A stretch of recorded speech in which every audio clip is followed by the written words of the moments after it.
Welcome to Sleep Audiobooks. If you would like our Better Sleep Quick Guide filled with proven techniques to improve sleep, sign up to our mailing list at sleepaudiobooks.com and we'll send the PDF as a thank you. Subscribing and leaving a comment helps this channel more than you know, so please feel free to offer suggestions for future audiobooks or to just say hi. Thank you for listening. We hope you have an excellent night's sleep. This is Sleep Audiobooks. The Letters of Jane Austen, selected from the compilation of her great-nephew, Edward Lord Brabourne, by Sarah Chauncey Woolsey. Recording by Elizabeth Klett. Preface.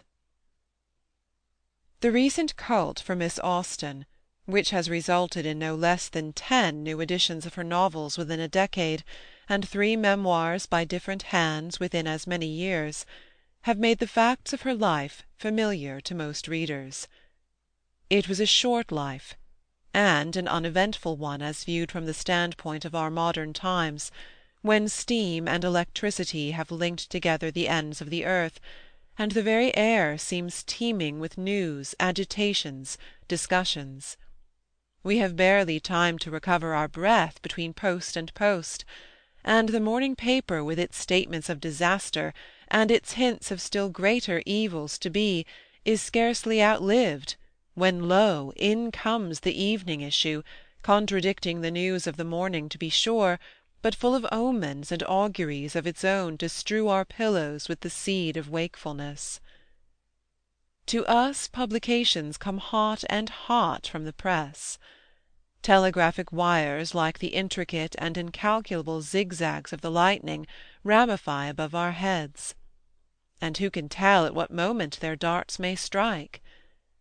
In Miss Austen's day, the tranquil, drowsy, decorous English day of a century since, all was different. News travelled then from hand to hand, carried in creaking post-wagons, or in cases of extreme urgency by men on horseback. When a gentleman journeying in his own chaise took 3 days in going from Exeter to London, a distance now covered in 3 hours of railroad, there was little chance of frequent surprises. Love, sorrow, and death were in the world then as now, and worked their will upon the sons of men, but people did not expect happenings every day, or even every year. No doubt they lived the longer for this exemption from excitement, and kept their nerves in a state of wholesome repair, but it goes without saying that the events of which they knew so little did not stir them deeply. Miss Austen's life coincided with 2 of the most momentous epochs of history, the American struggle for independence and the French Revolution.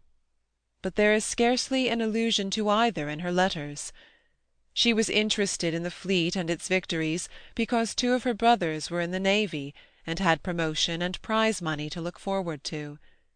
In this connection she mentions Trafalgar and the Egyptian expedition, and generously remarks that she would read Southey's Life of Nelson if there was anything in it about her brother Frank. She honours Sir John Moore by remarking after his death that if his mother would perhaps have preferred to have him less distinguished and still alive. Further than that, the making of the gooseberry jam and a good recipe for orange wine interests her more than all the marchings and countermarchings, the manoeuvres and diplomacies going on the world over. In the midst of the universal vortex of fear and hope, triumph and defeat, while the fate of Britain and British liberty hung trembling in the balance, she sits writing her letters, trimming her caps, and discussing small beer with her sister in a lively and unruffled fashion wonderful to contemplate.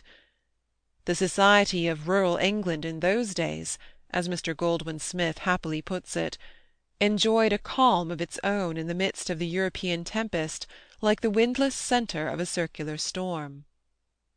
The point of view of a woman with such an environment must naturally be circumscribed and narrow, and in this Miss Austen's charm consists. Seeing little, she painted what she saw with an absolute fidelity, and a dexterity and perfection unequalled. On her was bestowed, though in a humble form, the gift which had been bestowed on Homer, Shakespeare, Cervantes, Scott, and a few others, the gift of creative power.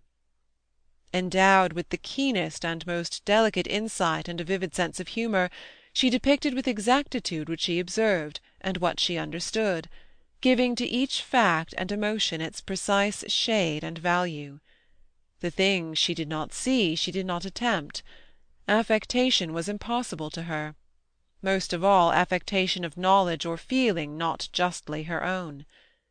She held the mirror up to her time with an exquisite sincerity and fidelity, and the closeness of her study brought her intimately near to those hidden springs which underlie all human nature. This is the reason why, for all their skimp skirts, leg-a-mutton sleeves, and bygone impossible bonnets, her characters do not seem to us old-fashioned.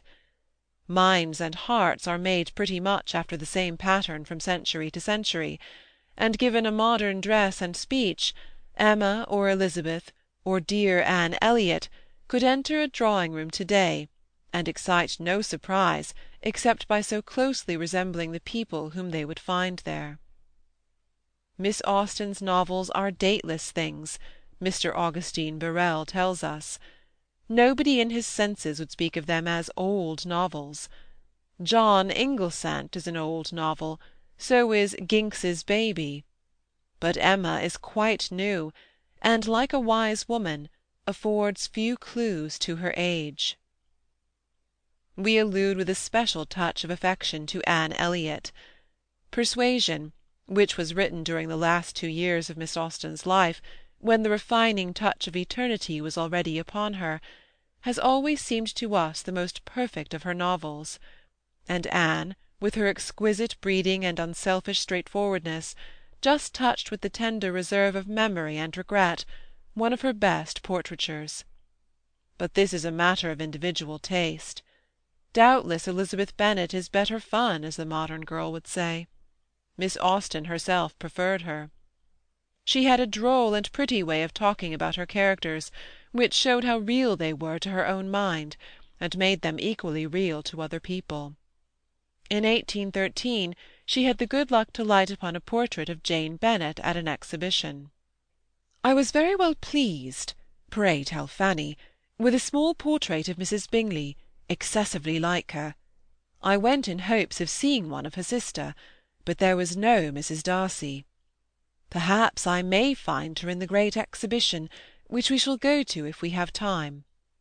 Mrs. Bingley's is exactly like herself, size, shaped face, features, and sweetness.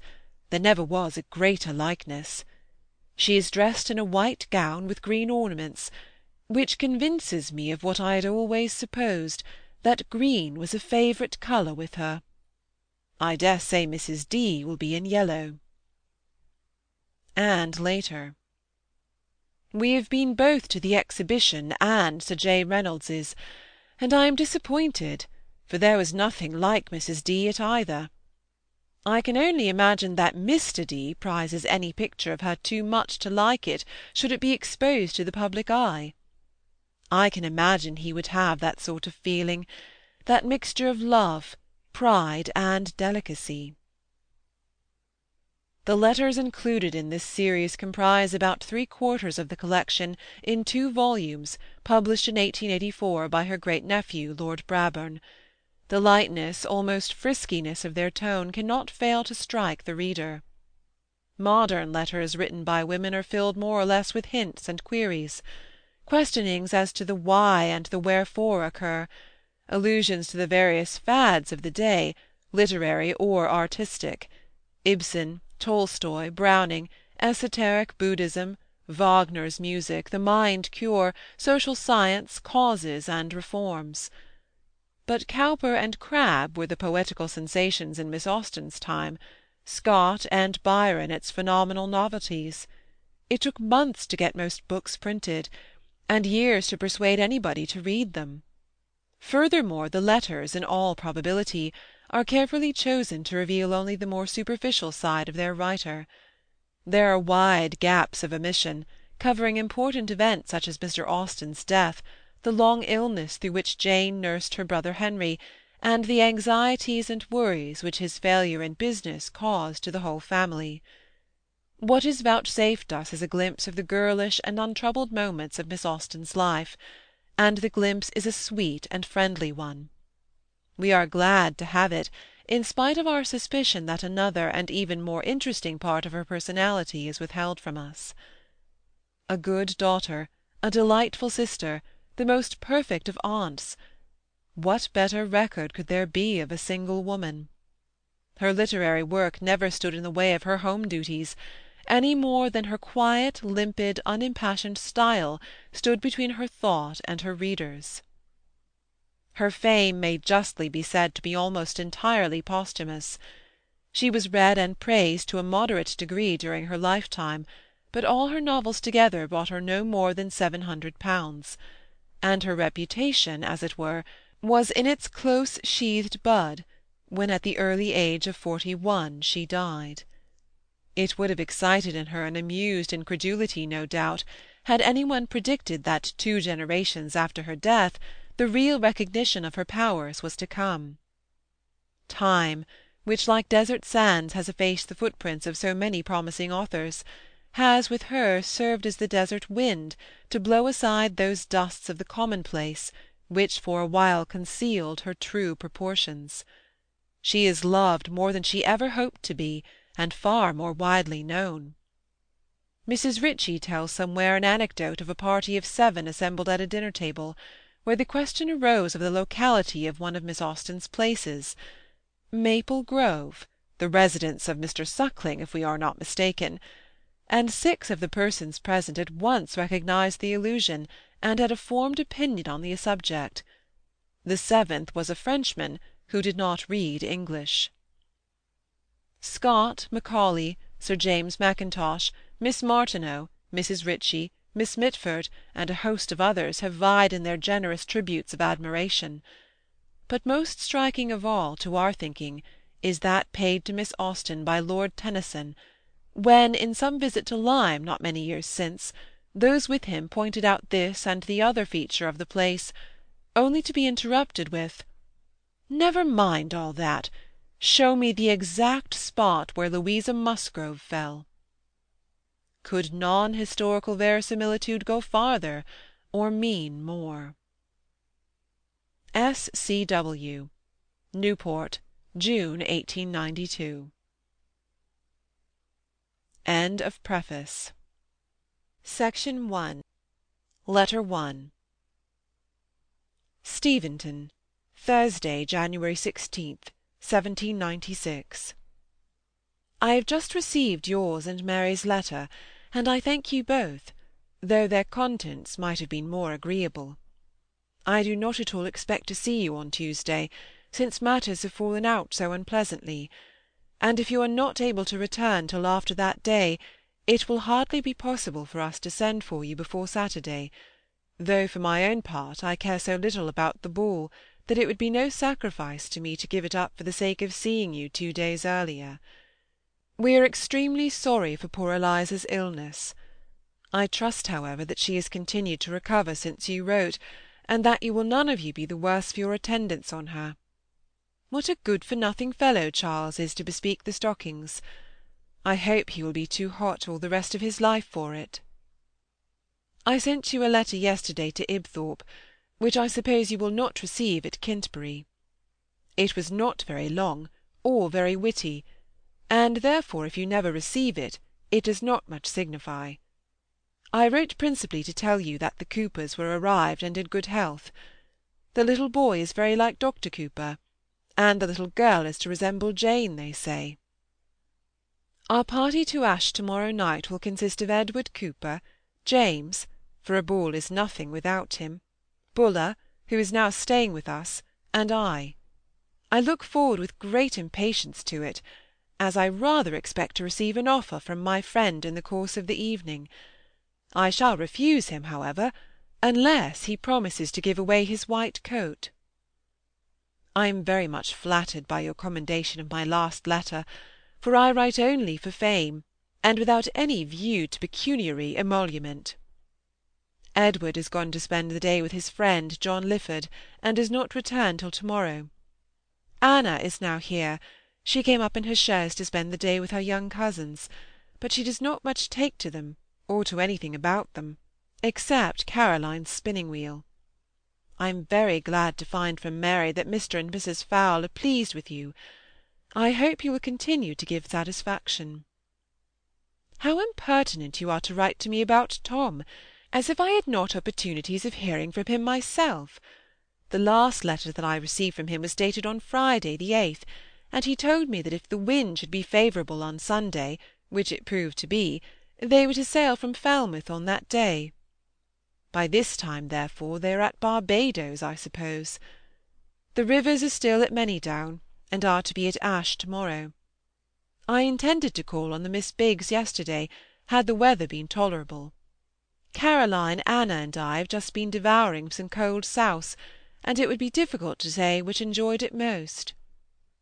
Tell Mary that I make over Mr. Hartley and all his estate to her for her sole use and benefit in future, and not only him, but all my other admirers into the bargain, wherever she can find them, even the kiss which C. Powlett wanted to give me, as I mean to confine myself in future to Mr. Tom Lefroy, for whom I don't care sixpence.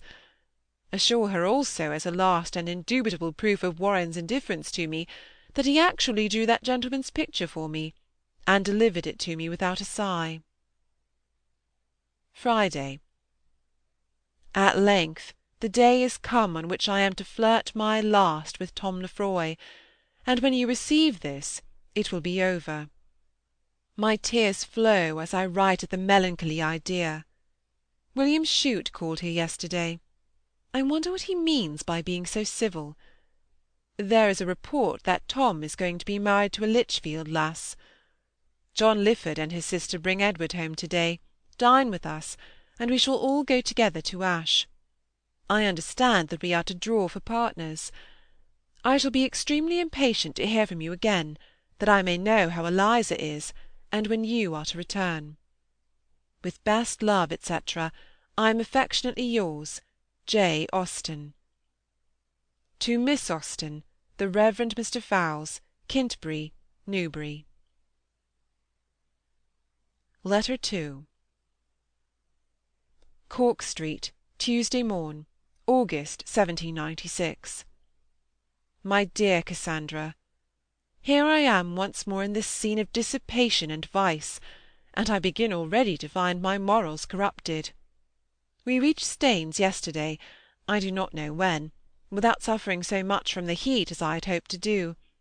We set off again this morning at 7 o'clock, and had a very pleasant drive, as the morning was cloudy and perfectly cool. I came all the way in the chaise from Hertford Bridge. Edward and Frank are both gone out to seek their fortunes. The latter is to return soon, and help us seek ours. The former we shall never see again. We are to be at Astley's to-night, which I am glad of. Edward has heard from Henry this morning. He has not been at the races at all, unless his driving Miss Pearson over to Rowling one day can be so called. We shall find him there on Thursday. I hope you are all alive after our melancholy parting yesterday, and that you pursued your intended avocation with success. God bless you. I must leave off, for we are going out. Yours very affectionately, J. Austen. Everybody's love. Letter 3. Rowling, Monday, September 5th. My dear Cassandra, I shall be extremely anxious to hear the event of your ball, and shall hope to receive so long and minute an account of every particular that I shall be tired of reading it.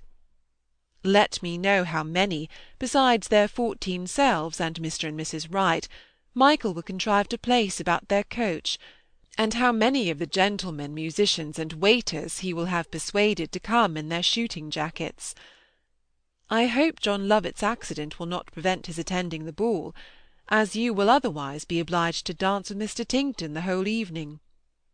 Let me know how J. Harwood deports himself without the Miss Biggs, and which of the Marys will carry the day with my brother James. We were at a ball on Saturday, I assure you. We dined at Goodnestone, and in the evening danced 2 country dances and the boulangerie. I opened the ball with Edward Bridges, The other couples were Lewis Cage and Harriet, Frank and Louisa, Fanny and George. Elizabeth played one country dance, Lady Bridges the other, which she made Henry dance with her, and Miss Finch played the boulangerie. In reading over the last 3 or 4 lines, I am aware of my having expressed myself in so doubtful a manner that if I did not tell you to the contrary, you might imagine it was Lady Bridges who made Henry dance with her at the same time that she was playing, which, if not impossible, must appear a very improbable event to you. But it was Elizabeth who danced. We supped there, and walked home at night under the shade of 2 umbrellas. To-day the Goodnestone party begins to disperse and spread itself abroad. Mr. and Mrs. Cage and George repair to Hythe. Lady Waltham, Miss Bridges, and Miss Mary Finch to Dover, for the health of the 2 former. I have never seen Marianne at all. On Thursday Mr. and Mrs. Bridges return to Danbury. Miss Harriet Hales accompanies them to London on her way to Dorsetshire. Farmer Claringbould died this morning, and I fancy Edward means to get some of his farm, if he can cheat Sir Brooke enough in the agreement. We have just got some venison from Godmersham, which the 2 Mr. Harveys are to dine on to-morrow, and on Friday or Saturday the Goodnestone people are to finish their scraps. Henry went away on Friday, as he purposed, without fail. You will hear from him soon, I imagine, as he talked of writing to Steventon shortly. Mr. Richard Harvey is going to be married, but as it is a great secret, and only known to half the neighbourhood, you must not mention it. The lady's name is Musgrave. I am in great distress. I cannot determine whether I shall give Rishi half a guinea or only 5 shillings when I go away. Counsel me, amiable Miss Austen, and tell me which will be the most. We walked Frank last night to Crixhall Rough, and he appeared much edified. Little Edward was breeched yesterday for good and all, and was whipped into the bargain. Pray remember me to everybody who does not inquire after me. Those who do, remember me without bidding.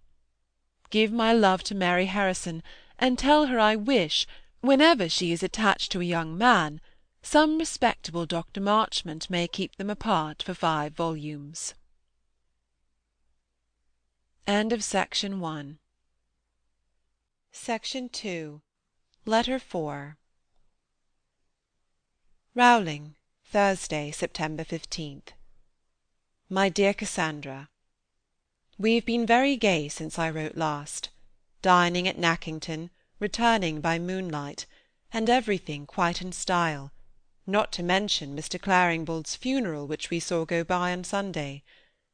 I believe I told you in a former letter that Edward had some idea of taking the name of Claringbould, but that scheme is over, though it would be a very eligible as well as a very pleasant plan, would any one advance him money enough to begin on.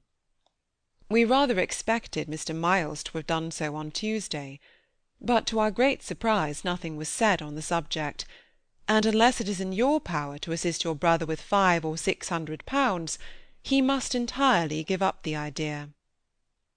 At Nackington we met Lady Sondes' picture over the mantelpiece in the dining-room, and the pictures of her 3 children in an ante-room, besides Mr. Scott, Miss Fletcher, Mr. Toke, Mr. J. Toke, and the Archdeacon Lynch. Miss Fletcher and I were very thick, but I am the thinnest of the 2. She wore her purple muslin, which is pretty enough, though it does not become her complexion. There are 2 traits in her character which are pleasing, namely, she admires Camilla, and drinks no cream in her tea. If you should ever see Lucy, you may tell her that I scolded Miss Fletcher for her negligence in writing, as she desired me to do, but without being able to bring her to any proper sense of shame. That Miss Fletcher says, in her defence, that as everybody whom Lucy knew when she was in Canterbury has now left it, she has nothing at all to write to her about. By everybody, I suppose Miss Fletcher means that a new set of officers have arrived there. But this is a note of my own. Mrs. Miles, Mr. John Toke, and in short everybody of any sensibility inquired in tender strains after you, and I took an opportunity of assuring Mr. J.T. that neither he nor his father need longer keep themselves single for you. We went in our 2 carriages to Nackington, but how divided I shall leave to you to surmise, merely observing that as Elizabeth and I were without either hat or bonnet, it would not have been very convenient for us to go in the chaise. We went by Bifrons, and I contemplated with a melancholy pleasure the abode of him on whom I once fondly doted. We dined to-day at Goodnestone, to meet my aunt Fielding from Margate, and a Mr. Clayton, her professed admirer. At least, so I imagine. Lady Bridges has received very good accounts of Marianne, who was already certainly the better for her bathing. So His Royal Highness Sir Thomas Williams has at length sailed, the papers say, on a cruise. But I hope they are gone to Cork, or I shall have written in vain. Give my love to Jane, as she arrived at Steventon yesterday, I dare say. I sent a message to Mr. Digweed from Edward, in a letter to Mary Lloyd, which he ought to receive to-day. But as I know that the Harwoods are not very exact as to their letters, I may as well repeat it to you. Mr. Digweed is to be informed that illness has prevented Seward's coming over to look at the repairs intended at the farm, but that he will come as soon as he can. Mr. Digweed may also be informed, if you think proper, that Mr. and Mrs. Miles are to dine here to-morrow, and that Mrs. Joan Knatchbull is to be asked to meet them. Mr. Richard Harvey's match is put off till he has got a better Christian name, of which he has great hopes. Mr. Children's 2 sons are both going to be married, John and George. They are to have 1 wife between them, a Miss Holwell, who belongs to the Black Hole at Calcutta. I depend on hearing from James very soon. He promised me an account of the ball, and by this time he must have collected his ideas enough after the fatigue of dancing to give me one. Edward and Fly went out yesterday very early in a couple of shooting jackets, and came home like a couple of bad shots, for they killed nothing at all. They are out again to-day, and are not yet returned. Delightful sport. They are just come home, Edward with his 2 brace, Frank with his 2 1/2. What amiable young men! Friday. Your letter and one from Henry are just come, and the contents of both accord with my scheme more than I had dared expect. In one particular I could wish it otherwise, for Henry is very indifferent indeed. You must not expect us quite so early, however, as Wednesday the 20th. On that day se'nnight, according to our present plan, we may be with you. Frank had never any idea of going away before Monday the 26th. I shall write to Miss Mason immediately, and press her returning with us, which Henry thinks very likely, and particularly eligible. Buy Mary Harrison's gown by all means. You shall have mine for ever so much money. Though if I am tolerably rich when I get home, I shall like it very much myself. As to the mode of our travelling to town, I want to go in a stage-coach, but Frank will not let me. As you are likely to have the Williams and Lloyds with you next week, you would hardly find room for us then. If any one wants anything in town, they must send their commissions to Frank, as I shall merely pass through it. The tallow chandler is Penlington, at the Crown and Beehive, Charles Street, Covent Garden. Letter 5. Rowling, Sunday, September 18th. My dear Cassandra, this morning has been spent in doubt and deliberation, in forming plans and removing difficulties, for it ushered in the day with an event which I had not intended should take place so soon by a week. Frank has received his appointment on board the Captain John Gore, commanded by the Triton, and will therefore be obliged to be in town on Wednesday. And though I have every disposition in the world to accompany him on that day, I cannot go, on the uncertainty of the Pearsons being at home, as I should not have a place to go to in case they were from home. I wrote to Miss P. on Friday, and hoped to receive an answer from her this morning. which would have rendered everything smooth and easy, and would have enabled us to leave this place to-morrow, as Frank, on first receiving his appointment, intended to do. He remains till Wednesday merely to accommodate me. I have written to her again to-day, and desired her to answer it by return of post. On Tuesday, therefore, I shall positively know whether they can receive me on Wednesday. If they cannot, Edward has been so good as to promise to take me to Greenwich on the Monday following, which was the day before fixed on, if that suits them better. If I have no answer at all on Tuesday, I must suppose Mary is not at home, and must wait till I do hear, as after having invited her to go to Steventon with me, it will not quite do to go home and say no more about it. My father will be so good as to fetch home his prodigal daughter from town, I hope, unless he wishes me to walk the hospitals, enter at the Temple, or mount guard at St. James's. It will hardly be in Frank's power to take me home. Nay, it certainly will not. I shall write again as soon as I get to Greenwich. What dreadful hot weather we have! It keeps one in a continual state of inelegance. If Miss Pearson should return with me, pray be careful not to expect too much beauty. I will not pretend to say that on a first view she quite answered the opinion I had formed of her. My mother, I am sure, will be disappointed if she does not take great care. From what I remember of her picture, it is no great resemblance. I am very glad that the idea of returning with Frank occurred to me, for as to Henry's coming into Kent again, the time of its taking place is so very uncertain that I should be waiting for dead men's shoes. I had once determined to go with Frank to-morrow and take my chance, etc., but they dissuaded me from so rash a step, as I really think on consideration it would have been. For if the Pearsons were not at home, I should inevitably fall a sacrifice to the arts of some fat woman, who would make me drunk with small beer. Mary is brought to bed of a boy, both doing very well. I shall leave you to guess what Mary I mean. Adieu, with best love to all your agreeable inmates. Don't let the Lloyds go on any account before I return, unless Miss P. is of the party. How ill I have written! I begin to hate myself. Yours ever, J. Austen. The Triton is a new 32 frigate, just launched at Deptford. Frank is much pleased with the prospect of having Captain Gore under his command. End of Section 2. Section 3. Letter 6. Bull and George, Dartford, Wednesday, October 24th, 1798. My dear Cassandra, you have already heard from Daniel, I conclude, in what excellent time we reached and quitted Sittingbourne, and how very well my mother bore her journey thither. I am now able to send you a continuation of the same good account of her. She was very little fatigued on her arrival at this place, has been refreshed by a comfortable dinner, and now seems quite stout.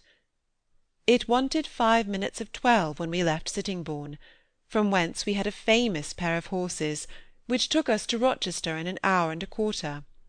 The post-boy seemed determined to show my mother that Kentish drivers were not always tedious, and really drove as fast as cats. Our next stage was not quite so expeditiously performed. The road was heavy, and our horses very indifferent. However, we were in such good time, and my mother bore her journey so well, that expedition was of little importance to us, and as it was, we were very little more than 2 hours and a half coming hither, and it was scarcely past 4 when we stopped at the inn. My mother took some of her bitters at Ospringe, and some more at Rochester, and she ate some bread several times. We have got apartments up 2 pair of stairs, as we could not be otherwise accommodated with a sitting-room and bed-chambers on the same floor which we wished to be. We have 1 double-bedded and 1 single-bedded room. In the former, my mother and I are to sleep. I shall leave you to guess who is to occupy the other. We sat down to dinner a little after 5, and had some beefsteaks and a boiled fowl, but no oyster-sauce. I should have begun my letter soon after our arrival, but for a little adventure which prevented me. After we had been here a quarter of an hour, it was discovered that my writing and dressing boxes had been by accident put into a chaise which was just packing off as we came in, and were driven away toward Gravesend in their way to the West Indies. No part of my property could have been such a prize before, for in my writing-box was all my worldly wealth, £7, and my dear Harry's deputation. Mr. Notley immediately dispatched a man and horse after the chaise, and in half an hour's time I had the pleasure of being as rich as ever. They were got about 2 or 3 miles off. My day's journey has been pleasanter in every respect than I expected. I have been very little crowded, and by no means unhappy. Your watchfulness with regard to the weather on our accounts was very kind, and very effectual. We had one heavy shower on leaving Sittingbourne, but afterwards the clouds cleared away, and we had a very bright crystal afternoon. My father is now reading the Midnight Bell, which he has got from the library, and my mother sitting by the fire. Our route to-morrow is not determined. We have none of us much inclination for London, and if Mr. Notley will give us leave, I think we shall go to Staines through Croydon and Kingston, which will be much pleasanter than any other way, but he is decidedly for Clapham and Battersea. God bless you all. Yours affectionately, J. A. I flatter myself that Itty Dawdy will not forget me, at least under a week. Kiss him for me. Letter 7. Steventon, Saturday, October 27th. My dear Cassandra, your letter was a most agreeable surprise to me to-day, and I have taken a long sheet of paper to show my gratitude. We arrived here yesterday between 4 and 5, but I cannot send you quite so triumphant an account of our last day's journey as of the first and second. Soon after I had finished my letter from Staines, my mother began to suffer from the exercise or fatigue of travelling, and she was a good deal indisposed. She had not a very good night at Staines, but bore her journey better than I had expected, and at Basingstoke, where we stopped more than half an hour, received much comfort from a mess of broth, and the sight of Mr. Lyford, who recommended her to take 12 drops of laudanum when she went to bed as a composer, which she accordingly did. James called on us just as we were going to tea, and my mother was well enough to talk very cheerfully to him before she went to bed. James seems to have taken to his old trick of coming to Steventon in spite of Mary's reproaches, for he was here before breakfast, and is now paying us a second visit. They were to have dined here to-day, but the weather is too bad. I have had the pleasure of hearing that Martha is with them. James fetched her from Ibthorp on Thursday, and she will stay with them till she removes to Kintbury. We met with no adventures at all in our journey yesterday, except that our trunk had once nearly slipped off, and we were obliged to stop at Hartley to have our wheels greased. Whilst my mother and Mr. Lyford were together, I went to Mrs. Ryder's, and bought what I intended to buy, but not in much perfection. There were no narrow braces for children, and scarcely any knotting silk, but Miss Wood, as usual, is going to town very soon, and will lay in a fresh stock. I gave 2 shillings 3d a yard for my flannel, and I fancy it is not very good, but it is so disgraceful and contemptible an article in itself, that its being comparatively good or bad is of little importance. I bought some Japan ink likewise, and next week shall begin my operations on my hat, on which you know my principal hopes of happiness depend. I am very grand indeed. I had the dignity of dropping out my mother's laudanum last night. I carry about the keys of the wine and closet, and twice since I began this letter have had orders to give into the kitchen. Our dinner was very good yesterday, and the chicken boiled perfectly tender. Therefore I shall not be obliged to dismiss Nanny on that account. Almost everything was unpacked and put away last night. Nanny chose to do it, and I was not sorry to be busy. I have unpacked the gloves, and placed yours in your drawer. Their colour is light and pretty, and I believe exactly what we fixed on. Your letter was chaperoned here by one from Mrs. Cook, in which she says that Battleridge is not to come out before January, and she is so little satisfied with Cawthorn's dilatoriness that she never means to employ him again. Mrs. Hall, of Sherborne, was brought to bed yesterday of a dead child, some weeks before she expected, owing to a fright. I suppose she happened unawares to look at her husband.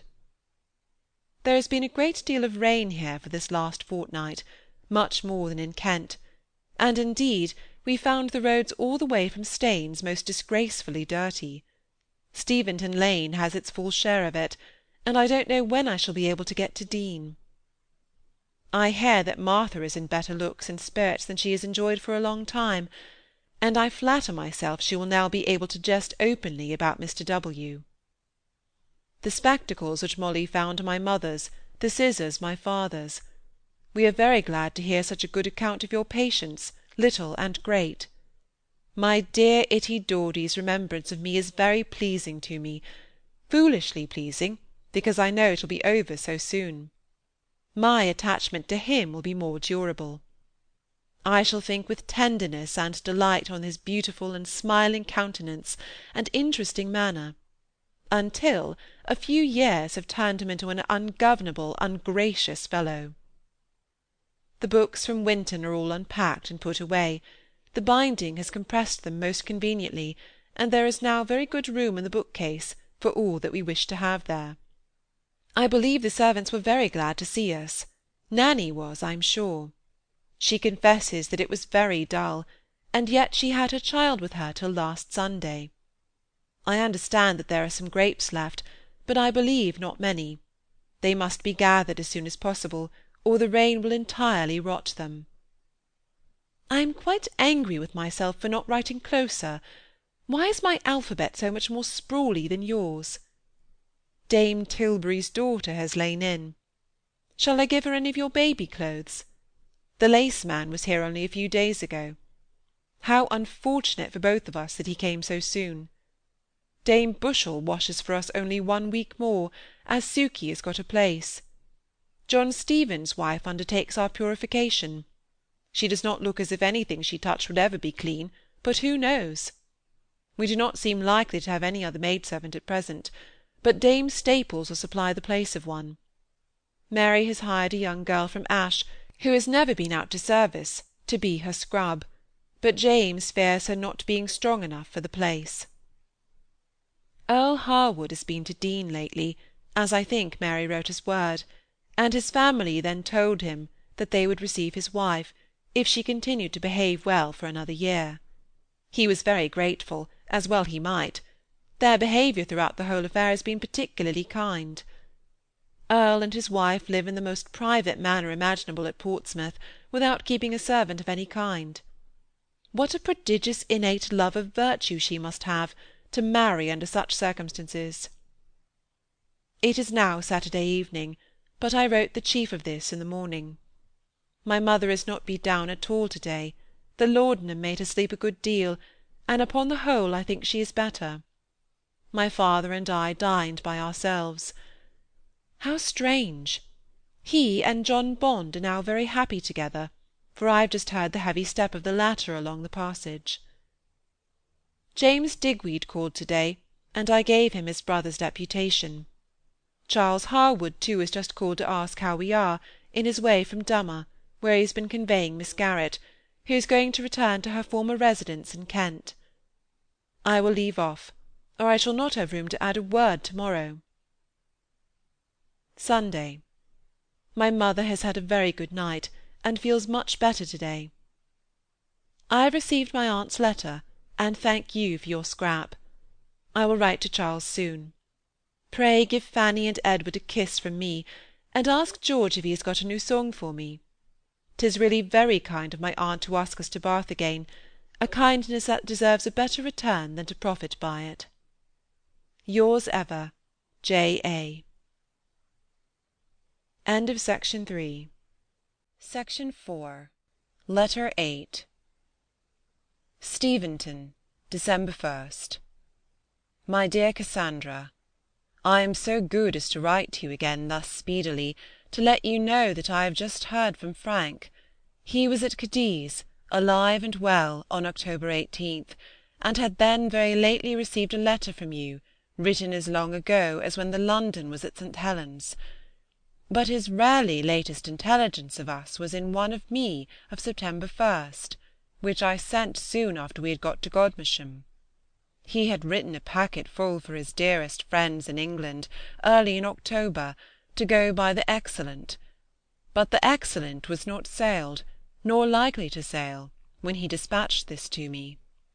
It comprehended letters for both of us, for Lord Spencer, Mr. Daysh, and the East India directors. Lord St. Vincent had left the fleet when he wrote, and was gone to Gibraltar. It was said to superintend the fitting out of a private expedition from thence against some of the enemy's ports. Minorca or Malta were conjectured to be the objects.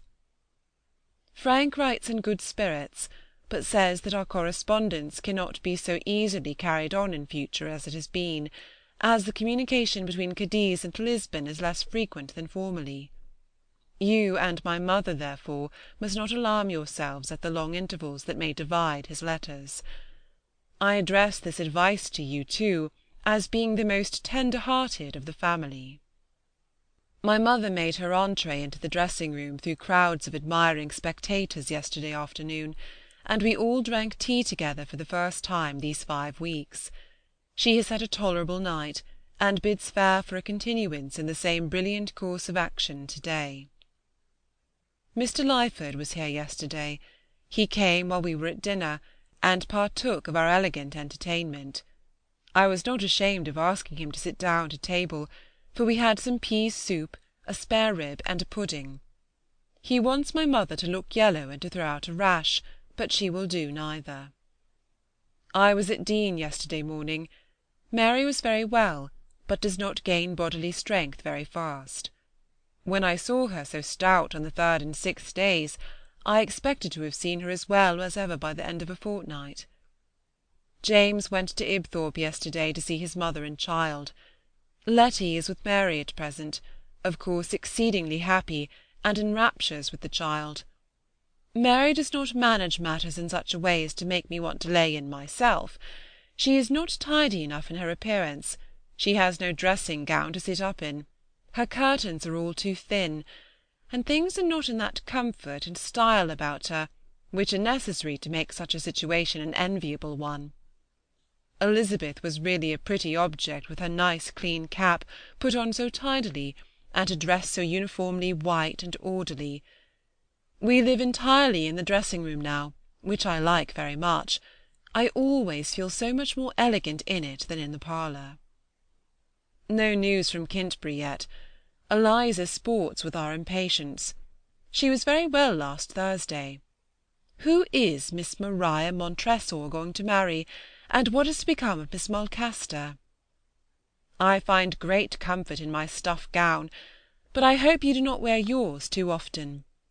I have made myself 2 or 3 caps to wear of evenings since I came home, and they save me a world of torment as to hair-dressing, which at present gives me no trouble beyond washing and brushing, for my long hair is as always plaited up out of sight, and my short hair curls well enough to want no papering.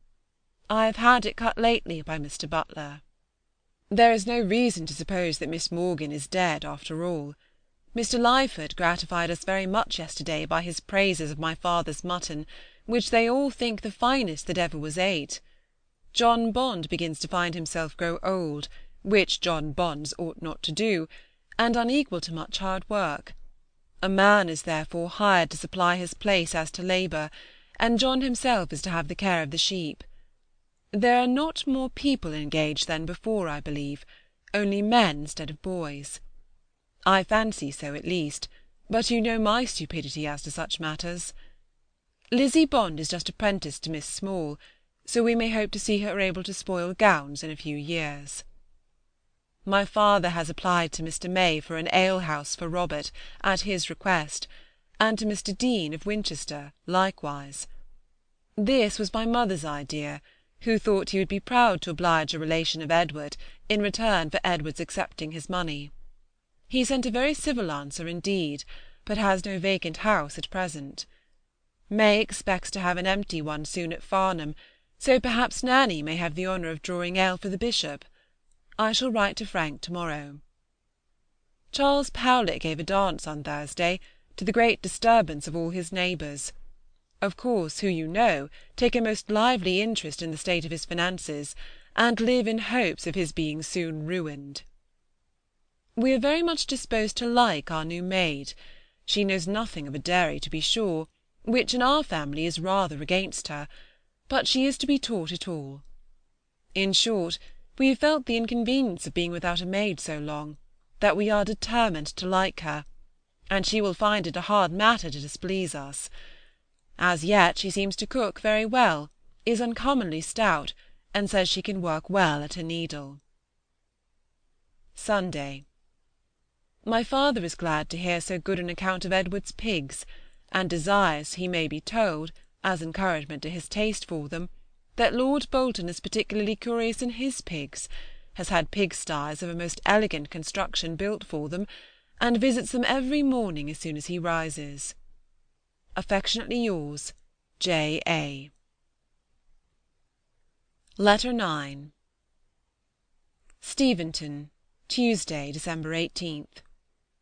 My dear Cassandra, your letter came quite as soon as I expected, and so your letters will always do, because I have made it a rule not to expect them till they come, in which I think I consult the ease of us both.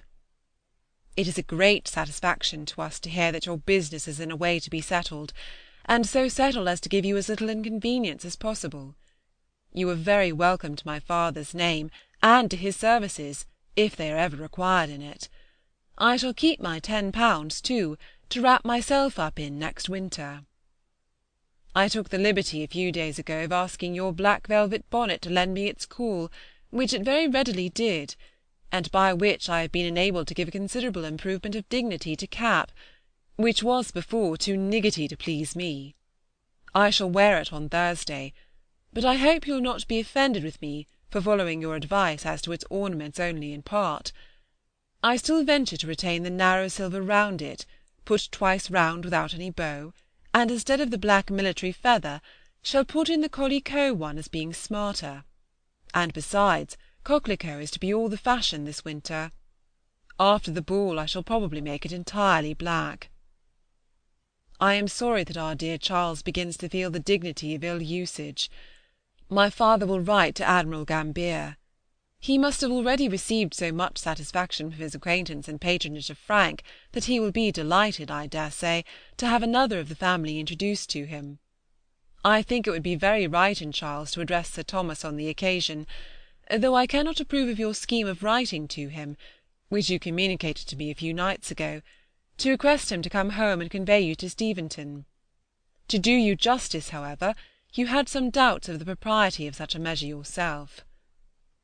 I am very much obliged to my dear little George for his message, for his love at least.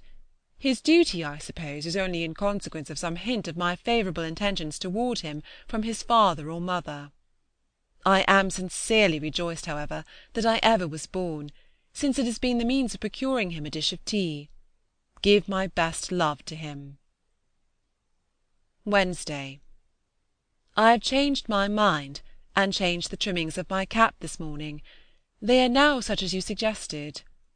I felt as if I should not prosper if I strayed from your directions, and I think it makes me look more like Lady Coyningham now than it ever did before, which is all that one lives for now.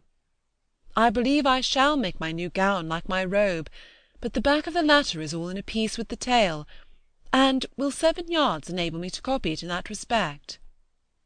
I have just heard from Martha and Frank. His letter was written on November 12. All well, and nothing particular. J. A. Letter 10. Steventon, Monday night, December 24. My dear Cassandra, I have got some pleasant news for you, which I am eager to communicate, and therefore begin my letter sooner, though I shall not send it sooner than usual. Admiral Gambier, in reply to my father's application, writes as follows. As it is usual to keep young officers in small vessels, it being most proper on account of their inexperience, and it being also a situation where they are more in the way of learning their duty, your son has been continued in the Scorpion. But I have mentioned to the Board of Admiralty his wish to be in a frigate, and when a proper opportunity offers, and it is judged that he has taken his turn in a small ship, I hope he will be removed. With regard to your son now in the London, I am glad I can give you the assurance that his promotion is likely to take place very soon, as Lord Spencer has been so good as to say he would include him in an arrangement that he proposes making in short time relative to some promotions in that quarter. There, I may now finish my letter, and go and hang myself, for I am sure I can neither write nor do anything which will not appear insipid to you after this. Now I really think he will soon be made, and only wish we could communicate our foreknowledge of the event to him whom it principally concerns. My father has written to-day to desire that he will inform us, if he can, when the commission is sent.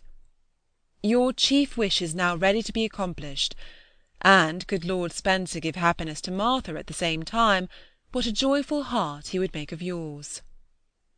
I have sent the same extract of the sweets of Gambier to Charles, who, poor fellow, though he sinks into nothing but a humble attendant on the hero of the piece, will, I hope, be contented with the prospect held out to him. By what the Admiral says, it appears as if he had been designedly kept in the Scorpion. But I will not torment myself with conjectures and suppositions. Facts shall satisfy me. Frank had not heard from any of us for 10 weeks when he wrote to me on November 12, in consequence of Lord St. Vincent being removed to Gibraltar. When his commission is sent, however, it will not be so long on its road as our letters, because all the government dispatches are forwarded by land to his lordship from Lisbon with great regularity. I returned from Manydown this morning, and found my mother certainly in no respect worse than when I left her. She does not like the cold weather, but that we cannot help. I spent my time very quietly and very pleasantly with Catherine. Miss Blackford is agreeable enough. I do not want people to be very agreeable, as it saves me the trouble of liking them a great deal. I found only Catherine and her when I got to Manydown on Thursday. We dined together, and went together to Worting to seek the protection of Mrs. Clarke, with whom were Lady Mildmay, her eldest son, and Mr. and Mrs. Hall. Our ball was very thin, but by no means unpleasant.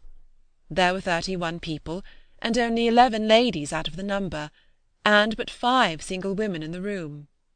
Of the gentlemen present you may have some idea from the list of my partners: Mr. Wood, G. Lefroy, Rice, a Mr. Butcher, belonging to the Temples, a sailor and not of the 11th Light Dragoons, Mr. Temple, not the horrid one of all, and Mr. William Ord, cousin to the King's Clare man, Mr. John Harwood, and Mr. Calland, who appeared as usual with his hat in his hand, and stood every now and then behind Catherine and me, to be talked to and abused for not dancing.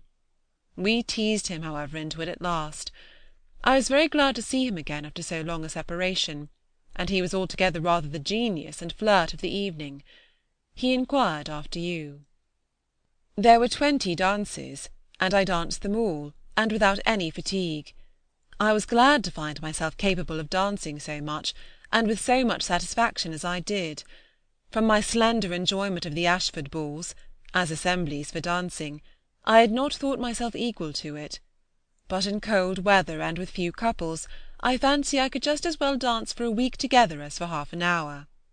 My black cap was openly admired by Mrs. Lefroy, and secretly, I imagine, by everybody else in the room. Poor Edward! It is very hard that he, who has had everything else in the world that he can wish for, should not have good health too. But I hope, with the assistance of stomach complaints, faintnesses, and sicknesses, he will soon be restored to that blessing likewise.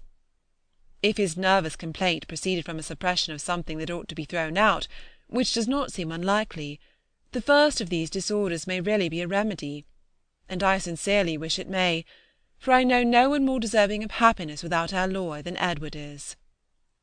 The Lords of the Admiralty will have enough of our applications at present, for I hear from Charles that he has written to Lord Spencer himself to be removed.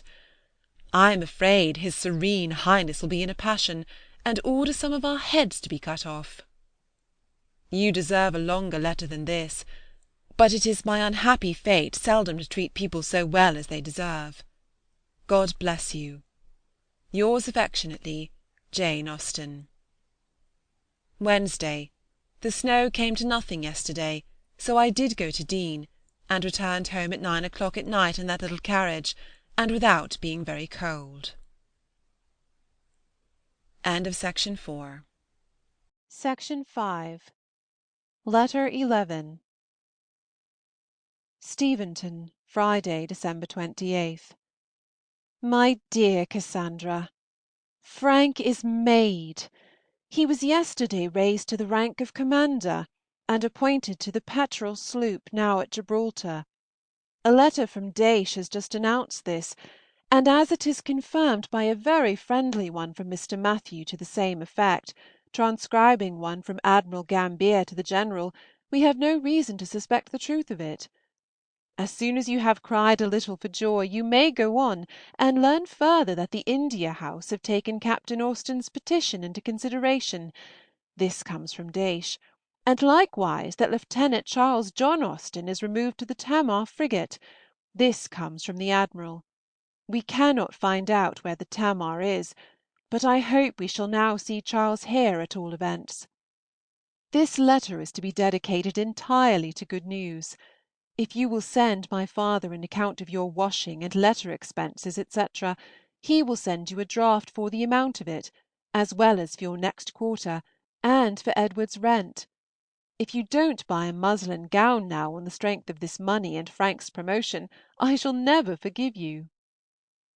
Mrs. Lefroy has just sent me word that Lady Dorchester meant to invite me to her ball on January 8th, which, though an humble blessing compared with what the last page records, I do not consider as any calamity. I cannot write any more now, but I have written enough to make you very happy, and therefore may safely conclude. Yours affectionately, Jane. Letter 12.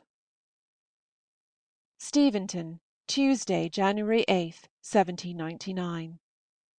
My dear Cassandra, you must read your letters over 5 times in future before you send them, and then perhaps you may find them as entertaining as I do. I laughed at several parts of the one which I am now answering.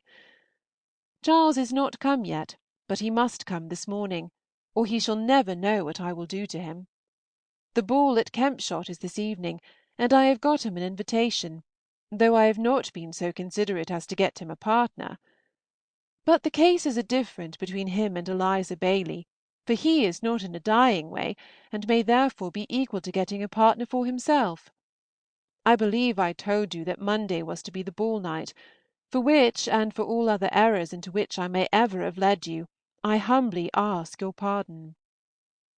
Elizabeth is very cruel about my writing music, and as a punishment for her, I should insist upon always writing out all hers for her in future, if I were not punishing myself at the same time. I am tolerably glad to hear that Edward's income is so good a one, as glad as I can be at anybody's being rich except you and me, and I am thoroughly rejoiced to hear of his present to you. I am not to wear my white satin cap to night, after all. I am to wear a marmalone cap instead, which Charles Fowle sent to Mary, and which she sends me. It is all the fashion now, worn at the opera, and by Lady Mildmays at Hackwood balls.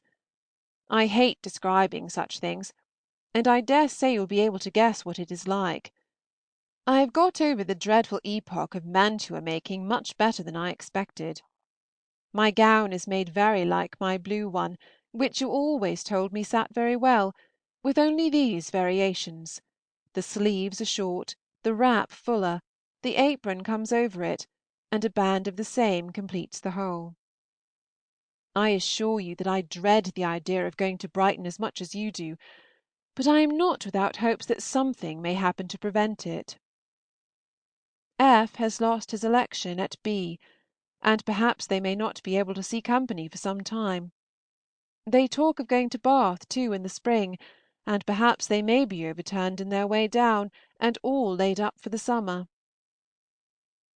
Wednesday. I have had a cold and weakness in one of my eyes for some days, which makes writing neither very pleasant nor very profitable, and which will probably prevent my finishing this letter myself. My mother has undertaken to do it for me, and I shall leave the Kempshott ball for her. You express so little anxiety about my being murdered under Ash Park Copse by Mrs. Hulbert's servant, that I have a great mind not to tell you whether I was or not, and shall only say that I did not return home that night or the next, as Martha kindly made room for me in her bed, which was the shut-up one in the new nursery. Nurse and the child slept upon the floor, and there we all were in some confusion and great comfort. The bed did exceedingly well for us, both to lie awake in and talk till 2 o'clock, and to sleep in the rest of the night. I love Martha better than ever, and I mean to go and see her if I can when she gets home. We all dined at the Harwoods on Thursday, and the party broke up the next morning. This complaint in my eye has been a sad bore to me, for I have not been able to read or work in any comfort since Friday. But one advantage will be derived from it, for I shall be such a proficient in music by the time I have got rid of my cold, that I shall be perfectly qualified in that science, at least to take Mr. Roop's office at Eastwell next summer, and I am sure of Elizabeth's recommendation, be it only on Harriet's account. Of my talent in drawing I have given specimens in my letters to you, and I have nothing to do but to invent a few hard names for the stars. Mary grows rather more reasonable about her child's beauty, and says that she does not think him really handsome, but I suspect her moderation to be something like that of W. W.'s mamma. Perhaps Mary has told you that they are going to enter into more dinner parties. The Biggs and Mr. Holder dine there to-morrow, and I am to meet them. I shall sleep there. Catherine has the honor of giving her name to a set, which will be composed of 2 Withers, 2 Heathcotes, a Blackford, and no Bigg except herself. She congratulated me last night on Frank's promotion, as if she really felt the joy she talked of. My sweet little George! I am delighted to hear that he has such an inventive genius as to face-making. I admired his yellow wafer very much, and I hope he will choose the wafer for your next letter. I wore my green shoes last night, and took my white fan with me. I am very glad he never threw it into the river. Mrs. Knight giving up the Godmersham estate to Edward was no such prodigious act of generosity after all, it seems, for she has reserved herself an income out of it still. This ought to be known, that her conduct may not be overrated. I rather think Edward shows the most magnanimity of the two, in accepting her resignation with such encumbrances. The more I write, the better my eye gets, so I shall at least keep on till it is quite well, before I give up my pen to my mother.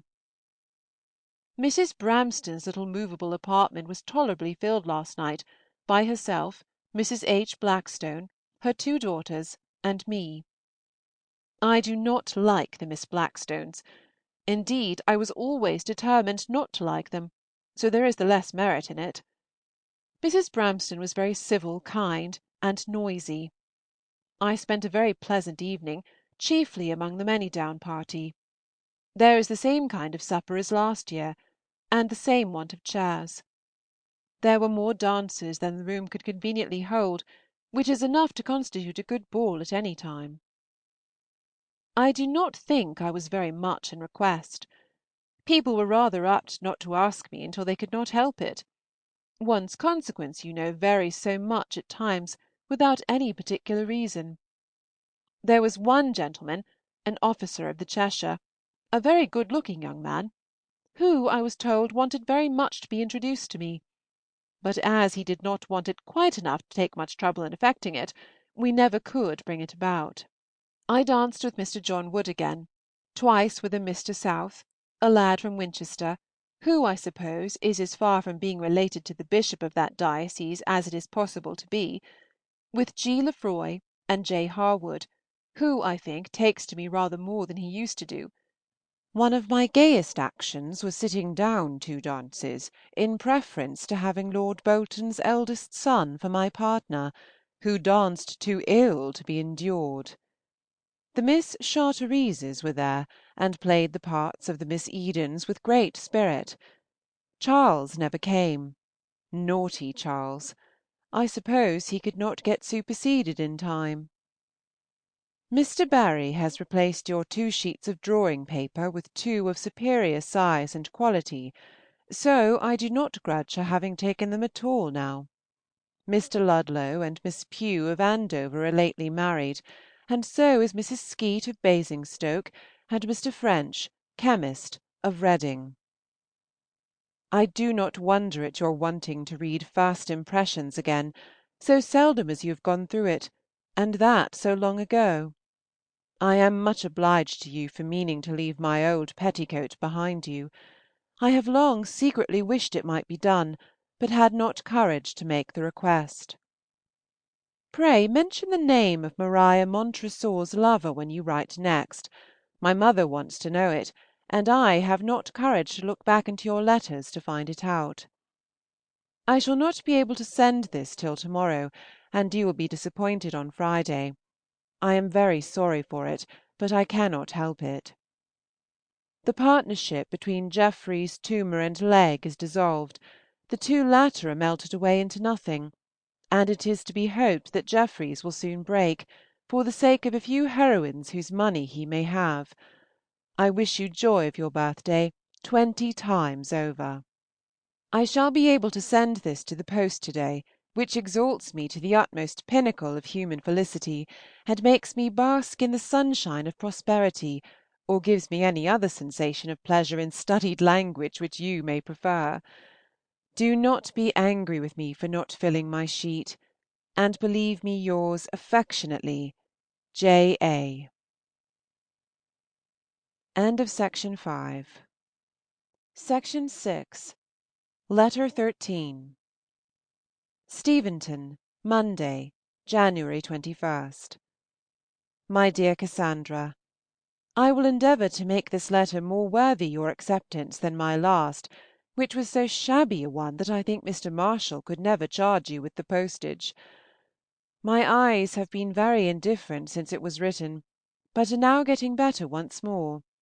Keeping them so many hours open on Thursday night, as well as the dust of the ball-room, injured them a good deal.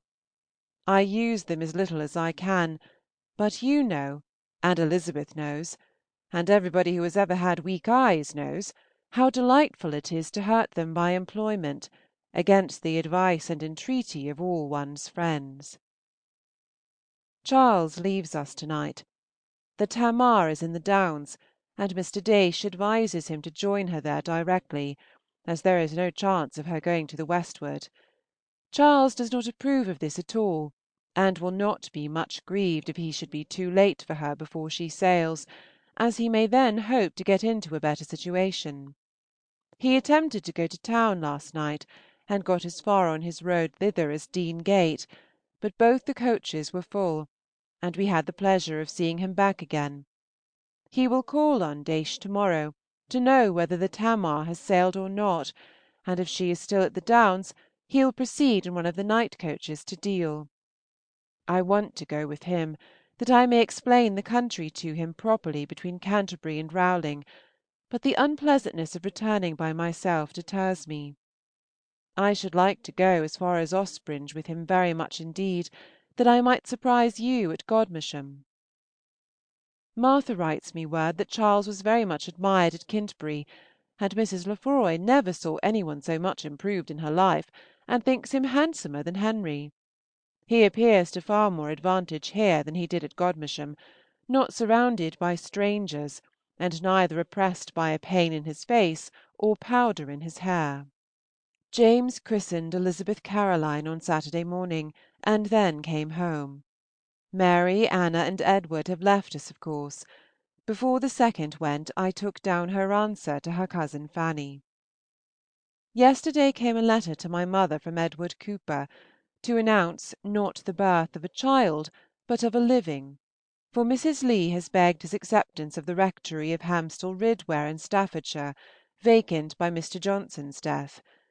We collect from his letter that he means to reside there, in which he shows his wisdom. Staffordshire is a good way off, so we shall see nothing more of them till some 15 years hence the Miss Coopers are presented to us, fine, jolly, handsome, ignorant girls. The living is valued at 140 guineas a year, but perhaps it may be improvable. How will they be able to convey the furniture of the dressing-room so far in safety? Our first cousins seem all dropping off very fast.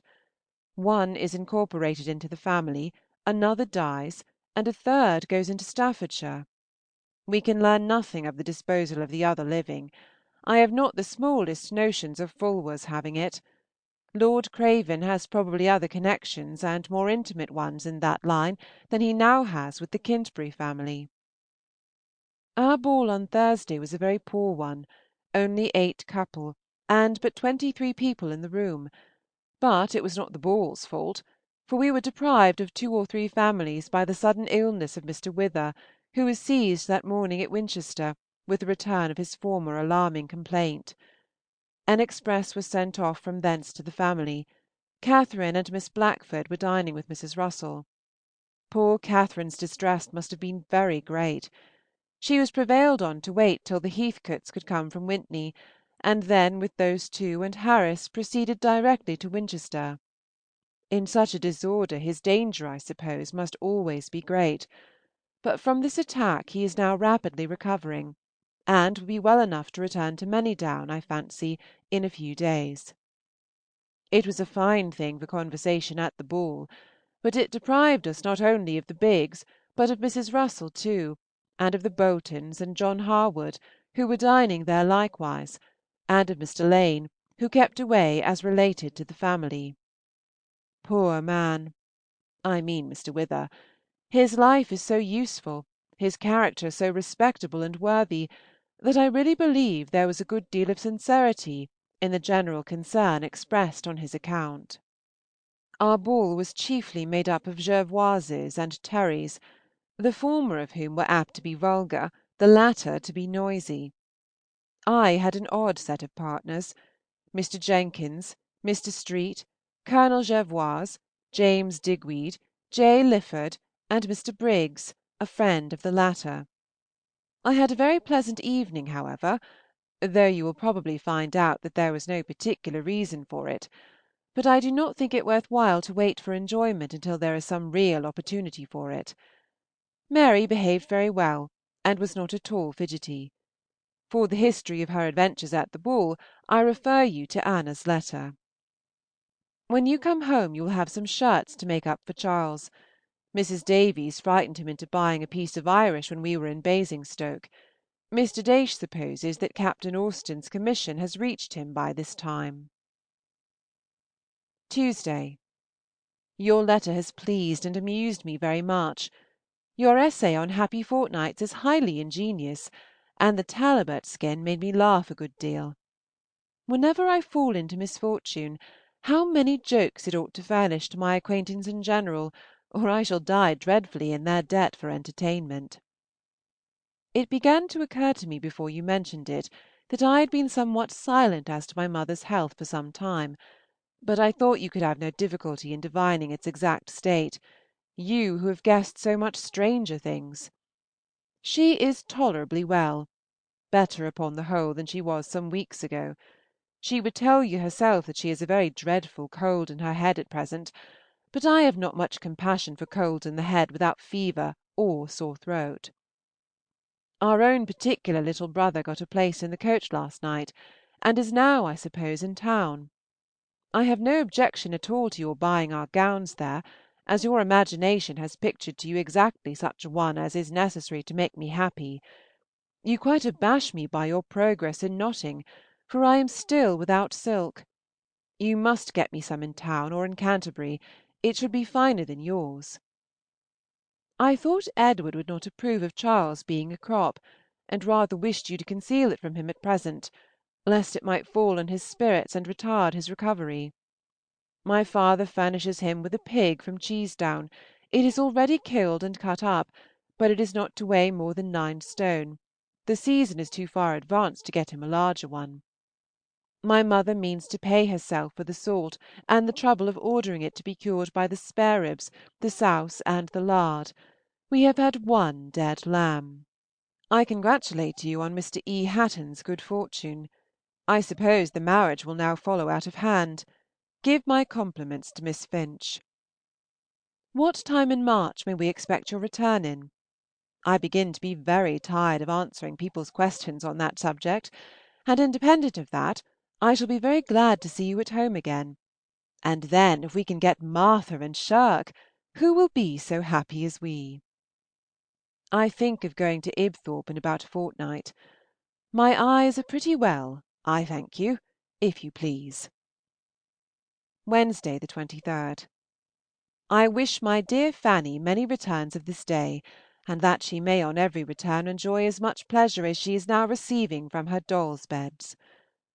I have just heard from Charles, who is by this time at Deal. He is to be second lieutenant, which pleases him very well. The Endymion is come into the Downs, which pleases him likewise. He expects to be ordered to Sheerness shortly, as the Tamar has never been refitted. My father and mother made the same match for you last night, and are very much pleased with it. He is a beauty of my mother's. Yours affectionately, Jane. Letter 14.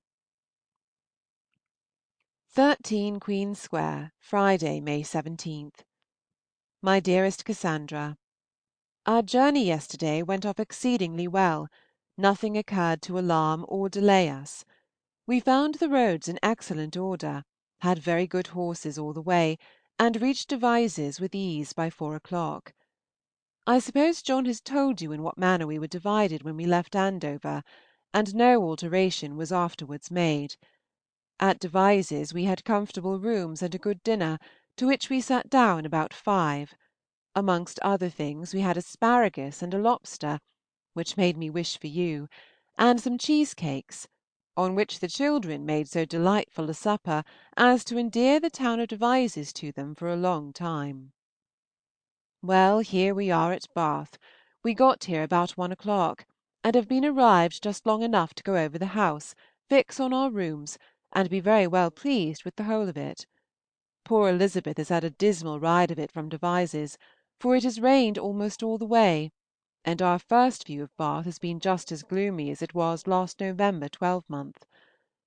I have got so many things to say, so many things equally important, that I know not on which to decide at present, and shall therefore go and eat with the children. We stopped in Paragon as we came along, but as it was too wet and dirty for us to get out, we could only see Frank, who told us that his master was very indifferent, but had had a better night last night than usual. In Paragon we met Mrs. Foley and Mrs. Dowdeswell, with her yellow shawl airing out, and at the bottom of the Kingsdown Hill we met a gentleman in a buggy, who, on minute examination, turned out to be Dr. Hall, and Dr. Hall in such very deep mourning that either his mother, his wife, or himself must be dead. These are all of our acquaintance who have yet met our eyes. I have some hopes of being plagued about my trunk. I had a few more hours ago, for it was too heavy to go by the coach which brought Thomas and Rebecca from Devizes. There was reason to suppose that it might be too heavy likewise for any other coach, and for a long time we could hear of no waggon to convey it. At last, however, we unluckily discovered that one was just on the point of setting out for this place, but at any rate the trunk cannot be here till to-morrow.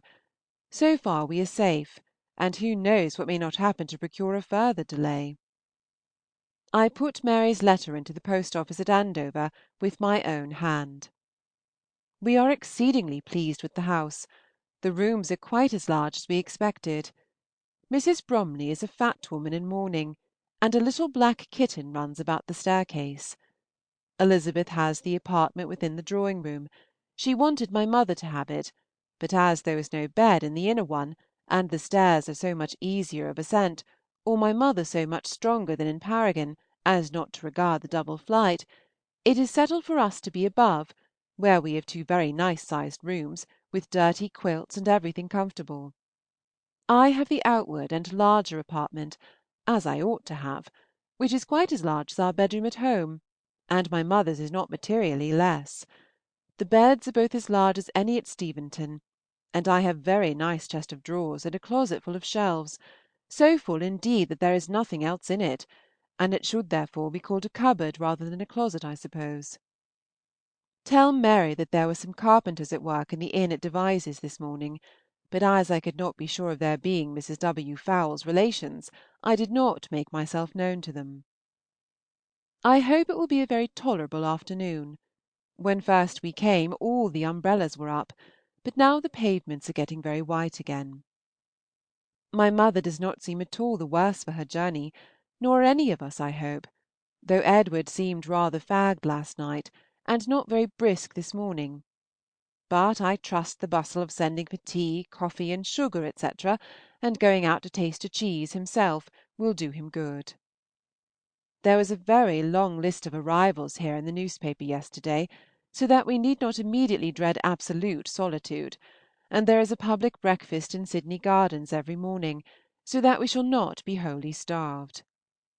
Elizabeth has had just a very good account of the 3 little boys. I hope you are very busy and very comfortable. I find no difficulty in closing my eyes. I like our situation very much.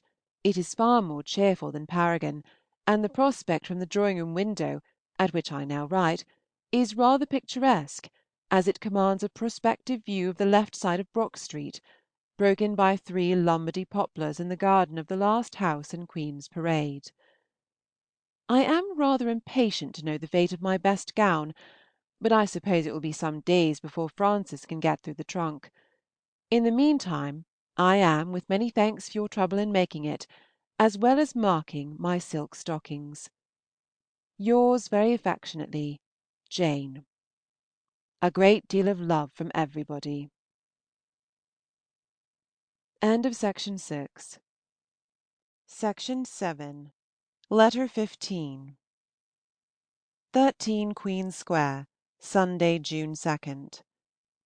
My dear Cassandra, I am obliged to you for 2 letters, one from yourself and the other from Mary, for of the latter I knew nothing till on the receipt of yours yesterday, when the pigeon basket was examined and I received my due. As I have written to her since the time which ought to have brought me hers, I suppose she will consider herself, as I choose to consider her, still in my debt. I will lay out all the little judgment I have in endeavouring to get such stockings for Anna as she will approve, but I do not know that I shall execute Martha's commission at all, for I am not fond of ordering shoes, and at any rate they shall all have flat heels. What must I tell you of Edward, truth or falsehood? I will try the former, and you may choose for yourself another time. He was better yesterday than he had been for 2 or 3 days before, about as well as while he was at Steventon. He drinks at the Hetling pump, is to bathe to-morrow, and try electricity on Tuesday. He proposed the latter himself to Dr. Fellows, who made no objection to it, but I fancy we are all unanimous in expecting no advantage from it. At present I have no great notion of our staying here beyond the month.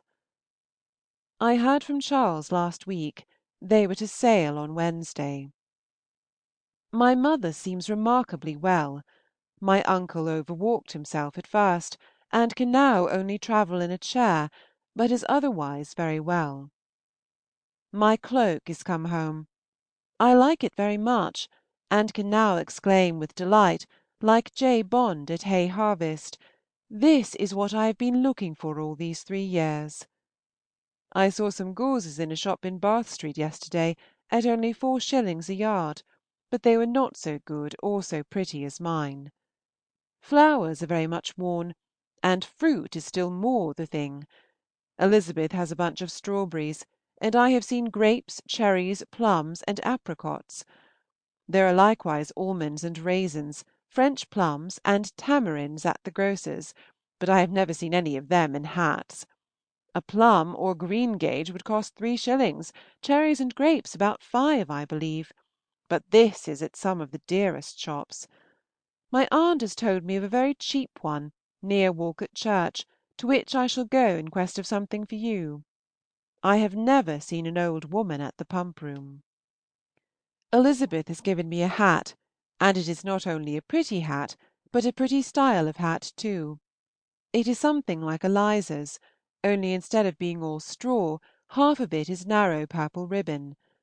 I flatter myself, however, that you can understand very little of it from this description. Heaven forbid that I should ever offer such encouragement to explanations as to give a clear one on any occasion myself. But I must write no more of this. I spent Friday evening with the Mapletons, and was obliged to submit to being pleased in spite of my inclination. We took a very charming walk from 6 to 8 up Beacon Hill, and across some fields, to the village of Charlecombe, which is sweetly situated in a little green valley, as a village with such a name ought to be. Marianne is sensible and intelligent, and even Jane, considering how fair she is not unpleasant. We had a Miss North and a Mr. Gould of our party; the latter walked home with me after tea. He is a very young man, just entered Oxford, wears spectacles, and has heard that Evelina was written by Dr. Johnson. I am afraid I cannot undertake to carry Martha's shoes home, for, though we had plenty of room in our trunks when we came, we shall have many more things to take back, and I must allow besides for my packing. There is to be a grand gala on Tuesday evening in Sydney Gardens, a concert with illuminations and fireworks. To the latter Elizabeth and I look forward with pleasure, and even the concert will have more than its usual charm for me, as the gardens are large enough for me to get pretty well beyond the reach of its sound. In the morning Lady Willoughby is to present the colors to some corps, or yeomanry, or other, in the Crescent, and that such festivities may have a proper commencement, we think of going too. I am quite pleased with Martha and Mrs. Lefroy for wanting the pattern of our caps, but I am not so well pleased with you for giving it to them. Some prevailing wish is necessary to the animation of everybody's mind, and in gratifying this you leave them to form some other which will not probably be half so innocent. I shall not forget to write to Frank. Duty and love, etc. Yours affectionately, Jane.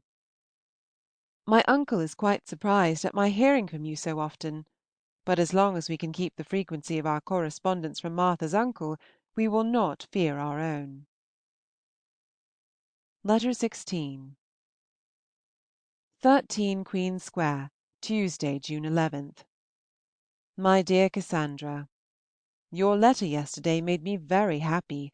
I am heartily glad that you have escaped any share of the impurities at Deane, and not sorry, as it turns out, that our stay here has been lengthened. I feel tolerably secure of our getting away next week, though it is certainly possible that we may remain till Thursday the 27th. I wonder what we shall do with all our intended visits this summer. I should like to make a compromise with Alderstrop, Harden, and Bookham, that Martha's spending the summer at Steventon should be considered as our respective visits to them all. Edward has been pretty well for this last week, and as the waters have never disagreed with him in any respect, we are inclined to hope that he will derive advantage from them in the end. Everybody encourages us in this expectation, for they all say that the effects of the waters cannot be negative, and many are the instances in which their benefit is felt afterwards more than on the spot. He is more comfortable here than I thought he would be, and so is Elizabeth, though they will both, I believe, be very glad to get away, the latter especially, which one can't wonder at somehow. So much for Mrs. Piozzi. I had some thoughts of writing the whole of my letter in her style, but I believe I shall not. Though you have given me unlimited powers concerning your sprig, I cannot determine what to do about it, and shall therefore in this and in every other future letter continue to ask your further directions. We have been to the cheap shop, and very cheap we found it, but there are only flowers made there, no fruit, and as I could get 4 or 5 very pretty sprigs of the former for the same money which would procure only one Orleans plum, in short, could get more for 3 or 4 shillings than I could have means of bringing home, I cannot decide on the fruit till I hear from you again. Besides, I cannot help thinking that it is more natural to have flowers grow out of the head than fruit. What do you think on that subject? I would not let Martha read First Impressions again upon any account, and am very glad that I did not leave it in your power. She is very cunning, but I saw through her design. She means to publish it from memory, and one more perusal must enable her to do it. As for Fitzalbini, when I get home, she shall have it, as soon as she ever will own that Mr. Elliot is handsomer than Mr. Lance, that fair men are preferable to black, for I mean to take every opportunity of routing out her prejudices. Benjamin Portal is here. How charming that is!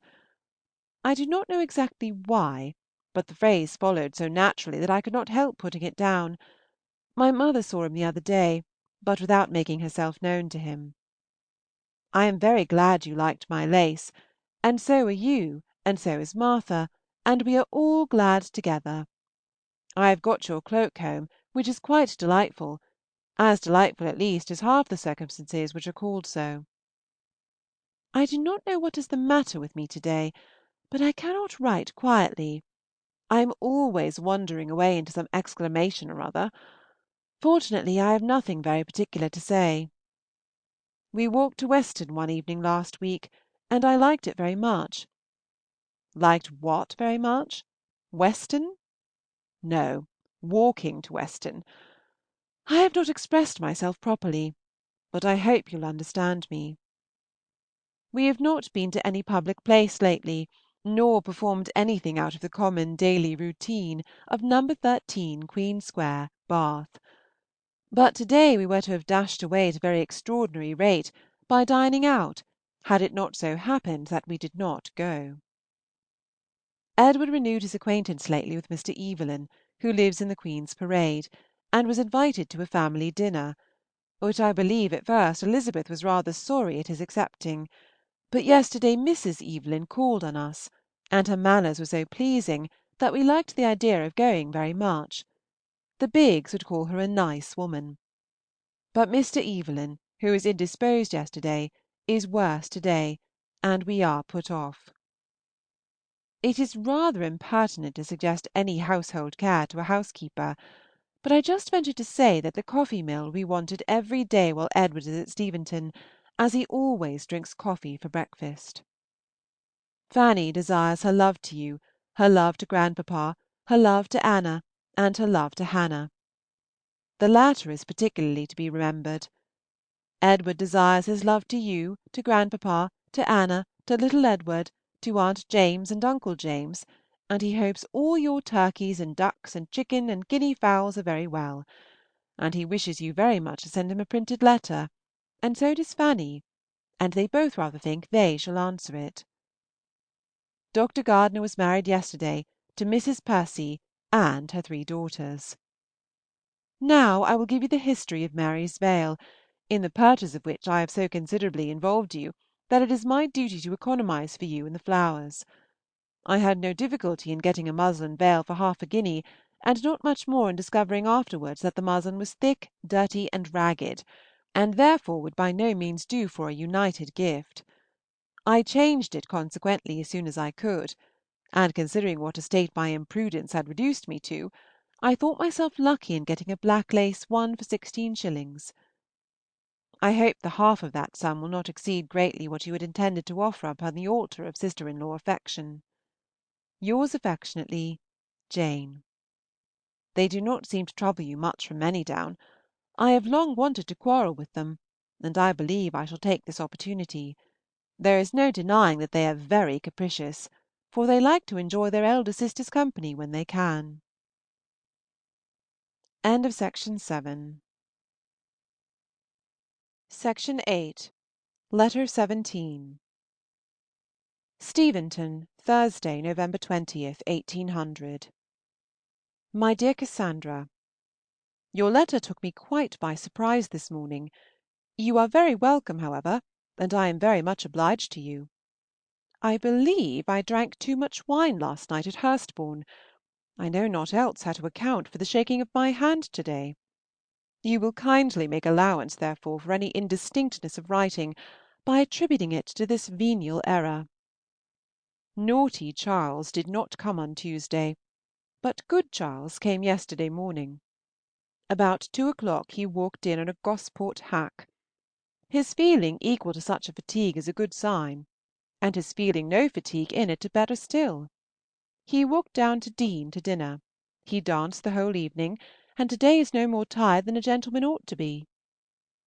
Your desiring to hear from me on Sunday will, perhaps, bring you a more particular account of the ball than you may care for, because one is prone to think much more of such things the morning after they happen than when time has entirely driven them out of one's recollection.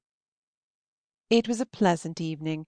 Charles found it remarkably so, but I cannot tell why, unless the absence of Miss Terry, towards whom his conscience reproaches him with being now perfectly indifferent, was a relief to him.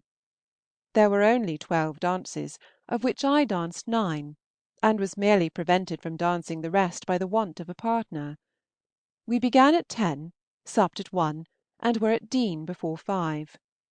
There were but 50 people in the room, very few families indeed from our side of the county, and not many more from the other. My partners were the 2 St. Johns, Hooper, Holder, and a very prodigious Mr. Matthew, with whom I called the last, and whom I liked the best of my little stock. There were very few beauties, and such as there were not very handsome. Miss Iremonger did not look well, and Mrs. Blount was the only one much admired. She appeared exactly as she did in September, with the same broad face, diamond bandeau, white shoes, pink husband, and fat neck. The 2 Miss Coxes were there. I traced in one the remains of the vulgar broad-featured girl who danced at Enham 8 years ago. The other is refined into a nice composed-looking girl, like Catherine Bigg.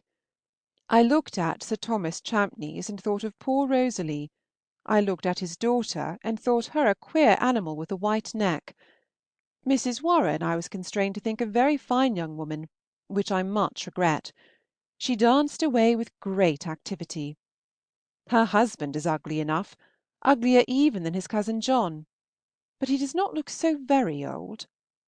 The Miss Maitlands are both prettyish, very like Anne, with brown skins, large dark eyes, and a good deal of nose.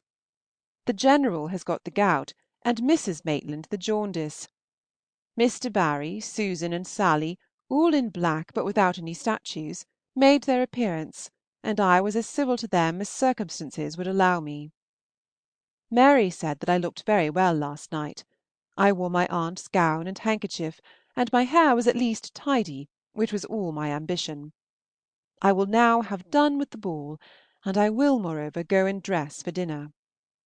Farewell. Charles sends you his best love, and Edward his worst. If you think the distinction improper, you may take the worst yourself. He will write to you when he gets back to his ship, and in the meantime desires that you will consider me as your affectionate sister, J. A. Friday. I have determined to go on Thursday, but of course not before the post comes in. Charles is in very good looks indeed. I had the comfort of finding out the other evening who all the fat girls with long noses were that disturbed me at the first H. ball. They all proved to be Miss Atkinsons of N. I rejoice to say that we have just had another letter from our dear Frank. It is to you, very short, written from Larnaca in Cyprus, and so lately as October 2nd. He came from Alexandria, and was to return there in 3 or 4 days, knew nothing of his promotion, and does not write above 20 lines, from a doubt of the letters ever reaching you, and an idea of all letters being opened at Vienna. He wrote a few days before to you from Alexandria by the Mercury, sent with dispatches to Lord Keith. Another letter must be owing to us besides this, one if not 2, because none of these are to me. Henry comes to-morrow, for one night only. My mother has heard from Mrs. E. Lee. Lady Say and Sale and her daughter are going to remove to Bath. Mrs. Estwick is married again to a Mr. Sloane, a young man under age, without the knowledge of either family. He bears a good character, however. Letter 18. Steventon, Saturday, January 3rd, 1801. My dear Cassandra, As you have by this time received my last letter, it is fit that I should begin another, and I begin with the hope, which is at present uppermost in my mind, that you often wore a white gown in the morning at the time of all the gay parties being with you. Our visit at Ash Park last Wednesday went off in a comme ça way. We met Mr. Lefroy and Tom Chute, played at cards, and came home again. James and Mary dined here on the following day, and at night Henry set off in the mail for London. He was as agreeable as ever during his visit, and has not lost anything in Miss Lloyd's estimation. Yesterday we were quite alone, only our four selves, but to-day the scene is agreeably varied by Mary's driving Martha to Basingstoke, and Martha's afterwards dining at Deane. My mother looks forward with as much certainty as you can do to our keeping two maids. My father is the only one not in the secret. We plan having a steady cook and a young giddy housemaid, with a sedate middle-aged man, who is to undertake the double office of husband to the former and sweetheart to the latter.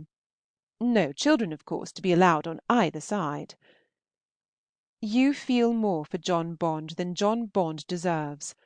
I am sorry to lower his character, but he is not ashamed to own himself that he has no doubt at all of getting a good place, and that he had even an offer many years ago from a farmer Payne of taking him into his service whenever he might quit my father's. There are three parts of Bath which we have thought of as likely to have the houses in them: Westgate Buildings, Charles Street, and some of the short streets leading from Laura Place or Pulteney Street. Westgate Buildings, though quite in the lower part of the town, are not badly situated themselves. The street is broad, and has rather a good appearance. Charles Street, however, I think is preferable. The buildings are new, and its nearness to Kingsmead Fields would be a pleasant circumstance. Perhaps you may remember, or perhaps you may forget, that Charles Street leads from the Queen Square Chapel to the two Green Park Streets. The houses in the streets near Laura Place I should expect to be above our price. Gay Street would be too high, except only the lower house on the left-hand side as you ascend. Towards that my mother has no disinclination. It used to be lower rented than any other house in the row, from some inferiority in the apartments. But above all others, her wishes are at present fixed on the corner house in Chapel Row, which opens into Princes Street. Her knowledge of it, however, is confined only to the outside, and therefore she is equally uncertain of its being really desirable as of its being to be had. In the meantime, she assures you she will do everything in her power to avoid Trim Street, although you have not expressed the fearful presentiment of it which was rather expected. We know that Mrs. Perrot will want to get us into Oxford Buildings, but we all unite in particular dislike of that part of the town, and therefore hope to escape. Upon all these different situations you and Edward may confer together, and your opinion of each will be expected with eagerness. As to our pictures, the Battle Piece, Mr. Nibbs, Sir William East, and all the old heterogeneous miscellany, manuscript, scriptural pieces dispersed over the house, are to be given to James. Your own drawings will not cease to be your own, and 2 paintings on tin will be at your disposal. My mother says that the French agricultural prints in the best bedroom were given by Edward to his 2 sisters. Do you or he know anything about it? She has written to my aunt, and we are all impatient for the answer. I do not know how to give up the idea of our both going to Paragon in May. Your going I consider as indispensably necessary, and I shall not like being left behind. There is no place here or hereabouts that I shall want to be staying at, and though to be sure the keep of 2 will be more than 1, I will endeavor to make the difference less by disordering my stomach with Bath buns, and as to the trouble of accommodating us, whether there are 1 or 2, it is much the same. According to the first plan, my mother and our 2 selves are to travel down together, and my father follow us afterwards, in about a fortnight or 3 weeks. We have promised to spend a couple of days at Ibthorp in our way. We must all meet at Bath, you know, before we set out for the sea, and everything considered, I think the first plan as good as any. My father and mother, wisely aware of the difficulty of finding in all Bath such a bed as their own, have resolved on taking it with them. All the beds indeed that we shall want are to be removed, namely, besides theirs, our own 2, the best for a spare one, and 2 for servants. and these necessary articles will probably be the only material ones that it would answer to send down. I do not think it will be worth while to remove any of our chests of drawers.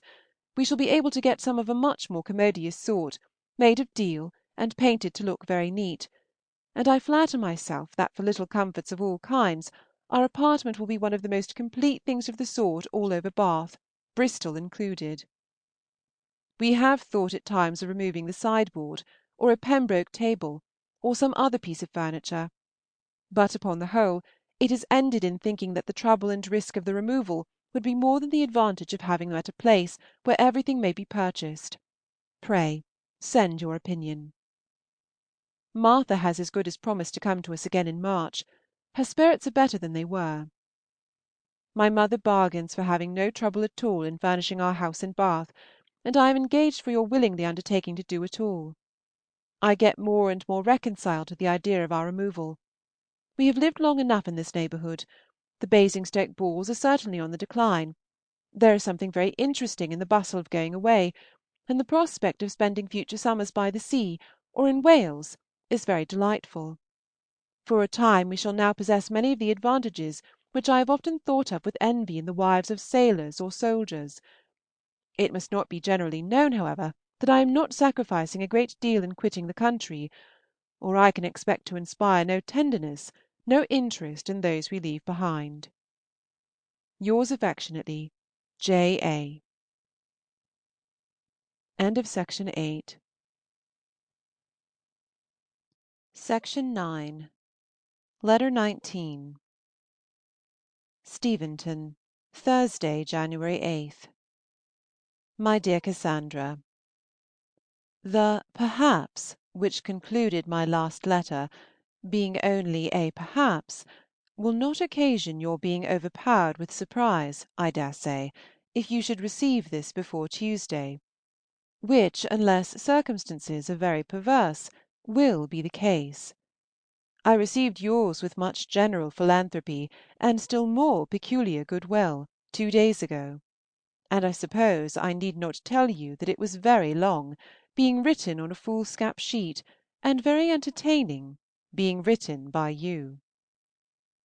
Mr. Payne has been dead long enough for Henry to be out of mourning for him before his last visit, though we knew nothing of it till about that time. Why he died, or of what complaint, or to what nobleman he bequeathed his 4 daughters in marriage, we have not heard. I am glad that the Wildmans are going to give a ball, and I hope you will not fail to benefit both yourself and me by laying out a few kisses in the purchase of a frank. I believe you are right in proposing to delay the cambric muslin, and I submit with a kind of voluntary reluctance. Mr. Peter de Barry has declined Dean curacy. He wishes to be settled near London.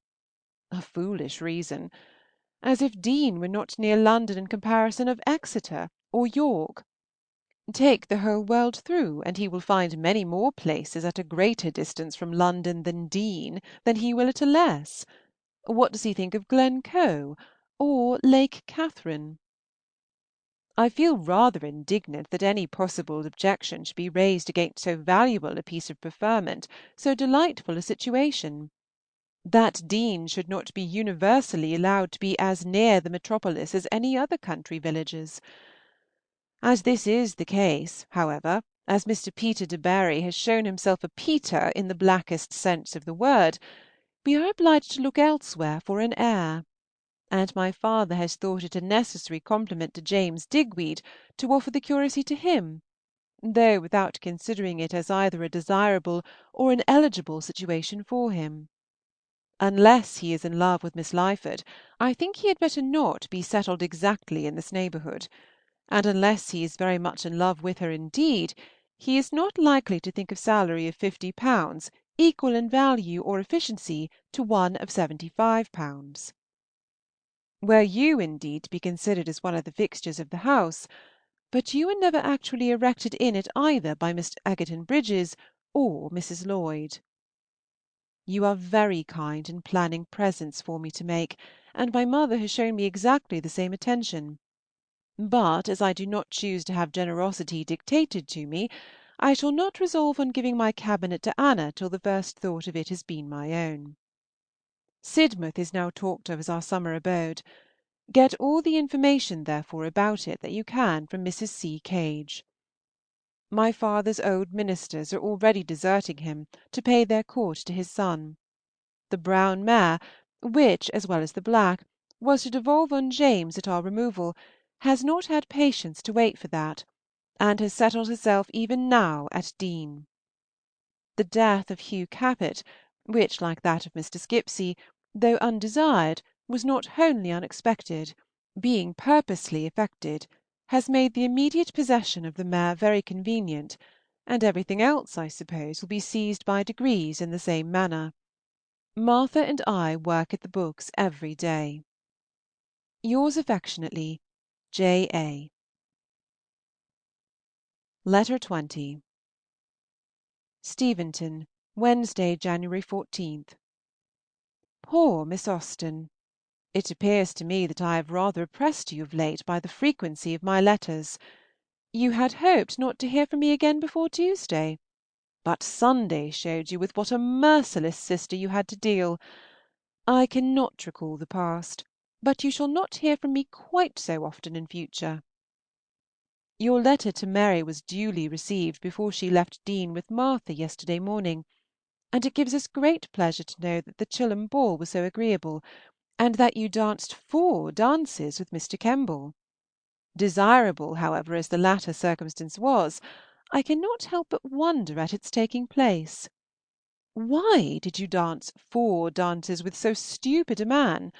Why not rather dance 2 of them with some elegant brother officer, who was struck with your appearance as soon as you entered the room? Martha left you her best love. She will write to you herself in a short time, but trusting to my memory rather than her own, she has nevertheless desired me to ask you to purchase for her 2 bottles of Steele's lavender water when you are in town, provided you should go to the shop on your own account; otherwise you may be sure that she would not have you recollect the request. James dined with us yesterday, wrote to Edward in the evening, filled 3 sides of paper, every line inclining too much towards the north-east, and the very first line of all scratched out, and this morning he joins his lady in the fields of Elysium and Ibthorp. Last Friday was a very busy day with us. We were visited by Miss Lyford and Mr. Bale. The latter began his operations in the house, but had only time to finish the 4 sitting-rooms. The rest is deferred till the spring is more advanced and the days longer.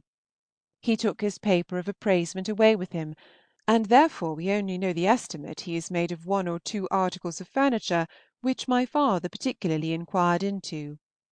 I understand, however, that he was of opinion that the whole would amount to more than £200, and it is not imagined that this will comprehend the brewhouse and many other, etc., etc. Miss Lyford was very pleasant, and gave my mother such an account of the houses in Westgate Buildings, where Mrs. Lyford lodged 4 years ago, as made her think of a situation there with great pleasure.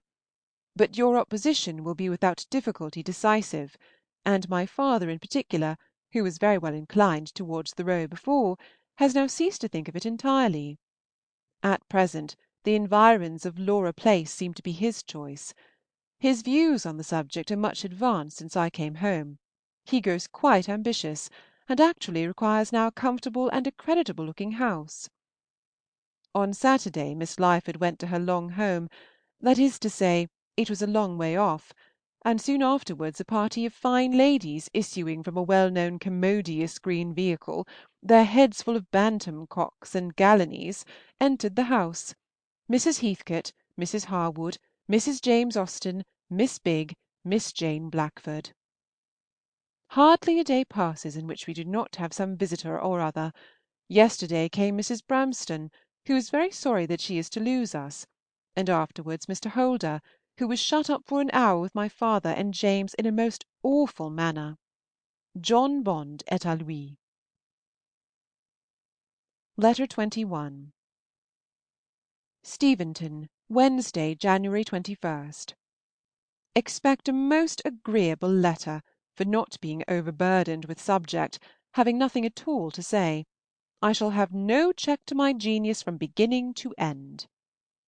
Well, and so Prank's letter has made you very happy, but you are afraid he would not have patience to stay for the Harlem, which you wished him to have done as being safer than the merchantman.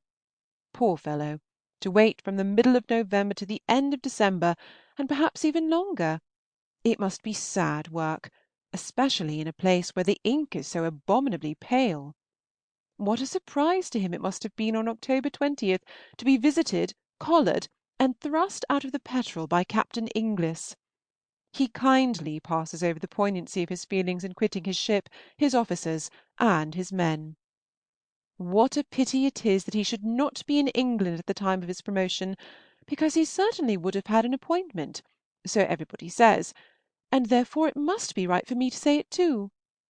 Had he really been here, the certainty of the appointment, I dare say, would not have been half so great, but as it could not be brought to the proof, his absence will always be a lucky source of regret. Eliza talks of having read in a newspaper that all the first lieutenants of the frigates, whose captains were to be sent into line of battle ships, were to be promoted to the ranks of commanders. If it be true, Mr. Valentine may afford himself a fine Valentine's knot, and Charles may perhaps become first of the Endymion, though I suppose Captain Durham is too likely to bring a villain with him under that denomination. The neighbourhood has quite recovered the death of Mrs. Rider, so much so that I think they are rather rejoiced at it now. Her things were so very dear, and Mrs. Rogers is to be all that is desirable. Not even death itself can fix the friendship of the world. The Wilmots being robbed must be an amusing thing to their acquaintance, and I hope it is as much their pleasure as it seems their avocation to be subjects of general entertainment. I have a great mind not to acknowledge the receipt of your letter, which I have just had the pleasure of reading, because I am so ashamed to compare the sprawling lines of this with it. But if I say all that I have to say, I hope I have no reason to hang myself. Why did not J. D. make his proposals to you? I suppose he went to see the cathedral, that he might know how he should like to be married in it. End of Section 9. Section 10. Letter 22. Southampton, Wednesday, January 7th, 1807. My dear Cassandra, you are mistaken in supposing I should expect your letter on Sunday. I had no idea of hearing from you before Tuesday, and my pleasure yesterday was therefore unhurt by any previous disappointment. I thank you for writing so much. You must really have sent me the value of 2 letters in one. We are extremely glad to hear that Elizabeth is so much better, and hope you will be sensible of still further amendment in her when you return from Canterbury. Of your visit there I must now speak incessantly. It surprises but pleases me more, and I consider it as a very just and honourable distinction of you, and not less to the credit of Mrs. Knight. I have no doubt of your spending your time with her most pleasantly in quiet and rational conversation, and am so far from thinking her expectations of you will be deceived, that my only fear is of your being so agreeable and so much to her taste as to make her wish to keep you with her forever. If that should be the case, we must remove to Canterbury, which I should not like so well as Southampton.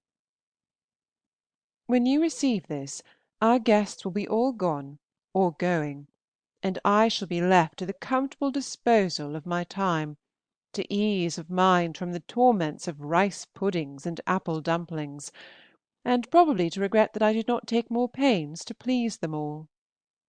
Mrs. J. Austen has asked me to return with her to Steventon. I need not give my answer, and she has invited my mother to spend there the time of Mrs. F. A.'s confinement, which she seems half inclined to do. A few days ago I had a letter from Miss Irvine, and as I was in her debt, you will guess it to be a remonstrance, not a very severe one, however.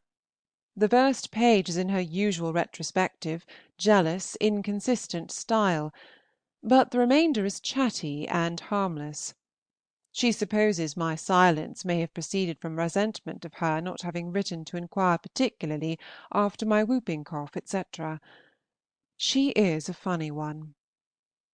I have answered her letter, and have endeavored to give something like the truth, with as little incivility as I could, by placing my silence to the want of subject in the very quiet way in which we live. Phoebe has repented and stays. I have also written to Charles, and I answered Miss Buller's letter by return of post, as I intended to tell you in my last. 2 or 3 things I recollected when it was too late, that I might have told you. One is that the Welbys have lost their eldest son by a putrid fever at Eton, and another that Tom Chute is going to settle in Norfolk. You have scarcely ever mentioned Lizzie since your being at Godmersham. I hope it is not because she is altered for the worse. I cannot yet satisfy Fanny as to Mrs. Foote's baby's name, and I must not encourage her to expect a good one, as Captain Foote is a professed adversary to all but the plainest. He likes only Mary, Elizabeth, Anne, etc. Our best chance is of Caroline, which in compliment to a sister seems the only exception. He dined with us on Friday, and I fear will not soon venture again, for the strength of our dinner was a boiled leg of mutton, underdone even for James, and Captain Foote has a particular dislike to underdone mutton. But he was so good-humored and pleasant that I did not much mind his being starved. He gives us all the most cordial invitation to his house in the country, saying just what the Williams ought to say to make us welcome. Of them we have seen nothing since you left us, and we hear that they are just gone to Bath again, to be out of the way of further alterations at Brooklands. Mrs. F. A. has had a very agreeable letter from Mrs. Dixon, who is delighted with the purse, and desires her not to provide herself with a christening dress, which is exactly what her young correspondent wanted, and she means to defer making any of the caps as long as she can, in hope of having Mrs. D.'s present in time to be serviceable as a pattern. She desires me to tell you that the gowns were cut out before your letter arrived, but that they are long enough for Caroline. The beds, as I believe they are called, have fallen to Frank's share to continue, and of course are cut out to admiration. Alphonsine did not do.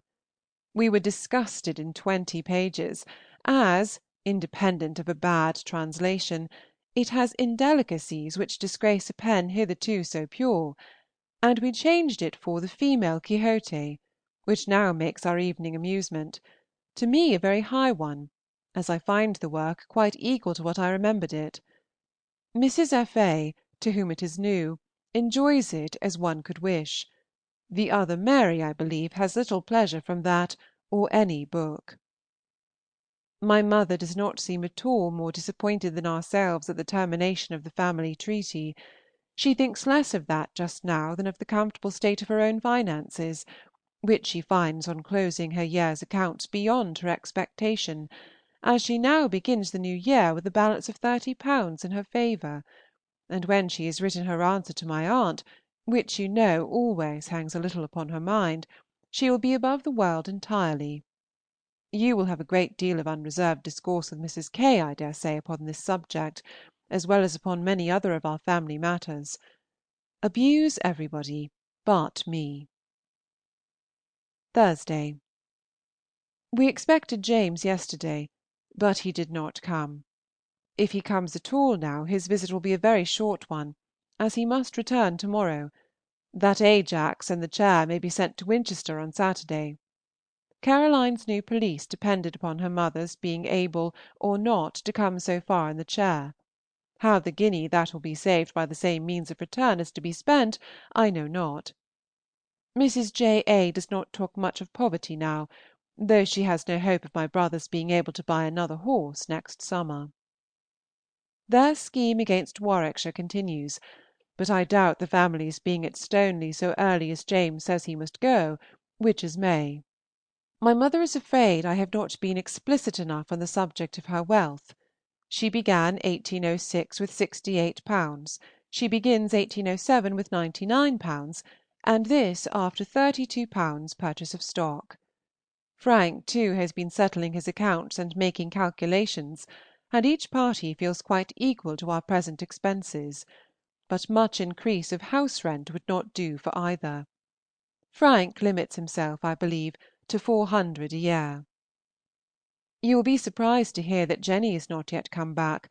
We have heard nothing of her since her reaching Itchingswell, and I can only suppose that she must be detained by illness in somebody or other, and that she has been each day expecting to be able to come on the morrow. I am glad I did not know beforehand that she was to be absent during the whole, or almost the whole, of our friends being with us, for though the inconvenience has not been nothing, I should have feared still more. Our dinners have certainly suffered not a little by having only Molly's head and Molly's hands to conduct them. She fries better than she did, but not like Jenny. We did not take our walk on Friday. It was too dirty, nor have we yet done it. We may perhaps do something like it to day, as after seeing Frank skate, which he hopes to do in the meadows by the beach, we are to treat ourselves with a passage over the ferry. It is one of the pleasantest frosts I ever knew, so very quiet. I hope it will last some time longer for Frank's sake, who is quite anxious to get some skating. He tried yesterday, but it would not do. Our acquaintance increased too fast. He was recognized lately by Admiral Bertie, and a few days since arrived the Admiral and his daughter Catherine to wait upon us. There was nothing to like or dislike in either.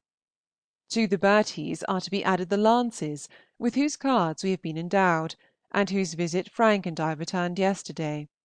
They live about 1 3/4 miles from S. to the right of the new road to Portsmouth, and I believe their house is one of those which are to be seen almost anywhere among the woods on the other side of the Itchen. It is a handsome building, stands high, and in a very beautiful situation. We found only Mrs. Lance at home, and whether she boasts any offspring besides a grand pianoforte did not appear. She was civil and chatty enough, and offered to introduce us to some acquaintance in Southampton, which we gratefully declined. I suppose they must be acting by the orders of Mr. Lance of Netherton in this civility, as there seems no other reason for their coming near us. They will not come often, I dare say.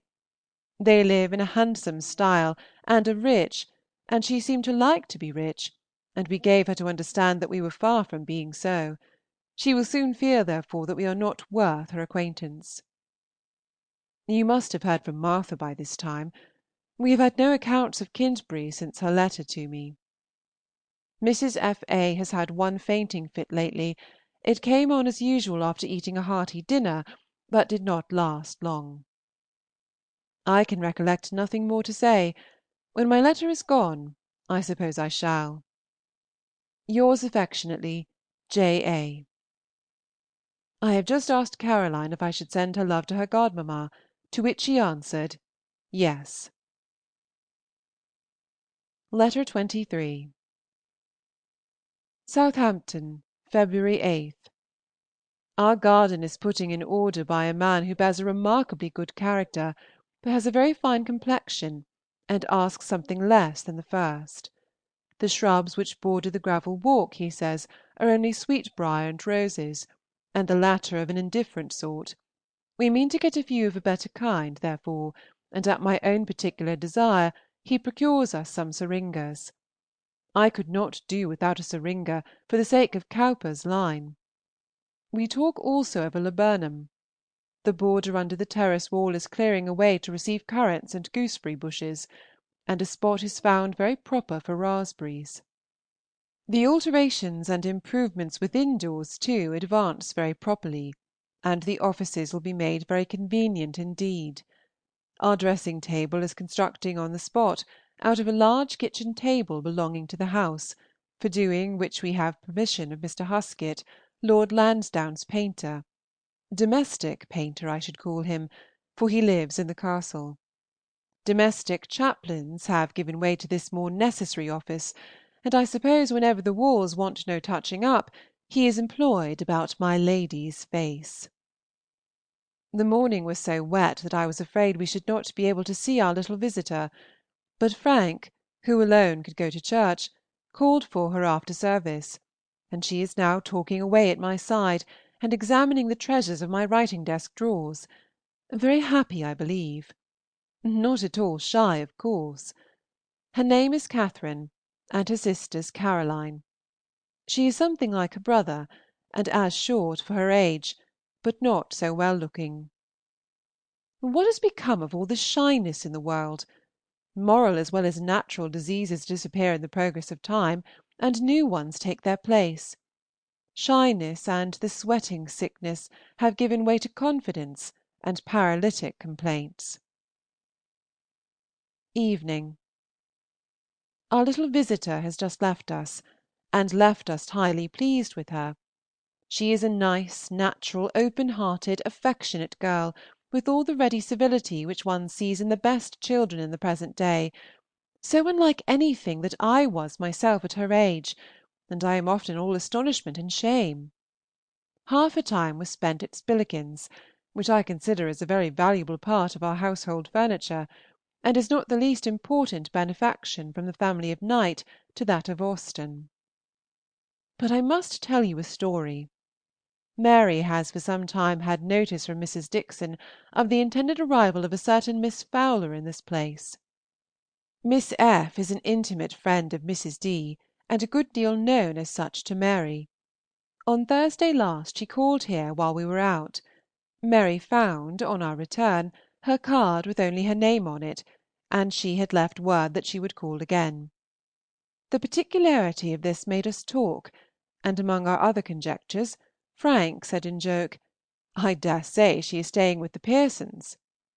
The connection of the names struck Mary, and she immediately recollected Miss Fowler's having been very intimate with persons so called, and, upon putting everything together, we have scarcely a doubt of her being actually staying with the only family in the place whom we cannot visit. What a contretemps! In the language of France. What an unluckiness! In that of Madame Duval. The black gentleman has certainly employed one of his menial imps to bring about this complete, though trifling, mischief. Miss F. has never called again, but we are in daily expectation of it. Miss P. has, of course, given her a proper understanding of the business.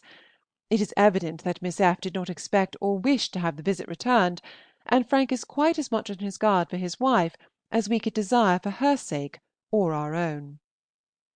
We shall rejoice in being so near Winchester when Edward belongs to it, and can never have our spare bed filled more to our satisfaction than by him. Does he leave Eltham at Easter? We are reading at Clarentine, and are surprised to find how foolish it is. I remember liking it much less on a second reading than at the first, and it does not bear a third at all. It is full of unnatural conduct and forced difficulties, without striking merit of any kind. Miss Harrison is going into Devonshire to attend Mrs. Dunstan, as usual. Miss J. is married to young Mr. G., and is to be very unhappy. He swears, drinks, is cross, jealous, selfish, and brutal. The match makes her family miserable, and has occasioned his being disinherited. The Browns are added to our list of acquaintance. He commands the Sea Fencibles here under Sir Thomas, and was introduced at his own desire by the latter when we saw him last week. As yet the gentlemen only have visited, as Mrs. B. is ill, but she is a nice-looking woman, and wears one of the prettiest straw bonnets in the place. Monday. The garret beds are made, and ours will be finished to day. I had hoped it would be finished on Saturday, but neither Mrs. Hall nor Jenny was able to give help enough for that, and I have as yet done very little, and Mary nothing at all. This week we shall do more, and I should like to have all the 5 beds completed by the end of it. There will then be the window curtains, sofa cover, and a carpet to be altered. I should not be surprised if we were to be visited by James again this week. He gave us reason to expect him soon, and if they go to Eversley, he cannot come next week. There, I flatter myself I have constructed you a smartish letter, considering my want of materials, but like my dear Dr. Johnson, I believe I have dealt more in notions than facts. I hope your cough is gone, and that you are otherwise well, and remain with love, yours affectionately, J. A. End of Section 10. Section 11. Letter 24. Godmersham, Wednesday, June 15th, 1808. My dear Cassandra, where shall I begin? Which of all my important nothings shall I tell you first? At 7:30 yesterday morning, Henry saw us in our own carriage, and we drove away from the Bath Hotel, which, by the by, had been found most uncomfortable quarters, very dirty, very noisy, and very ill provided. James began his journey by the coach at 5. Our first 8 miles were hot. Deptford Hill brought to my mind our hot journey into Kent 14 years ago, but after Blackheath we suffered nothing, and as the day advanced it grew quite cool. At Dartford, which we reached within the 2 hours and 3/4, we went to the Bull, the same inn at which we breakfasted in that said journey, and on the present occasion had about the same bad butter. At 10:30 we were again off, and travelling on without any adventure, reached Sittingbourne by 3. Daniel was watching for us at the door of the George, and I was acknowledged very kindly by Mr. and Mrs. Marshall, to the latter of whom I devoted my conversation, while Mary went out to buy some gloves. A few minutes, of course, did for Sittingbourne, and so off we drove, and by 6 o'clock were at Godmersham. Our 2 brothers were walking before the house as we approached, as natural as life. Fanny and Lizzy met us in the hall with a great deal of pleasant joy. We went for a few minutes into the breakfast parlour, and then proceeded to our rooms. Mary has the hall chamber. I am in the yellow room, very literally, for I am writing in it at this moment. It seems odd to me to have such a place all to myself, and to be at Godmersham without you is also odd. You are wished for, I assure you. Fanny, who came to me as soon as she had seen her Aunt James to her room, and stayed while I dressed, was as energetic as usual in her longings for you. She is grown both in height and size since last year, but not immoderately, looks very well, and seems, as to conduct and manner, just what she was, and what one could wish her to continue. Elizabeth, who was dressing when we arrived, came to me for a minute attended by Marianne, Charles, and Louisa, and, you will not doubt, gave me a very affectionate welcome. That I had received such from Edward also I need not mention, but I do, you see, because it is a pleasure. I never saw him look in better health, and Fanny says he is perfectly well. I cannot praise Elizabeth's looks, but they are probably affected by a cold. Her little namesake has gained in beauty in the last 3 years, though not all that Marianne has lost. Charles is not quite so lovely as he was. Louisa is much as I expected, and Cassandra I find handsomer than I expected, though at present disguised by such a violent breaking out that she does not come down after dinner. She has charming eyes and a nice open countenance, and seems likely to be very lovable. Her size is magnificent. I was agreeably surprised to find Louisa Bridges still here. She looks remarkably well, legacies, a very wholesome diet, and is just what she always was. John is at Sandling. You may fancy our dinner party, therefore. Fanny, of course, belonging to it, and little Edward for that day. He was almost too happy; his happiness at least made him too talkative. It has struck 10. I must go to breakfast. Since breakfast I have had a tête-à-tête with Edward in his room. He wanted to know James's plans and mine, and from what his own now are, I think it already nearly certain that I shall return when they do, though not with them. Edward will be going about the same time to Alton, where he has business with Mr. Trimmer, and where he means his son should join him, and I shall probably be his companion to that place, and get on afterwards somehow or other. I should have preferred a rather longer stay here certainly, but there is no prospect of any later conveyance for me, as he does not mean to accompany Edward on his return to Winchester, from a very natural unwillingness to leave Elizabeth at that time. I shall at any rate be glad not to be obliged to be an encumbrance on those who have brought me here, for as James has no horse, I must feel in their carriage that I am taking his place. We were rather crowded yesterday, though it does not become me to say so, as I and my Boa were of the party, and it is not to be supposed but that a child of 3 years of age was fidgety. I need scarcely beg you to keep all this to yourself, lest it should get round by Anna's means. She is very kindly inquired after by her friends here, who all regret her not coming with her father and mother. I left Henry, I hope, free from his tiresome complaint, in other respects well, and thinking with great pleasure of Cheltenham and Stoneleigh. The brewery scheme is quite at an end. At a meeting of the subscribers last week, it was by general, and I believe very hearty consent, dissolved. The country is very beautiful. I saw as much as ever to admire in my yesterday's journey. Letter 25. Castle Square, October 13.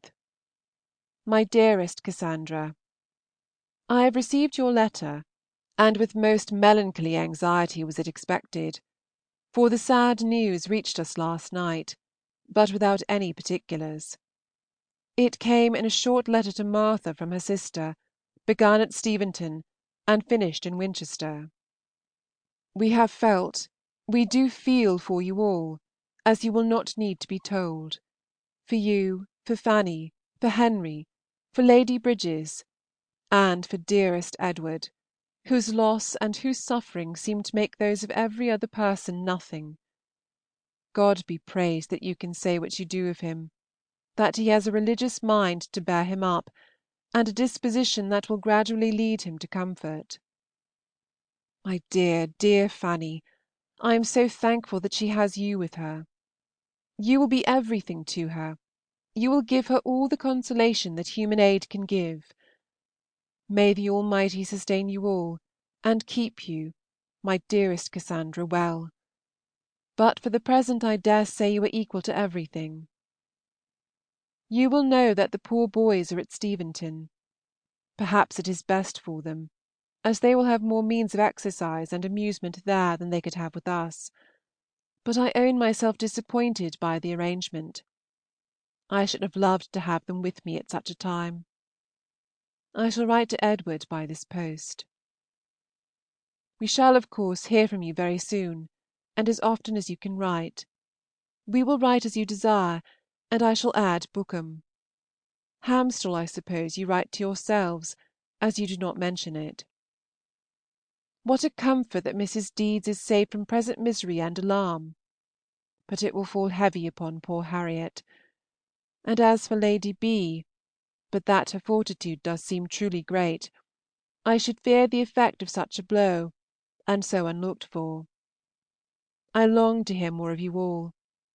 Of Henry's anguish I think with grief and solicitude, but he will exert himself to be of use and comfort. With what true sympathy our feelings are shared by Martha you need not be told. She is the friend and sister under every circumstance. We need not enter into a panegyric on the departed, but it is sweet to think of her great worth, of her solid principles, of her true devotion, her excellence in every relation of life. It is also consolatory to reflect on the shortness of the sufferings which led her from this world to a better. Farewell for the present, my dearest sister. Tell Edward that we feel for him, and pray for him. Yours affectionately, J. Austen. I will write to Catherine. Perhaps you can give me some directions about mourning. Letter 26. Castle Square, Saturday night, October 15th. My dear Cassandra, your accounts make us as comfortable as we can expect to be at such a time. Edward's loss is terrible, and must be felt as such, and these are too early days indeed to think of moderation in grief, either in him or his afflicted daughter, but soon we may hope that our dear Fanny's sense of duty to that beloved father will rouse her to exertion. For his sake, and as the most acceptable proof of love to the spirit of her departed mother, she will try to be tranquil and resigned. Does she feel you to be a comfort to her, or is she too much overpowered for anything but solitude? Your account of Lizzie is very interesting. Poor child! One must hope the impression will be strong, and yet one's heart aches for a dejected mind of 8 years old. I suppose you see the corpse. How does it appear? We are anxious to be assured that Edward will not attend the funeral, but when it comes to the point, I think he must feel it impossible. Your parcel shall set off on Monday, and I hope the shoes will fit. Martha and I both tried them on. I shall send you such of your mourning as I think most likely to be useful, reserving for myself your stockings and half the velvet, in which selfish arrangement I know I am doing what you wish. I am to be in bombazine and crape, according to what we are told is universal here, and which agrees with Martha's previous observation. My mourning, however, will not impoverish me, for by having my velvet pelisse fresh lined and made up, I am sure I shall have no occasion this winter for anything new of that sort. I take my cloak for the lining, and shall send yours on the chance of its doing something of the same for you, though I believe your pelisse is in better repair than mine. One Miss Baker makes my gown, and the other my bonnet, which is to be silk, covered with crape. I have written to Edward Cooper, and hope he will not send one of his letters of cruel comfort to my poor brother. And yesterday I wrote to Alethea Bigg, in reply to a letter from her. She tells us in confidence that Catherine is to be married on Tuesday se'nnight. Mr. Hill is expected at Manydown in the course of the ensuing week. We are desired by Mrs. Harrison and Miss Austen to say everything proper for them to yourself and Edward on this sad occasion, especially that nothing but a wish of not giving additional trouble where so much is inevitable prevents their writing themselves to express their concern. They seem truly to feel concern. I am glad you can say what you do of Mrs. Knight and of Goodnestone in general. It is a great relief to me to know that the shock did not make any of them ill. But what a task was yours to announce it! Now I hope you are not overpowered with letter writing, as Henry and John can ease you of many of your correspondence. Was Mr. Scudamore in the house at the time? Was any application attempted? And is the seizure at all accounted for? Sunday. As Edward's letter to his son is not come here, we know that you must have been informed as early as Friday of the boys being at Steventon, which I am glad of. Upon your letter to Dr. Goddard's being forwarded to them, Mary wrote to ask whether my mother wished to have her grandsons sent to her. We decided on their remaining where they were, which I hope my brother will approve of. I am sure he will do us the justice of believing that in such a decision we sacrificed inclination to what we thought best. I shall write by the coach to morrow to Mrs. J. A.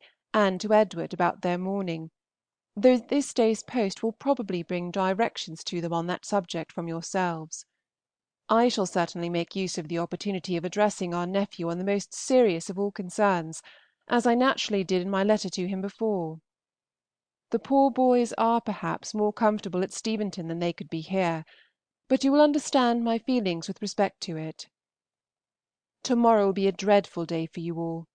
Mr. Whitfield's will be a severe duty. Glad shall I be to hear that it is over. That you are forever in our thoughts you will not doubt. I see your mournful party in my mind's eye under every varying circumstance of the day, and in the evening especially figure to myself its sad gloom, the efforts to talk, the frequent summons to melancholy orders and cares, and poor Edward, restless in misery, going from one room to another, and perhaps not seldom upstairs, to see all that remains of his Elizabeth. Dearest Fanny must now look upon herself as his prime source of comfort, his dearest friend, as the being who is to gradually supply to him, to the extent that is possible, what he has lost. This consideration will elevate and cheer her. Adieu. You cannot write too often, as I said before. We are heartily rejoiced that the poor baby gives you no particular anxiety. Kiss dear Lizzy for us. Tell Fanny that I shall write in a day or two to Miss Sharp. My mother is not ill. Yours most truly, J. Austen.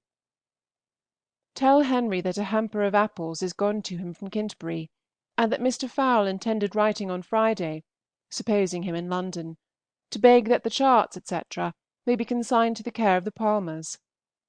Mrs. Fowle has also written to Miss Palmer to beg she will send for them. End of Section 11. Section 12. Letter 27. Castle Square, Monday, October 24th. My dear Cassandra, Edward and George came to us soon after 7 on Saturday, very well but very cold, having by choice travelled on the outside, and with no greatcoat but what Mr. Wise, the coachman, good-naturedly spared them of his, as they sat by his side. They were so much chilled when they arrived that I was afraid they must have taken cold, but it does not seem at all the case. I never saw them looking better. They behave extremely well in every respect, showing quite as much feeling as one wishes to see, and on every occasion speaking of their father with the liveliest affection. His letter was read over by each of them yesterday, and with many tears. George sobbed aloud. Edward's tears do not flow so easily, but as far as I can judge they are both very properly impressed by what has happened. Miss Lloyd, who is a more impartial judge than I can be, is exceedingly pleased with them. George is almost a new acquaintance to me, and I find him in a different way as engaging as Edward. We do not want amusement, bilbo catch, at which George is indefatigable, spillikins, paper ships, riddles, conundrums, and cards, with watching the flow and ebb of the river, and now and then a stroll out, keep us well employed, and we mean to avail ourselves of our kind papa's consideration by not returning to Winchester till quite the evening of Wednesday. Mrs. J. A. had not time to get them more than one suit of clothes; their others are making here, and though I do not believe Southampton is famous for tailoring, I hope it will prove itself far better than Basingstoke. Edward has an old black coat, which will save his having a second new one, but I find that black pantaloons are considered by them as necessary, and of course one would not have them made uncomfortable by the want of what is usual on such occasions. Fanny's letter was received with great pleasure yesterday, and her brother sends his thanks, and will answer it soon. We all saw what she wrote, and were very much pleased with it. To-morrow I hope to hear from you, and to-morrow we must think of poor Catherine.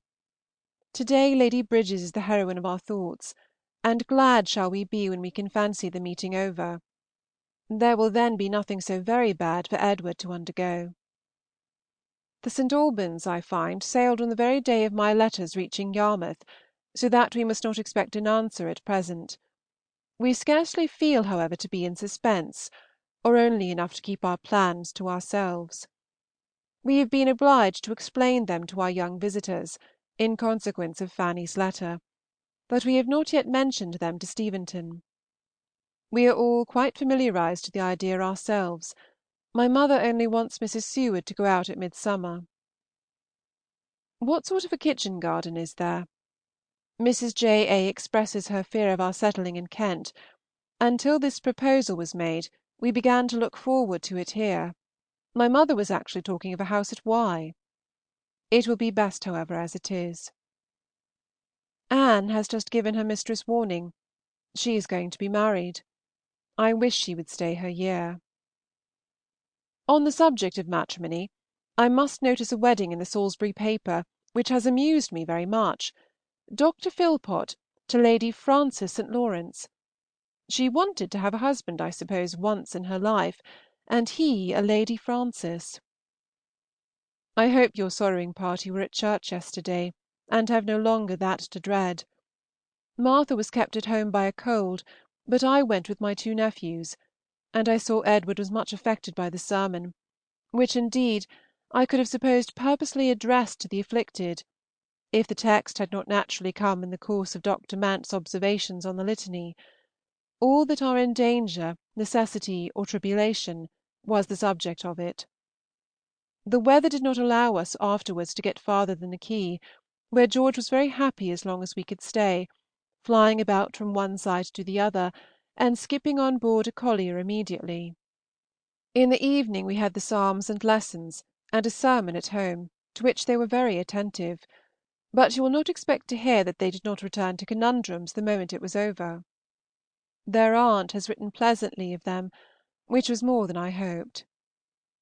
While I write now, George is most industriously making and naming paper ships, at which he afterwards shoots with horse chestnuts, brought from Steventon on purpose, and Edward equally intent over the Lake of Killarney, twisting himself about in one of our great chairs. Tuesday. Your close-written letter makes me quite ashamed of my wide lines. You have sent me a great deal of matter, most of it very welcome. As to your lengthened stay, it is no more than I expected, and what must be, but you cannot suppose that I like it. All that you say of Edward is truly comfortable. I began to fear that when the bustle of the first week was over, his spirits might for a time be more depressed, and perhaps one must still expect something of the kind.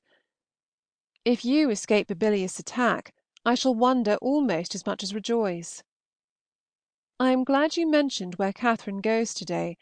It is a good plan, but sensible people may generally be trusted to form such. The day began cheerfully, but it is not likely to continue for what it should, for them or for us. We had a little water party yesterday. I and my two nephews went from the Itchen ferry up to Northam, where we landed, looked into the 74, and walked home, and it was so much enjoyed that I had intended to take them to Netley to day. The tide is just right for our going immediately after moonshine, but I am afraid there will be rain. If we cannot get so far, however, we may perhaps go round from the ferry to the quay. I had not proposed doing more than cross the Itchen yesterday, but it proved so pleasant and so much to the satisfaction of all that when we reached the middle of the stream we agreed to be rowed up the river. Both the boys rowed great part of the way, and their questions and remarks, as well as their enjoyment, were very amusing. George's inquiries were endless, and his eagerness in everything reminds me often of his Uncle Henry. Our evening was equally agreeable in its way. I introduced speculation, and it was so much approved that we hardly knew how to leave off. Your idea of an early dinner to-morrow is exactly what we propose, for after writing the first part of this letter, it came into my head that at this time of year we have not summer evenings. We shall watch the light to-day, that we may not give them a dark drive to-morrow. They send their best love to papa and everybody, with George's thanks for the letter brought by this post. Martha begs my brother may be assured of her interest in everything relating to him and his family, and of her sincerely partaking our pleasure in the receipt of every good account from Godmersham. Of Chawton I think I can have nothing more to say, but that everything you say about it in the letter now before me will, I am sure, as soon as I am able to read it to her, make my mother consider the plan with more and more pleasure. We had formed the same views on H. Digweed's farm. A very kind and feeling letter is arrived to-day from Kintbury. Mrs. Fowle's sympathy and solicitude on such an occasion you will be able to do justice to, and to express it as she wishes to my brother. Concerning you, she says, "Cassandra will, I know, excuse my writing to her. It is not to save myself, but her that I omit so doing. Give my best, my kindest love to her, and tell her I feel for her as I know she would for me on the same occasion, and that I most sincerely hope her health will not suffer." We have just had 2 hampers of apples from Kintbury, and the floor of our little garret is almost covered. Love to all. Yours very affectionately, J. A. Letter 28. Castle Square, Sunday, November 21st. Your letter, my dear Cassandra, obliges me to write immediately, that you may have the earliest notice of Frank's intending, if possible, to go to Godmersham exactly at the time now fixed for your visit to Goodnestone. He resolved almost directly on the receipt of your former letter to try for an extension of his leave of absence, that he might be able to go down to you for 2 days, but charged me not to give you any notice of it, on account of the uncertainty of success.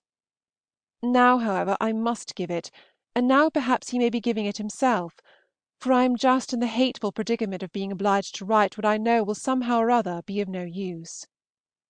He meant to ask for 5 days more, and if they were granted, to go down by Thursday night's mail, and spend Friday and Saturday with you; and he considered his chance of succeeding by no means bad. I hope it will take place as he planned, and that your arrangements with Goodnestone may admit of suitable alteration. Your news of Edward Bridges was quite news, for I have had no letter from Wrotham. I wish him happy with all my heart, and hope his choice may turn out according to his own expectations, and beyond those of his family, and I dare say it will. Marriage is a great improver, and in a similar situation Harriet may be as amiable as Eleanor. As to money, that will come, you may be sure, because they cannot do without it. When you see him again, pray give him our congratulations and best wishes. This match will certainly set John and Lucy going. There are 6 bedchambers at Chawton. Henry wrote to my mother the other day, and luckily mentioned the number, which is just what we wanted to be assured of. He speaks also of garrets for store places, one of which she immediately planned fitting up for Edward's manservant, and now perhaps it must be for our own, for she is already quite reconciled to our keeping one. The difficulty of doing without one had been thought of before. His name shall be Robert, if you please. Before I can tell you of it, you will have heard that Miss Sawbridge is married. It took place, I believe, on Thursday. Mrs. Fowle has for some time been in on the secret, but the neighborhood in general were quite unsuspicious. Mr. Maxwell was tutor to the young Gregorys, consequently they must be one of the happiest couples in the world, and either of them worthy of envy, for she must be excessively in love, and he mounts from nothing to a comfortable home. Martha has heard him very highly spoken of. They continue for the present at Speen Hill. I have a Southampton match to return for your Kentish one, Captain G. Heathcote and Miss A. Lisle. I have it from Alethea, and like it because I had made it before. Yes, the Stoneleigh business is concluded, but it was not till yesterday that my mother was regularly informed of it, though the news had reached us on Monday evening by way of Steventon. My aunt says as little as may be on the subject by way of information, and nothing at all by way of satisfaction. She reflects on Mr. T. Lee's dilatoriness, and looks about with great diligence and success for inconvenience and evil, among which she ingeniously places the danger of her new housemaid's catching cold on the outside of the coach when she goes down to Bath, for a carriage makes her sick. John Binns has been offered their place, but declines it, as she supposes, because he will not wear a livery. Whatever be the cause, I like the effect. In spite of all my mother's long and intimate knowledge of the writer, she was not up to the expectation of such a letter as this. The discontentedness of it shocked and surprised her, but I see nothing in it out of nature, though a sad nature. She does not forget to wish for chambers, you may be sure. No particulars are given, not a word of arrears mentioned, though in her letter to James they were in a general way spoken of. The amount of them is a matter of conjecture, and to my mother a most interesting one. She cannot fix any time for their beginning with any satisfaction to herself but Mrs. Lee's death, and Henry's £2000 neither agrees with that period nor any other. I do not like to own our previous information of what was intended last July, and have therefore only said that if we could see Henry we might hear many particulars, as I had understood that some confidential conversation had passed between him and Mr. T. L. at Stoneleigh. We have been as quiet as usual since Frank and Mary left us. Mr. Criswick called on Martha that very morning on his way home again from Portsmouth, and we have had no visitor since. We called at the Miss Lyells one day, and heard a good account of Mr. Heathcote's canvass, the success of which, of course, exceeds his expectations. Alethea in her letter hopes for my interest, which I conclude means Edward's, and I take this opportunity, therefore, of requesting that he will bring in Mr. Heathcote. Mr. Lane told us yesterday that Mr. H. had behaved very handsomely, and waited on Mr. Thistlethwaite, to say that if he, Mr. T., would stand, he, Mr. H., would not oppose him. But Mr. T. declined it, acknowledging himself still smarting under the payment of late electioneering costs. The Mrs. Hulberts, we learned from Kinbury, come to Steventon this week, and bring Mary Jane Fowle with them on her way to Mrs. Nune's. She returns at Christmas with her brother. Our brother we may perhaps see in the course of a few days, and we mean to take the opportunity of his help to go one night to the play. Martha ought to see the inside of the theatre once while she lives in Southampton, and I think she will hardly wish to take a second view. The furniture of Bellevue is to be sold to morrow, and we shall take it in our usual walk, if the weather be favorable. How could you have had a wet day on Thursday? With us it was the prince of days, the most delightful we have had for weeks, soft, bright, with a brisk wind from the south-west. Everybody was out and talking of spring, and Martha and I did not know how to turn back. On Friday evening we had very blowing weather, from 6 to 9. I think we never heard it worse, even here. And one night we had so much rain that it forced its way again into the store-closet, and though the evil was comparatively slight and the mischief nothing, I had some employment the next day in drying parcels, etc. I have now moved still more out of the way. Martha sends her best love, and thanks you for admitting her to the knowledge of the pros and cons about Harriet Foote. She has an interest in all such matters. I am also to say that she wants to see you. Mary Jane missed her papa and mamma a good deal at first, but now does very well without them. I am glad to hear of little John's being better, and hope your accounts of Mrs. Knight will also improve. Adieu. Remember me affectionately to everybody, and believe me, ever yours, J. A. End of Section 12. Section 13. Letter 29. Castle Square, Friday, December 9th. Many thanks, my dear Cassandra, to you and Mr. Deedes for your joint and agreeable composition, which took me by surprise this morning. He has certainly great merit as a writer. He does ample justice to his subject, and without being diffuse is clear and correct. And though I do not mean to compare his epistolary powers with yours, or to give him the same portion of my gratitude, he certainly has a very pleasing way of winding up a whole and speeding truth into the world. But all this, as my dear Mrs. Piozzi says, is flight and fancy and nonsense, for my master has his great casks to mind, and I have my little children. It is you, however, in this instance that have the little children, and I that have the great cask, for we are brewing spruce beer again.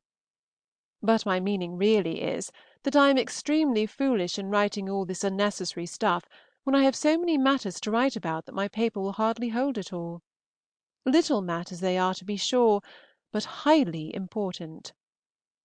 In the first place, Miss Curling is actually at Portsmouth, which I was always in hopes would not happen. I wish her no worse, however, than a long and happy abode there. Here she would probably be dull, and I am sure she would be troublesome. The bracelets are in my possession, and everything I could wish them to be. They came with Martha's pelisse, which likewise gives great satisfaction. Soon after I had closed my last letter to you, we were visited by Mrs. Dickens and her sister-in-law, Mrs. Bertie, the wife of a lately made admiral.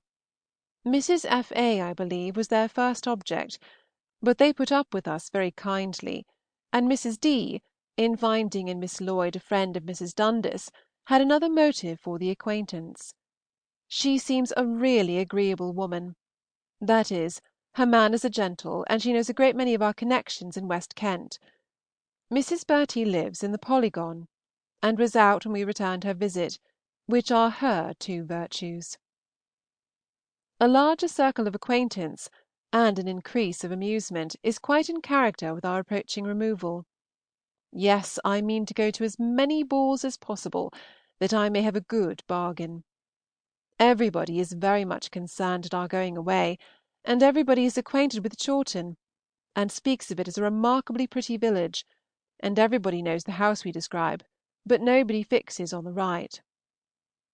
I am very much obliged to Mrs. Knight for such proof of the interest she takes in me, and she may depend upon it that I will marry Mr. Papillon, whatever may be his reluctance or my own. I owe her much more than such a trifling sacrifice. Our ball was rather more amusing than I expected. Martha liked it very much, and I did not gape till the last quarter of an hour. It was past 9 before we were sent for, and not 12 when we returned. The room was tolerably full, and there were perhaps 30 couple of dancers.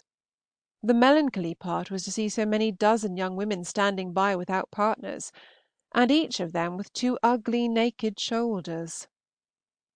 It was the same room in which we danced 15 years ago. I thought it all over, and in spite of the shame of being so much older, felt with thankfulness that I was quite as happy now as then. We paid an additional shilling for our tea, which we took as we chose in an adjoining and very comfortable room. There were only 4 dances, and it went to my heart that the Miss Lances, one of them, too, named Emma, should have partners only for 2.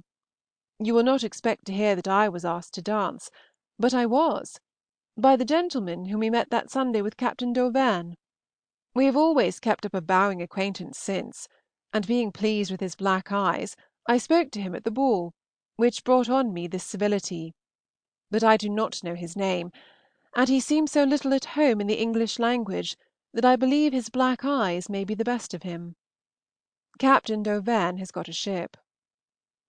Martha and I made use of the very favorable state of yesterday for walking, to pay our duty at Chiswell. We found Mrs. Lance at home and alone, and sat out 3 other ladies who soon came in. We went by the ferry, and returned by the bridge, and were scarcely at all fatigued. Edward must have enjoyed the last 2 days. You, I presume, had a cool drive to Canterbury. Kitty Foote came on Wednesday, and her evening visit began early enough for the last part, the apple pie of our dinner, for we never dine now till 5. Yesterday I, or rather you, had a letter from Nanny Hilliard, the object of which is that she would be very much obliged to us if we would get Hannah a place. I am sorry that I cannot assist her. If you can, let me know, as I shall not answer the letter immediately. Mr. Sloper is married again, not much to Nanny's or anybody's satisfaction. The lady was governess to Sir Robert's natural children, and seems to have nothing to recommend her. I do not find, however, that Nanny is likely to lose her place in consequence. She says not a word of what service she wishes for Hannah, or what Hannah can do. But a nursery, I suppose, or something of that kind, must be the thing. Having now cleared away my smaller articles of news, I come to a communication of some weight. No less than that my uncle and aunt are going to allow James £100 a year. We hear of it through Steventon. Mary sent us the other day an extract from my aunt's letter on the subject, in which the donation is made with greatest kindness, and intended as a compensation for his loss in the conscientious refusal of Hampstead living. £100 a year being all that he had at the time called its worth, as I find it was always intended at Steventon to divide the real income with Kintbury. Nothing can be more affectionate than my aunt's language in making the present, and likewise in expressing her hope of their being much more together in future than, to her great regret, they have of late years been. My expectations for my mother do not rise with this event. We will allow a little more time, however, before we fly out. If not prevented by parish business, James comes to us on Monday. The Misses Hulberts and Miss Murden are their guests at present, and likely to continue such till Christmas. Anna comes home on the 19th. The 100 a year begins next Lady Day. I am glad you are to have Henry with you again. With him and the boys you cannot but have a cheerful, and at times even a merry Christmas. Martha is so manuscript torn. We want to be settled at Chawton in time for Henry to come to us for some shooting in October, at least, or a little earlier, and Edward may visit us after taking his boys back to Winchester. Suppose we name the 4th of September. Will not that do? I have but one thing more to tell you. Mrs. Hill called on my mother yesterday while we were gone to Chiswell, and in the course of the visit asked her whether she knew anything of a clergyman's family of the name of Alford, who had resided in our part of Hampshire. Mrs. Hill had been applied to as likely to give some information of them on account of their probable vicinity to Dr. Hill's living by a lady, or for a lady, who had known Mrs. and the two Miss Alfords in Bath, whither they had removed, it seems, from Hampshire, and who now wishes to convey to the Miss Alfords some work or trimming which she has been doing for them; but the mother and daughters have left Bath, and the lady cannot learn where they are gone to. While my mother gave us the account, the probability of its being ourselves occurred to us, and it had previously struck herself. What makes it more likely, and even indispensably to be us, is that she mentioned Mr. Hammond as now having the living or curacy which the father had had.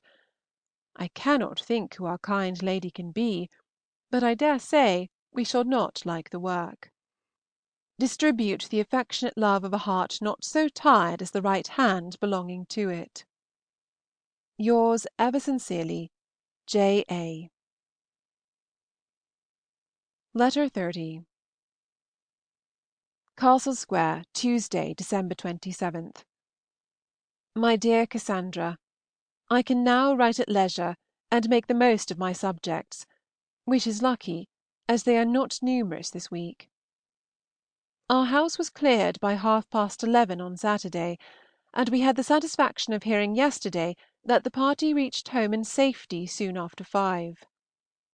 I was very glad of your letter this morning, for, my mother taking medicine, Eliza keeping her bed with a cold, and Charles not coming, made us rather dull and dependent on the post. You tell me much that gives me pleasure, but I think not much to answer. I wish I could help you in your needlework. I have 2 hands and a new thimble that lead a very easy life. Lady Sondes' match surprises, but does not offend me. Had her first marriage been of affection, or had there been a grown-up single daughter, I should not have forgiven her; but I consider everybody as having a right to marry once in their lives for love, if they can, and provided she will now leave off having bad headaches and being pathetic, I can allow her, I can wish her, to be happy. Do not imagine that your picture of your tête-à-tête with Sir B. makes any change in our expectations here. He could not really be reading, though he held the newspaper in his hand. He was making up his mind to the deed, and the manner of it. I think you will have a letter from him soon. I heard from Portsmouth yesterday, and as I am able to send them more clothes, they cannot be expecting a very early return to us. Mary's face is pretty well, but she must have suffered a great deal with it. An abscess was formed and opened. Our evening party on Thursday produced nothing more remarkable than Miss Murden's coming too, though she had declined it absolutely in the morning, and sitting very ungracious and very silent with us from 7 o'clock till half after 11, for so late was it, owing to the chairman, before we got rid of them. The last hour, spent in yawning and shivering in a wide circle round the fire, was dull enough, but the tray had admirable success. The widgeon and preserved ginger were as delicious as one could wish. But as to our black butter, do not decoy anybody to Southampton by such a lure, for it is all gone. The first pot was opened when Frank and Mary were here, and proved not at all what it ought to be. It was neither solid nor entirely sweet, and on seeing it, Eliza remembered that Miss Austen had said that she did not think it had been boiled enough. It was made, you know, when we were absent. Such being the event of the first pot, I would not save the second, and we therefore ate it in unpretending privacy, and though not what it ought to be, part of it was very good. James means to keep 3 horses on this increase of income; at present he has but one. Mary wishes the other 2 to be fit to carry women, and in the purchase of one, Edward will probably be called upon to fulfil his promise to his godson. We have now pretty well ascertained James's income to be £1100, curate paid, which makes us very happy, the ascertainment as well as the income. Mary does not want to talk of the garden. It may well be a disagreeable subject to her, but her husband is persuaded that nothing is wanting to make the first new one good but trenching, which is to be done by his own servants and John Bond, by degrees, not at the expense which trenching the other amounted to. I was happy to hear, chiefly for Anna's sake, that a ball at Manydown was once more in agitation. It is called a child's ball, and given by Mrs. Heathcote to William. Such was its beginning at least, but it will probably swell into something more. Edward was invited during his stay at Manydown, and it is to take place between this and Twelfth day. Mrs. Hulbert has taken Anna a pair of white shoes on the occasion.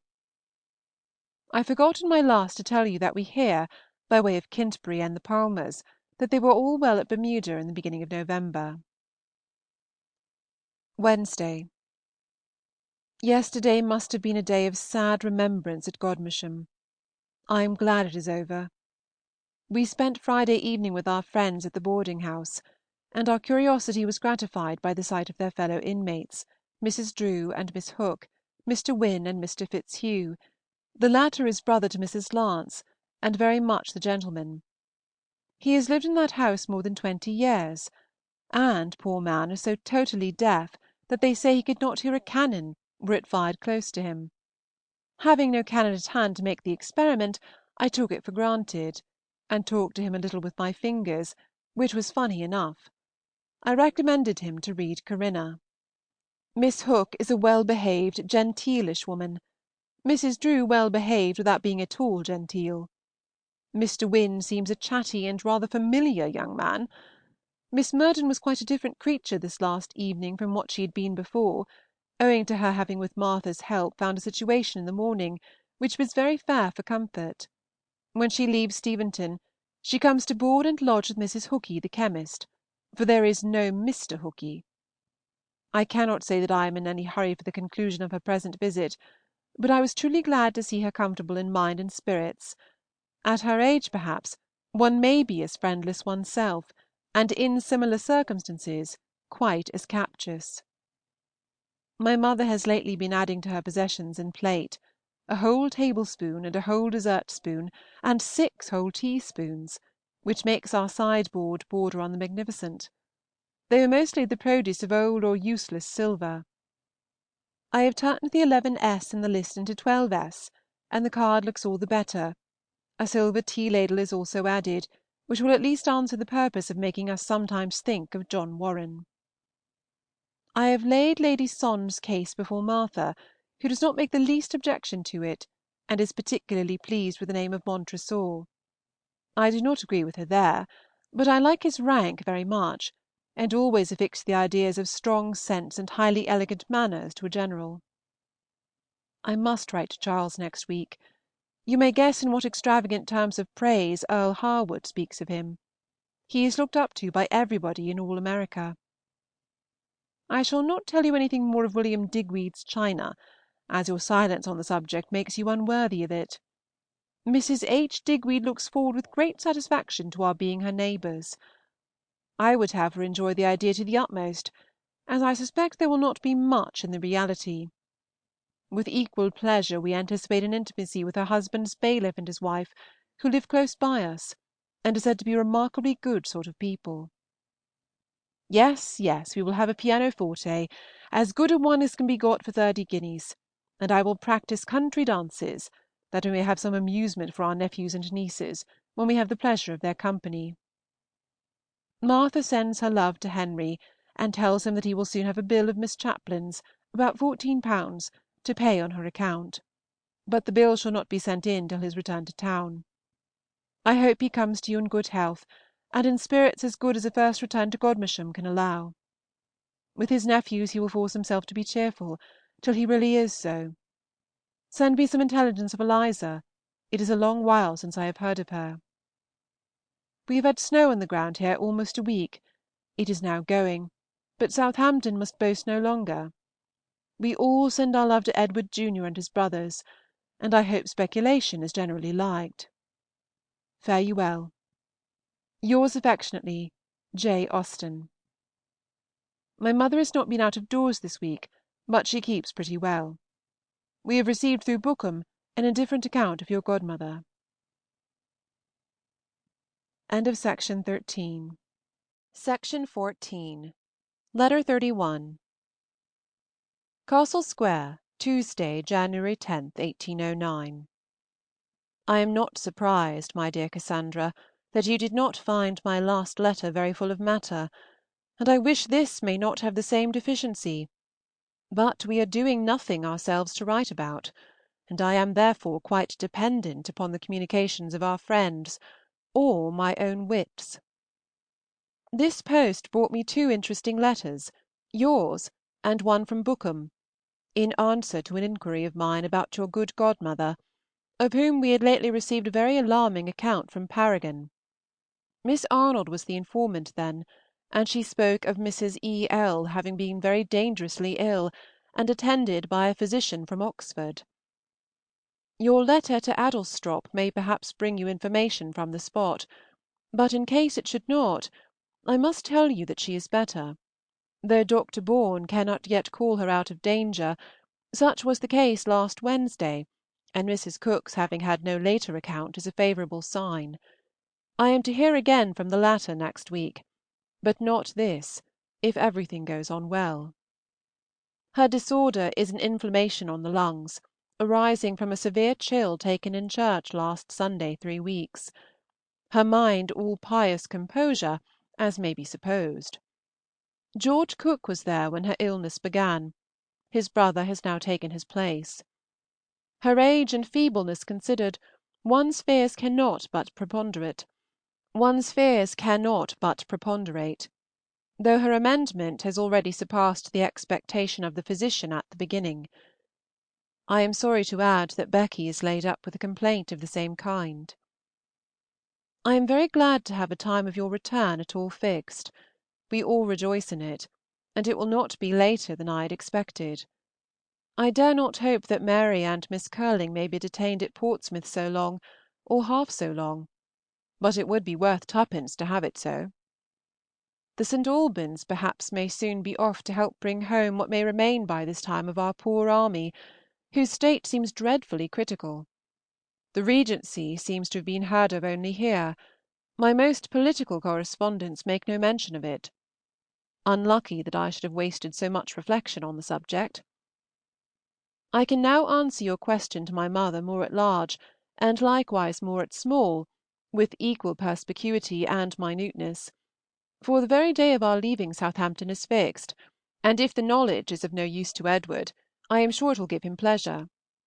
Easter Monday, April 3rd, is the day. We are to sleep that night at Alton, and be with our friends at Bookham the next, if they are then at home.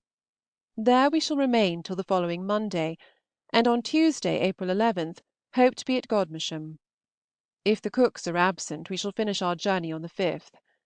These plans depend, of course, upon the weather, but I hope there will be no settled cold to delay us materially. To make you amends for being at Bookham, it is in contemplation to spend a few days at Bayton Lodge in our way out of Kent.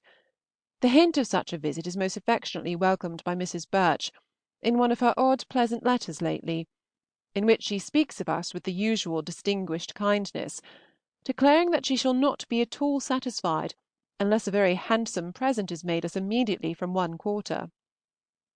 Fanny's not coming with you is no more than we expected, and as we have not the hope of a bed for her, and shall see her so soon afterwards at Godmersham, we cannot wish it otherwise. William will be quite recovered, I trust, by the time you receive this. What a comfort his cross-stitch must have been! Pray tell him that I should like to see his work very much. I hope our answers this morning have given satisfaction. We had great pleasure in Uncle Deeds's packet, and pray let Marianne know, in private, that I think she is quite right to work a rug for Uncle John's coffee urn, and that I am sure it must give great pleasure to herself now, and to him when he receives it. The preference of brag over speculation does not greatly surprise me, I believe, because I feel the same myself; but it mortifies me deeply, because speculation was under my patronage, and after all, what is there so delightful in a pair royal of braggers? It is but 3 nines or 3 knaves, or a mixture of them. When one comes to reason upon it, it cannot stand its ground against speculation, of which I hope Edward is now convinced. Give my love to him, if he is. The letter from Paragon before mentioned was much like those which had preceded it, as to the felicity of its writer. They found their house so dirty and so damp that they were obliged to be a week at an inn. John Binns had behaved most unhandsomely, and engaged himself elsewhere. They have a man, however, on the same footing, which my aunt does not like, and she finds both him and the new maidservant very, very inferior to Robert and Martha. Whether they mean to have any other domestics does not appear, nor whether they are to have a carriage while they are in Bath. The Holders are as usual, though I believe it is not very usual for them to be happy, which they now are at a great rate, in Hooper's marriage. The Irvines are not mentioned. The American lady improved as we went on, but still the same faults in part recurred. We are now in Margiana, and like it very well indeed. We are just going to set off for Northumberland, to be shut up in Widdrington Tower, where there must be 2 or 3 sets of victims already immured under a very fine villain. Wednesday. Your report of Eliza's health gives me great pleasure, and the progress of the bank is a constant source of satisfaction.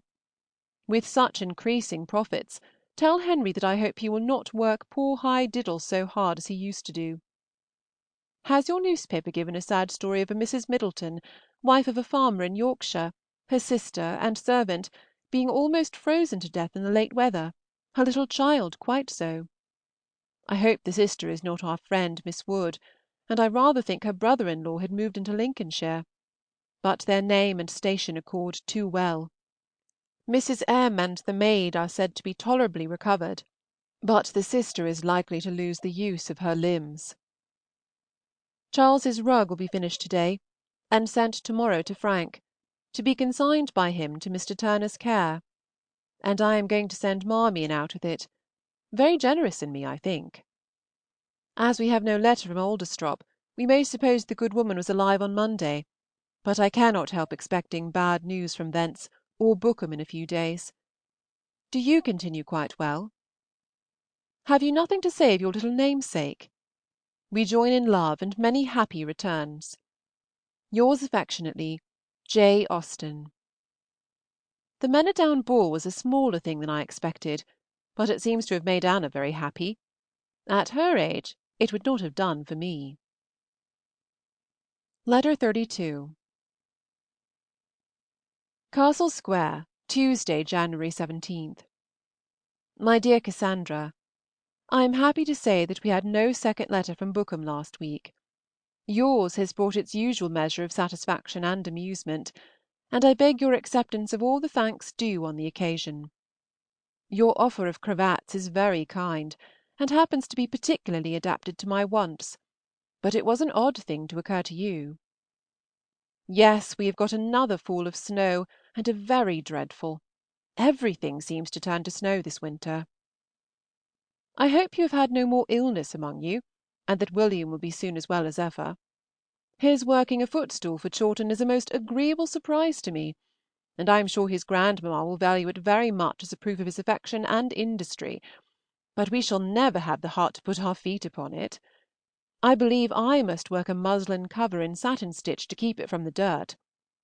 I long to know what his colours are. I guess greens and purples. Edward and Henry have started a difficulty respecting our journey, which I must own with some confusion had never been thought of by us; but if the former expected by it to prevent our travelling into Kent entirely, he will be disappointed, for we have already determined to go to the Croydon road on leaving Bookham, and sleep at Dartford. Will not that do? There certainly does seem no convenient resting place on the other road. Anna went to Clanville last Friday, and I have hopes of her new aunt's being really worth her knowing. Perhaps you may never have heard that James and Mary paid a morning visit there in form some weeks ago, and Mary, though by no means disposed to like her, was very much pleased with her indeed. Her praise, to be sure, proves nothing more than Mrs. M.'s being civil and attentive to them, but her being so is in favour of her having good sense. Mary writes of Anna as improved in person, but gives her no other commendation. I am afraid her absence now may deprive her of one pleasure, for that silly Mr. Hammond is actually to give his ball on Friday.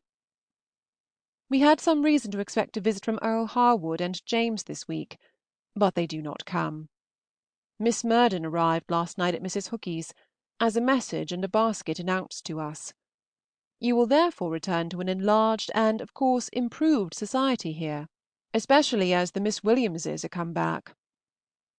We were agreeably surprised the other day by a visit from your beauty and mine, each in a new cloth mantle and bonnet, and I dare say you will value yourself much on the modest propriety of Miss W.'s taste, hers being purple and Miss Grace's scarlet.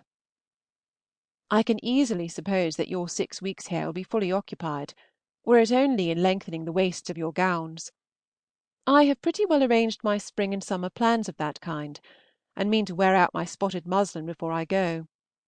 You will exclaim at this, but mine really has signs of feebleness, which with a little care may come to something. Martha and Dr. Mant are as bad as ever. He runs after her in the street to apologize for having spoken to a gentleman when she was near him the day before. Poor Mrs. Mant can stand it no longer. She is retired to one of her married daughters. When William returns to Winchester, Mary Jane is to go to Mrs. Nune's for a month, and then to Steventon for a fortnight, and it seems likely that she and her Aunt Martha may travel into Berkshire together. We shall not have a month of Martha after your return, and that month will be a very interrupted and broken one, but we shall enjoy ourselves the more when we can get a quiet half-hour together. To set against your new novel, of which nobody ever heard before, and perhaps never may again, we have got Ida of Athens by Miss Owenson, which must be very clever, because it was written, as the authoress says, in 3 months. We have only read the preface yet, but her Irish girl does not make me expect much. If the warmth of her language could affect the body, it might be worth reading in this weather. Adieu. I must leave off to stir the fire and call on Miss Murden. Evening. I have done them both, the first very often.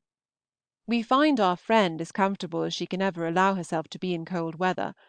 There is a very neat parlor behind the shop for her to sit in, not very light indeed, being à la Southampton, the middle of 3 deep, but very lively from the frequent sound of the pestle and mortar. We afterwards called on the Miss Williamses, who lodge at Durantoy's. Miss Mary only was at home, and she is in very indifferent health. Dr. Hackett came in while we were there, and said that he never remembered such a severe winter as this in Southampton before. It is bad, but we do not suffer as we did last year, because the wind has been more north-east than north-west. For a day or 2 last week my mother was very poorly, with return of one of her old complaints, but it did not last long, and seems to have left nothing bad behind it. She began to talk of a serious illness, her 2 last having been preceded by the same symptoms, but thank heaven she is now quite as well as one can expect her to be, in weather which deprives her of exercise. Miss M. conveys to us a 3rd volume of sermons, from Hamstall, just published, and which we are to like better than the 2 others. They are professedly practical, and for the use of country congregations. I have just received some verses in an unknown hand, and am desired to forward them to my nephew Edward at Godmersham. Alas! poor Brag, thou boastful game, what now avails thine empty name? Where now is thy more distinguished fame? My day is o'er, and thine the same, for thou, like me, art thrown aside At Godmersham this Christmas tide, and now across the table wide Each game save brag or speck is tried. Such is the mild ejaculation Of tender-hearted speculation. Wednesday. I expected to have a letter from somebody to day, but I have not. Twice every day I think of a letter from Portsmouth. Miss Murden has been sitting with us this morning. As yet she seems very well pleased with her situation. The worst part of her being in Southampton will be the necessity of one walking with her now and then, for she talks so loud that one is quite ashamed, but our dining hours are luckily very different, which we shall take all reasonable advantage of. The Queen's birthday moves the assembly to this night instead of last, and as it is always fully attended, Martha and I expect an amusing show. We were in hopes of being independent of other companions by having the attendance of Mr. Austen and Captain Harwood, but as they fail us, we are obliged to look out for other help, and have fixed on the Wallops as least likely to be troublesome. I have called on them this morning, and found them very willing, and I am sorry that you must wait a whole week for the particulars of the evening. I propose being asked to dance by our acquaintance Mr. Smith, now Captain Smith, who has lately reappeared in Southampton. But I shall decline it. He saw Charles last August. What an alarming bride Mrs. must have been! Such a parade is one of the most immodest pieces of modesty that one can imagine. To attract notice could have been her only wish. It augurs ill for her family. It announces not great sense, and therefore ensures boundless influence. I hope Fanny's visit is now taking place. You have said scarcely anything of her lately, but I trust you are as good friends as ever. Martha sends her love, and hopes to have the pleasure of seeing you when you return to Southampton. You are to understand this message as being merely for the sake of a message to oblige me. Yours affectionately, J. Austen. Henry never sent his love to me in your last, but I send him mine. End of Section 14. Section 15. Letter 33. Castle Square, Tuesday, January 24. My dear Cassandra, I will give you the indulgence of a letter on Thursday this week instead of Friday, but I do not require you to write again before Sunday, provided I may believe you and your finger going on quite well. Take care of your precious self. Do not work too hard. Remember that Aunt Cassandra is quite as scarce as Miss Beverley's. I had the happiness yesterday of a letter from Charles, but I shall say as little about it as possible, because I know that excruciating Henry will have had a letter likewise, to make all my intelligence valueless. It was written at Bermuda on the 7th and 10th of December. All well, and Fanny still only in expectation of being otherwise. He had taken a small prize in his late cruise, a French schooner, laden with sugar, but bad weather parted them, and she had not yet been heard of. His cruise ended December 1st. My September letter was the latest he had received. This day 3 weeks you were to be in London, and I wish you better weather. Not but that you may have worse, for we now have nothing but ceaseless snow or rain, and insufferable dirt to complain of. No tempestuous winds nor severity of cold. Since I wrote last we have had something of each, but it is not genteel to rip up old grievances.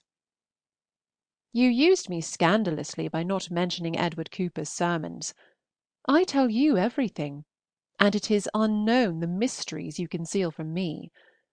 And, to add to the rest, you persevere in giving a final E to invalid, thereby putting it out of one's power to suppose Mrs. E. Lee, even for a moment, a veteran soldier. She, good woman, is, I hope, destined for some further placid enjoyment of her own excellence in this world, for her recovery advances exceedingly well. I had this pleasant news in a letter from Bookham last Thursday, but as the letter was from Mary instead of her mother, you will guess her account was not equally good from home. Mrs. Cooke had been confined to her bed some days by illness, but was then better, and Mary wrote in confidence of her continuing to mend. I have desired to hear again soon. You rejoice me by what you say of Fanny. I hope she will not turn good for nothing this ever so long. We thought of and talked of her yesterday with sincere affection, and wished her a long enjoyment of all the happiness to which she seems born. While she gives happiness to those about her, she is pretty sure of her own share. I am gratified by her having pleasure in what I write, but I wish the knowledge of my being exposed to her discerning criticism may not hurt my style, by inducing too great a solicitude. I begin already to weigh my words and sentences more than I did, and am looking about for a sentiment, an illustration, or a metaphor in every corner of the room. Could my ideas flow as fast as the rain in the store closet, it would be charming. We have been in 2 or 3 dreadful states within the last week, from the melting of the snow, etc., and the contest between us and the closet has now ended in our defeat. I have been obliged to move almost everything out of it, and leave it to splash itself as it likes. You have by no means raised my curiosity after Caleb. My disinclination for it before was affected, but now it is real. I do not like the Evangelicals. Of course I shall be delighted when I read it, like other people, but till I do, I dislike it. I am sorry my verses did not bring any return from Edward. I was in hopes they might, but I suppose he does not rate them high enough. It might be partiality, but they seemed to me purely classical, just like Homer and Virgil, Ovid, and Propria que maribus. I had a nice brotherly letter from Frank the other day, which, after an interval of nearly 3 weeks, was very welcome. No orders were come on Friday, and none were come yesterday, or we should have heard to day. I had supposed Miss C. would share her cousin's room here, but a message in this letter proves the contrary. I will make the garret as comfortable as I can, but the possibilities of that apartment are not great. My mother has been talking to Eliza about our future home, and she, making no difficulty at all of the sweetheart, is perfectly disposed to continue with us, but till she has written home for mother's approbation, cannot quite decide. Mother does not like to have her so far off. At Chawton she will be 9 or 10 miles nearer, which I hope will have its due influence. As for Sally, she means to play John Binns with us, in her anxiety to belong to our household again. Hitherto she appears a very good servant. You depend upon finding all your plants dead, I hope. They look very ill, I understand. Your silence on the subject of our ball makes me suppose your curiosity too great for words. We were very well entertained, and could have stayed longer, but for the arrival of my list shoes to convey me home, and I did not like to keep them waiting in the cold. The room was tolerably full, and the ball opened by Miss Glynn. The Miss Lances had partners, Captain Dauvergne's friend appeared in regimentals, Caroline Maitland had an officer to flirt with, and Mr. John Harrison was deputed by Captain Smith, being himself absent, to ask me to dance. Everything went well, you see, especially after we had tucked Mrs. Lance's neckerchief in behind and fastened it with a pin. We had a very full and agreeable account of Mr. Hammond's ball from Anna last night. The same fluent pen has sent similar information, I know, into Kent. She seems to have been as happy as one could wish her, and the complacency of her mamma in doing the honors of the evening must have made her pleasure almost as great. The grandeur of the meeting was beyond my hopes. I should like to have seen Anna's looks and performance, but that sad cropped head must have injured the former. Martha pleases herself with believing that if I had kept her counsel you would never have heard of Dr. M.'s late behavior, as if the very slight manner in which I mentioned it could have been all on which you found your judgment. I do not endeavor to undeceive her, because I wish her happy at all events, and know how highly she prizes happiness of any kind. She is, moreover, so full of kindness for us both, and sends you in particular so many good wishes about your finger, that I am willing to overlook a venial fault, and as Dr. M. is a clergyman, their attachment, however immoral, has a decorous air. Adieu, sweet you. This is grievous news from Spain. It is well that Dr. Moore was spared the knowledge of such a son's death. Yours affectionately, J. Austen. Anna's hand gets better and better. It begins to be too good for any consequence. We send best love to dear little Lizzie and Marianne in particular. The Portsmouth paper gave a melancholy history of a poor madwoman escaped from confinement, who said her husband and daughter, of the name of Payne, lived at Ashford in Kent. Do you own them? Letter 34. Castle Square, Monday, January 30.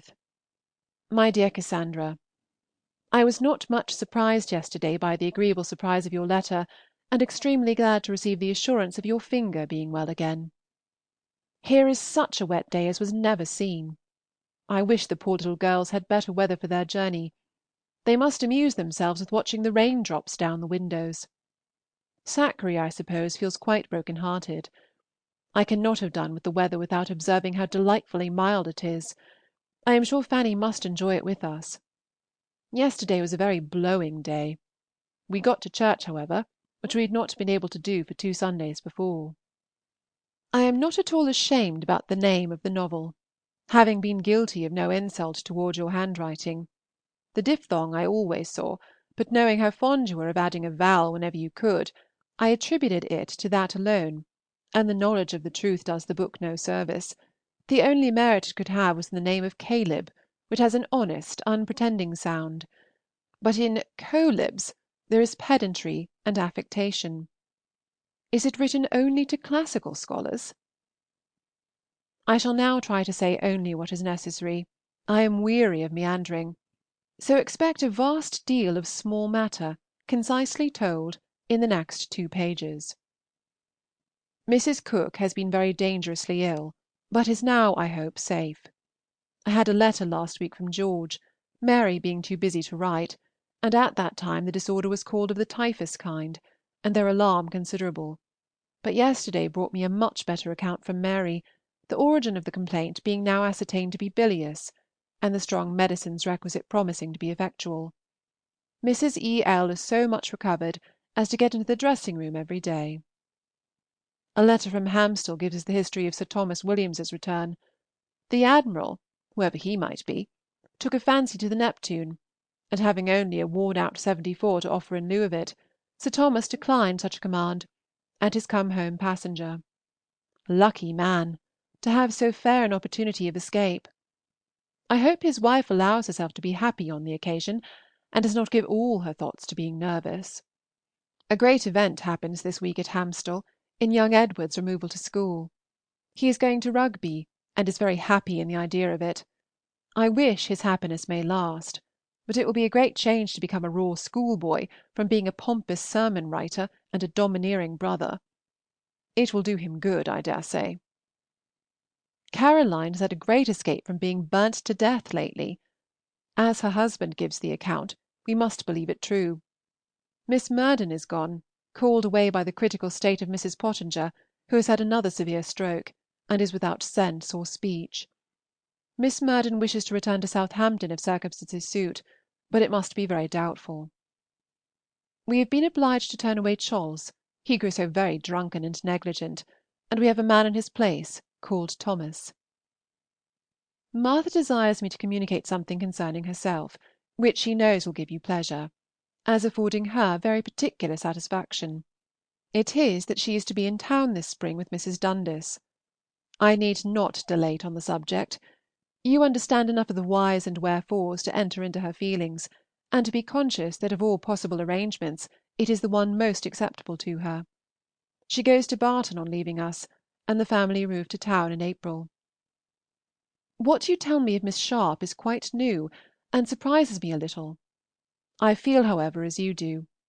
She is born, poor thing, to struggle with evil, and her continuing with Miss B. is, I hope, a proof that matters are not always so very bad between them as her letters sometimes represent. Jenny's marriage I had heard of, and supposed you would do so too from Steventon, as I knew you were corresponding with Mary at the time. I hope she will not sully the respectable name she now bears. Your plan for Miss Curling is uncommonly considerate and friendly, and such as she must surely jump at. Edward's going round by Steventon, as I understand he promises to do, can be no reasonable objection. Mrs. J. Austen's hospitality is just of the kind to enjoy such a visitor. We were very glad to know Aunt Fanny was in the country when we read of the fire. Pray give my best compliments to the Misses Finches, if they are at G.M. I am sorry to find that Sir J. Moore has a mother living, but though a very heroic son, he might not be a very necessary one to her happiness. Deacon Morell may be more to Mrs. Morell. I wish Sir John had united something of the Christian with the hero in his death. Thank heaven! We have had no one to care for particularly among the troops, no one, in fact, nearer to us than Sir John himself. Colonel Maitland is safe and well. His mother and sisters were of course anxious about him, but there is no entering much into the solicitudes of that family. My mother is well, and gets out when she can with the same enjoyment, and apparently the same strength, as hitherto. She hopes you will not omit begging Mrs. Seward to get the garden cropped for us, supposing she leaves the house too early to make the garden any object to herself. We are very desirous of receiving your account of the house, for your observations will have a motive which can leave nothing to conjecture, and suffer nothing from want of memory. For one's own dear self, one ascertains and remembers everything. Lady Sondes is an imprudent woman to come back to her old neighborhood again. I suppose she pretends never to have married before, and wonders how her father and mother came to have her christened Lady Sondes. The store closet, I hope, will never do so again, for much of the evil is proved to have proceeded from the gutter being choked up, and we have had it cleared. We had reason to rejoice in the child's absence at the time of the thaw, for the nursery was not habitable. We hear of similar disasters from almost everybody. No news from Portsmouth. We are very patient. Mrs. Charles Fowle desires to be kindly remembered to you. She is warmly interested in my brother and his family. Yours very affectionately, J. Austen. End of Section 15. Section 16. Letter 35. Sloane Street, Thursday, April 18th, 1811. My dear Cassandra, I have so many little matters to tell you of that I cannot wait any longer before I begin to put them down. I spent Tuesday in Bentinck Street. The cooks called here and took me back, and it was quite a cook day, for the Miss Rolls paid a visit while I was there, and Sam Arnold dropped in to tea. The badness of the weather disconcerted an excellent plan of mine, that of calling on Miss Beckford again, but from the middle of the day it rained incessantly. Mary and I, after disposing of her father and mother, went to the Liverpool Museum and the British Gallery, and I had some amusement at each, though my preference for men and women always inclines me to attend more to the company than the sight. Mrs. Cooke regrets very much that she did not see you when you called. It was owing to a blunder among the servants, for she did not know of our visit till we were gone. She seems tolerably well, but with the nervous part of her complaint, I fear, increases, and makes her more and more unwilling to part with Mary. I have proposed to the latter that she should go to Chawton with me, on the supposition of my travelling the Guildford road, and she, I do believe, would be glad to do it, but perhaps it may be impossible. Unless a brother can be at home at that time, it certainly must. George comes to them to-day. I did not see Theo till late on Tuesday. He was gone to Ilford, but he came back in time to show his usual nothing-meaning, harmless, heartless civility. Henry, who had been confined the whole day to the bank, took me in his way home, and after putting life and wit into the party for a quarter of an hour, put himself and his sister into a hackney coach. I bless my stars that I have done with Tuesday. But alas! Wednesday was likewise a day of great doings, for Manon and I took our walk to Grafton House, and I have a good deal to say on that subject. I am sorry to tell you that I am getting very extravagant, and spending all my money; and what is worse for you, I have been spending yours too; for in a linen draper's shop to which I went for a checked muslin, and for which I was obliged to give 7s. a yard, I was tempted by a pretty colored muslin, and bought 10 yards of it on the chance of your liking it; but at the same time, if it should not suit you, you must not think yourself at all obliged to take it. It is only 3s. 6d. a yard, and I should not in the least mind keeping the whole. In texture it is just what we prefer, but its resemblance to green crewels, I must own, is not great, for the pattern is a small red spot. And now I believe I have done all my commissions except Wedgwood. I like my walk very much. It was shorter than I had expected, and the weather was delightful. We set off immediately after breakfast, and must have reached Grafton House by 11:30. But when we entered the shop, the whole counter was thronged, and we waited full half an hour before we could be attended to. When we were served, however, I was very well satisfied with my purchases. My bugle trimming at 2s. 4d., and 3 pair silk stockings for a little less than 12s. a pair. In my way back, who should I meet but Mr. Moore, just come from Beckenham. I believe he would have passed me if I had not made him stop, but we were delighted to meet. I soon found, however, that he had nothing new to tell me, and then I let him go. Miss Burton has made me a very pretty little bonnet, and now nothing can satisfy me but I must have a straw hat, of the riding hat shape, like Mrs. Tilson's, and a young woman in this neighborhood is actually making me one. I am really very shocking, but it will not be dear at a guinea. Our pelisses are 17s. each; she charges only 8s. for the making, but the buttons seem expensive, are expensive, I might have said, for the fact is plain enough. We drank tea again yesterday with the Tilsons, and met the Smiths. I find all these little parties very pleasant. I like Mrs. S. Miss Beaty is good humor itself, and does not seem much besides. We spend to-morrow evening with them, and are to meet the Colonel and Mrs. Cantelo Smith you have been used to hear of, and, if she is in good humor, are likely to have excellent singing.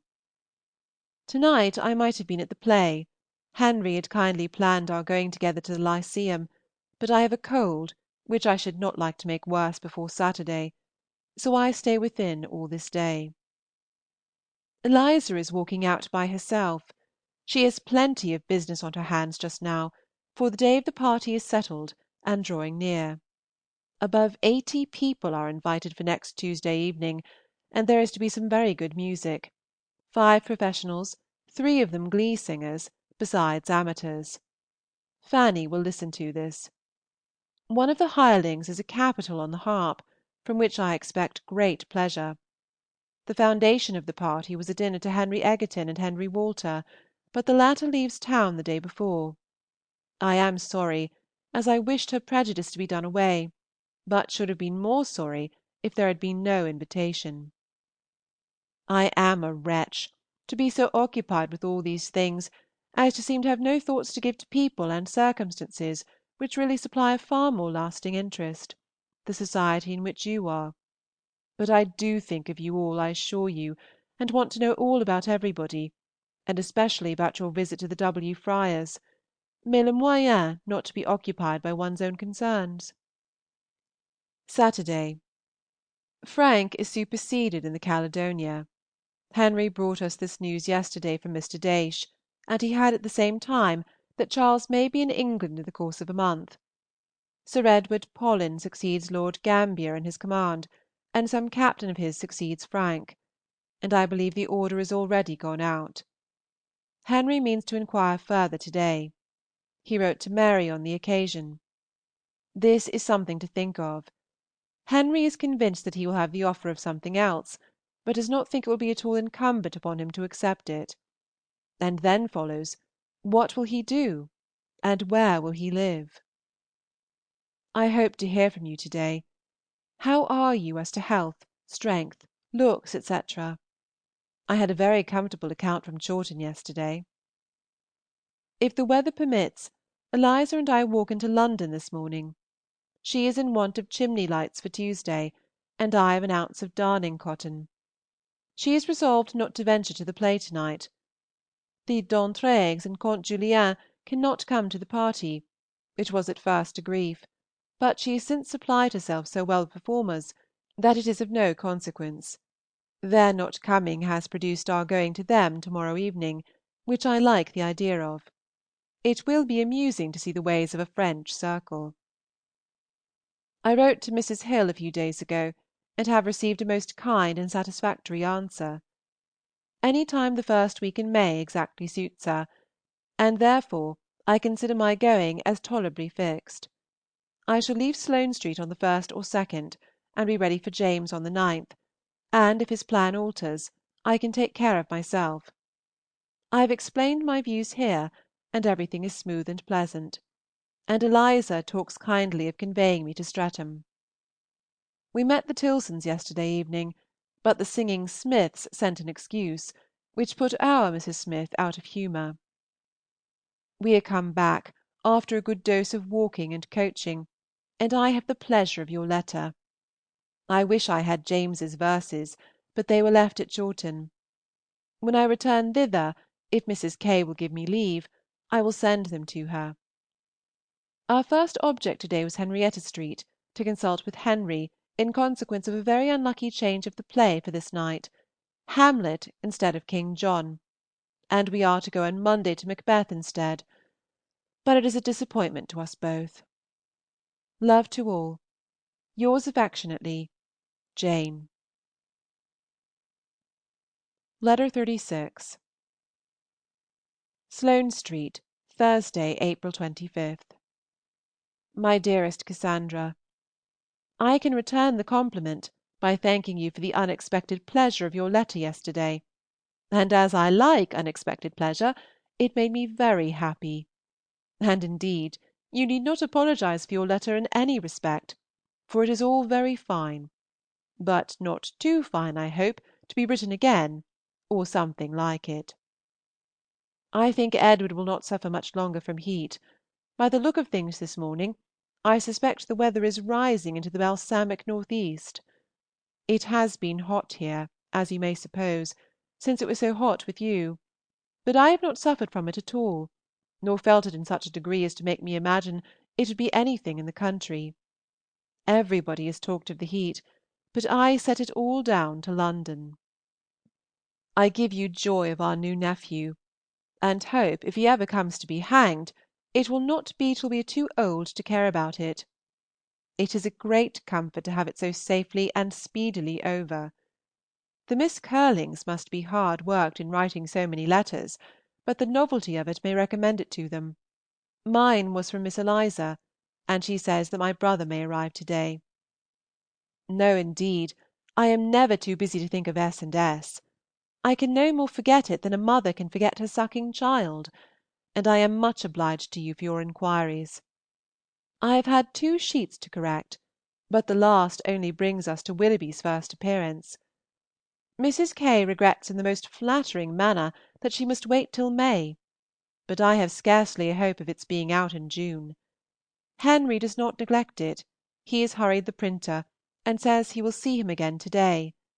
It will not stand still during his absence; it will be sent to Eliza. The incomes remain as they were, but I will get them altered if I can. I am very much gratified by Mrs. K.'s interest in it, and whatever may be the event of it as to my credit with her, sincerely wish her curiosity could be satisfied sooner than is now probable. I think she will like my Eleanor, but cannot build on anything else. Our party went off extremely well. There were many solicitudes, alarms, and vexations beforehand, of course, but at last everything was quite right. The rooms were dressed up with flowers, etc., and looked very pretty. A glass for the mantelpiece was lent by the man who was making their own. Mr. Egerton and Mr. Walter came at 5:30, and the festivities began with a pair of very fine souls.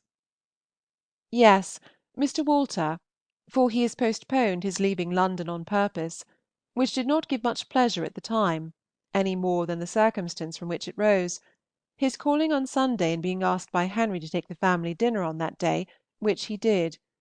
But it is all smoothed over now, and she likes him very well. At 7:30 arrived musicians in 2 hackney coaches, and by 8 the lordly company began to appear.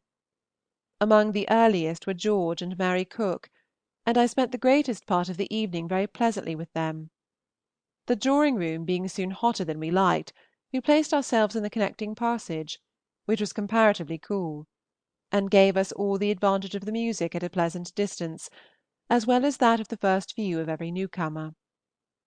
I was quite surrounded by acquaintance, especially gentlemen, and what with Mr. Hampson, Mr. Seymour, Mr. W. Knatchbull, Mr. Guimard, Mr. Cure, a Captain Simpson, brother to the Captain Simpson, besides Mr. Walter and Mr. Egerton, in addition to the Cooks, and Miss Beckford, and Miss Middleton, I had quite as much upon my hands as I could do. Poor Miss B. has been suffering again from her old complaint, and looks thinner than ever. She certainly goes to Cheltenham in the beginning of June. We were all delight and cordiality, of course. Miss M. seems very happy, but has not beauty enough to figure in London. Including everybody, we were 66, which was considerably more than Eliza had expected, and quite enough to fill the back drawing-room, and leave a few to be scattered about in the other and in the passage. The music was extremely good. It opened, tell Fanny, with "Poic de parp pers praise pof prapula," and of the other glees I remember, "In Peace Love tunes," "Rosabelle," "The Red Cross Knight," and "Poor Insect." Between the songs were lessons on the harp, or harp and pianoforte together, and the harp player was Weipart, whose name seems famous, though new to me. There was one female singer, a short Miss Davis, all in blue, bringing up for the public line, whose voice was said to be very fine indeed, and all the performers gave great satisfaction by doing what they were paid for, and giving themselves no airs. No amateur could be persuaded to do anything. The house was not clear till after 12. If you wish to hear more of it, you must put your questions, but I seem rather to have exhausted than spared the subject. This said Captain Simpson told us, on the authority of some other captain just arrived from Halifax, that Charles was bringing the Cleopatra home, and that she was probably by this time in the Channel. But as Captain S. was certainly in liquor, we must not quite depend upon it. It must give one a sort of expectation, however, and will prevent my writing to him any more. I would rather he should not reach England till I am at home, and the Steventon party gone. My mother and Martha both write with great satisfaction of Anna's behavior. She is quite an Anna with variations, but she cannot have reached her last, for that is always the most flourishing and showy. She is at about her 3rd or 4th, which are generally simple and pretty. Your lilacs are in leaf, ours are in bloom. The horse chestnuts are quite out, and the elms almost. I had a pleasant walk in Kensington Gardens on Sunday, with Henry, Mr. Smith, and Mr. Tilson. Everything was fresh and beautiful. We did go to the play after all on Saturday. We went to the Lyceum, and saw the Hypocrite, an old play taken from Molière's Tartuffe, and were well entertained. Dowton and Matthews were the good actors. Mrs. Edwin was the heroine, and her performance is just what it used to be. I have no chance of seeing Mrs. Siddons. She did act on Monday, but as Henry was told by the box keeper that he did not think she would, the plans and all thought of it were given up. I should particularly have liked seeing her in Constance, and could swear at her with little effort for disappointing me. Henry has been to the water color exhibition, which opened on Monday, and is to meet us there again some morning. If Eliza cannot go, and she has a cold at present, Miss Beaty will be invited to be my companion. Henry leaves town on Sunday afternoon, but he means to write soon himself to Edward, and will tell his own plans. The tea is this moment setting out. Do not have your coloured muslin unless you really want it, because I am afraid I could not send it to the coach without giving trouble here. Eliza caught her cold on Sunday in our way to the D'Entraigues. The horses actually jibbed on this side of Hyde Park gate; a load of fresh gravel made it a formidable hill to them, and they refused the collar. I believe there was a sore shoulder to irritate. Eliza was frightened, and we got out, and were detained in the evening air several minutes. The cold is in her chest, but she takes care of herself, and I hope it may not last long. This engagement prevented Mr. Walter's staying late. He had his coffee and went away. Eliza enjoyed her evening very much, and means to cultivate the acquaintance. And I see nothing to dislike in them but their taking quantities of snuff. Monsieur, the old Count, is a very fine-looking man, with quiet manners, good enough for an Englishman, and, I believe, is a man of great information and taste. He has some fine paintings, which delighted Henry as much as the son's music gratified Eliza, and among them a miniature of Philip V. of Spain, Louis XIV.'s grandson, which exactly suited my capacity. Count Julien's performance is very wonderful. We met only Mrs. Latouche and Miss East, and we are just now engaged to spend next Sunday evening at Mrs. L.'s, and to meet the D'Entraigues, but M. le Comte must do without Henry. If he would but speak English, I would take to him. Have you ever mentioned the leaving off tea to Mrs. K.? Eliza has just spoken of it again. The benefit she has found from it in sleeping has been very great. I shall write soon to Catherine to fix my day, which will be Thursday. We have no engagement but for Sunday. Eliza's cold makes quiet advisable. Her party is mentioned in this morning's paper. I am sorry to hear of poor Fanny's state. From that quarter, I suppose, is to be the alloy of her happiness. I will have no more to say. Yours affectionately, J. A. Give my love particularly to my goddaughter. End of Section 16. Section 17. Letter 37. Sloane Street, Tuesday. My dear Cassandra, I had sent off my letter yesterday before yours came, which I was sorry for, but as Eliza has been so good as to get me a frank, your questions shall be answered without much further expense to you. The best direction to Henry at Oxford will be the Blue Boar, Cornmarket. I do not mean to provide another trimming for my pelisse, for I am determined to spend no more money, so I shall wear it as it is, longer than I ought, and then I do not know. My head-dress was a bugle band like the border to my gown, and a flower of Mrs. Tilson's. I depended upon hearing something of the evening from Mr. W. K., and am very well satisfied with his notice of me. A pleasing-looking young woman. That must do. One cannot pretend to anything better now, thankful to have it continued a few years longer. It gives me sincere pleasure to hear of Mrs. Knight's having had a tolerable night at last, but upon this occasion I wish she had another name, for the two Knights jingle very much. We have tried to get self-control, but in vain.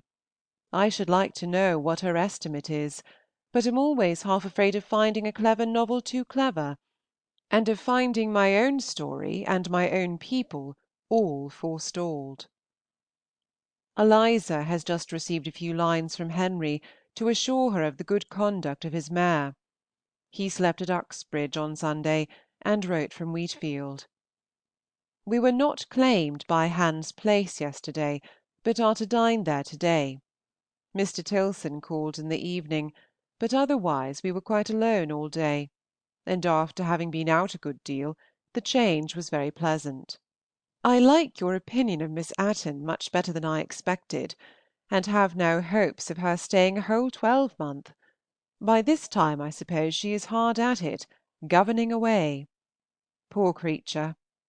I pity her, though they are my nieces. Oh, yes, I remember Miss Emma Plumtree's local consequence perfectly.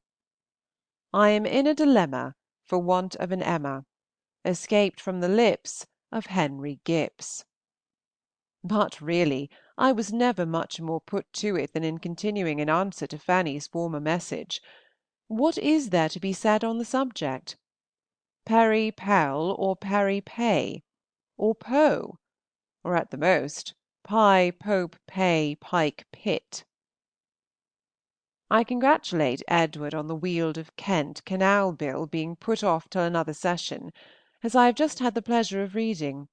There is always something to be hoped from delay. Between session and session, the first prepossession may rouse up the nation, and the villainous bill may be forced to lie still against wicked men's will. There is poetry for Edward and his daughter. I am afraid I shall not have any for you.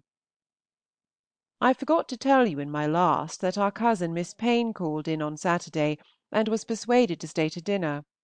She told us a great deal about her friend Lady Catherine Brecknell, who is most happily married, and Mr. Brecknell is very religious, and has got black whiskers. I am glad to think that Edward has a tolerable day for his drive to Goodnestone, and very glad to hear of his kind promise of bringing you to town. I hope everything will arrange itself favourably. The 16th is now to be Mrs. Dundas's day. I mean, if I can, to wait for your return before I have my new gown made up, from a notion of their making up to more advantage together; and, as I find the muslin is not so wide as it used to be, some contrivance may be necessary. I expect the skirt to require 1/2 breadth cut in gauze, besides 2 whole breadths. Eliza has not quite yet resolved on inviting Anna, but I think she will. Yours very affectionately, Jane. Letter 38. Chawton, Wednesday, May 29. It was a mistake of mine, my dear Cassandra, to talk of a 10th child at Hamstall. I had forgot there were but 8 already. Your inquiry after my uncle and aunt were most happily timed, for the very same post brought an account of them. They are again at Gloucester House, enjoying fresh air, which they seem to have felt the want of in Bath, and are tolerably well, but not more than tolerable. My aunt does not enter into particulars, but she does not write in spirits, and we imagine that she has never entirely got the better of her disorder in the winter. Mrs. Welby takes her out airing in her barouche, which gives her a headache. A comfortable proof, I suppose, of the uselessness of the new carriage, when they have got it. You certainly must have heard before I can tell you that Colonel Orde has married our cousin, Margaret Beckford, the Marchioness of Douglas's sister. The papers say that her father disinherits her, but I think too well of an Orde to suppose that she has not a handsome independence of her own. The chickens are all alive and fit for the table, but we save them for something grand. Some of the flower seeds are coming up very well, but your mignonette makes a wretched appearance. Miss Benn has been equally unlucky as to hers.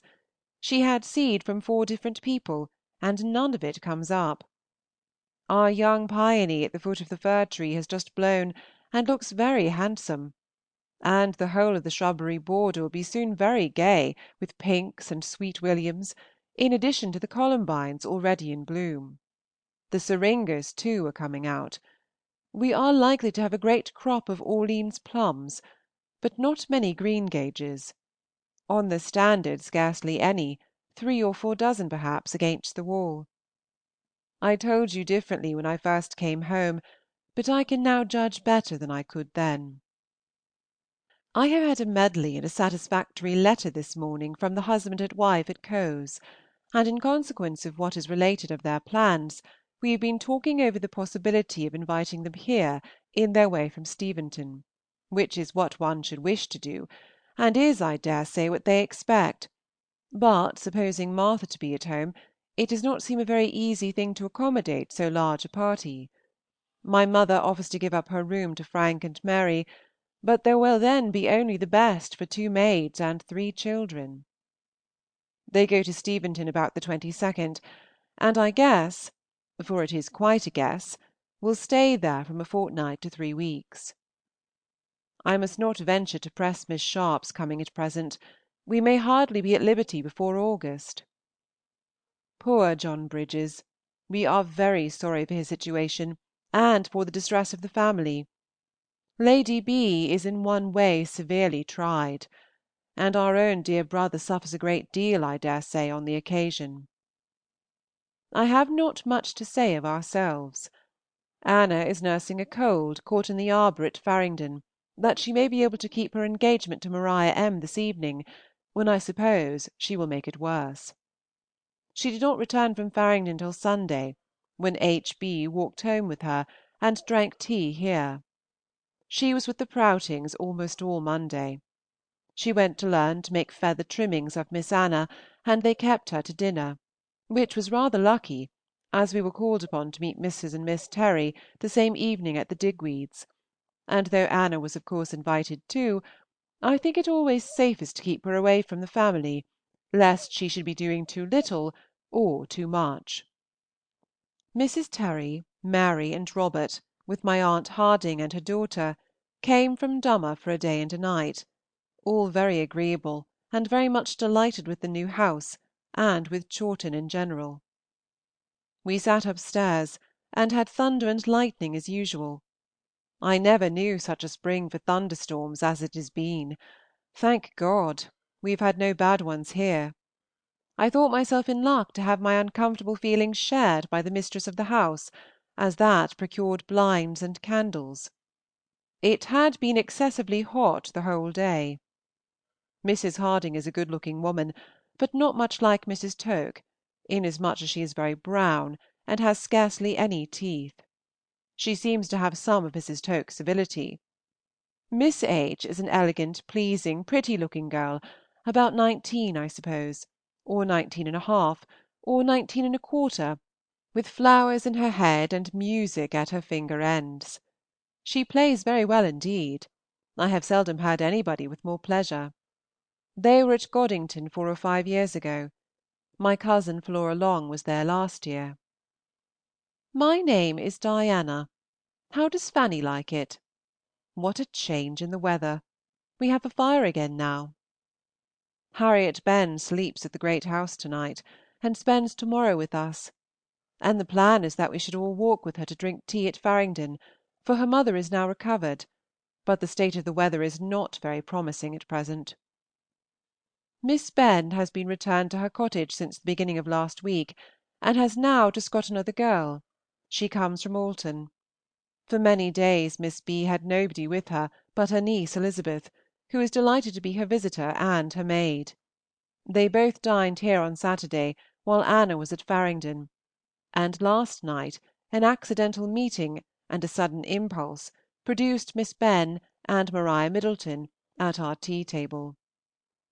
If you have not heard, it is very fit you should, that Mr. Harrison has had the living of Fareham given him by the bishop, and is going to reside there; and now it is said that Mr. Peach, beautiful wiseacre, wants to have the curacy of Overton, and if he does leave Wooton, James Digweed wishes to go there. Fare you well. Yours affectionately, Jane Austen. The chimneys at the great house are done. Mr. Prouting has opened a gravel pit, very conveniently for my mother, just at the mouth of the approach to his house, but it looks a little as if he meant to catch all his company. Tolerable gravel. Letter 39. Chawton, Thursday, June 6. By this time, my dearest Cassandra, you know Martha's plans. I was rather disappointed, I confess, to find that she could not leave town till after the 24th, as I had hoped to see you here the week before. The delay, however, is not great, and everything seems generally arranging itself for your return very comfortably. I found Henry perfectly predisposed to bring you to London, if agreeable to yourself. He has not fixed his day for going into Kent, but he must be back again before the 20th. You may therefore think with something like certainty of the close of your Godmersham visit, and will have, I suppose, about a week for Sloane Street. He travels in his gig, and, should the weather be tolerable, I think you must have a delightful journey.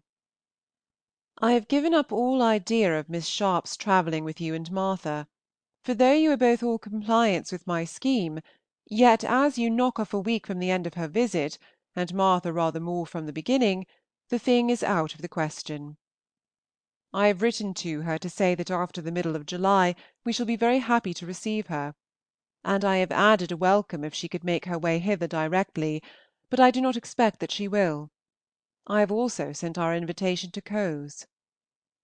We are very sorry for the disappointment you have all had in Lady B.'s illness, but a division of the proposed party is with you by this time, and I hope I may have brought you a better account of the rest.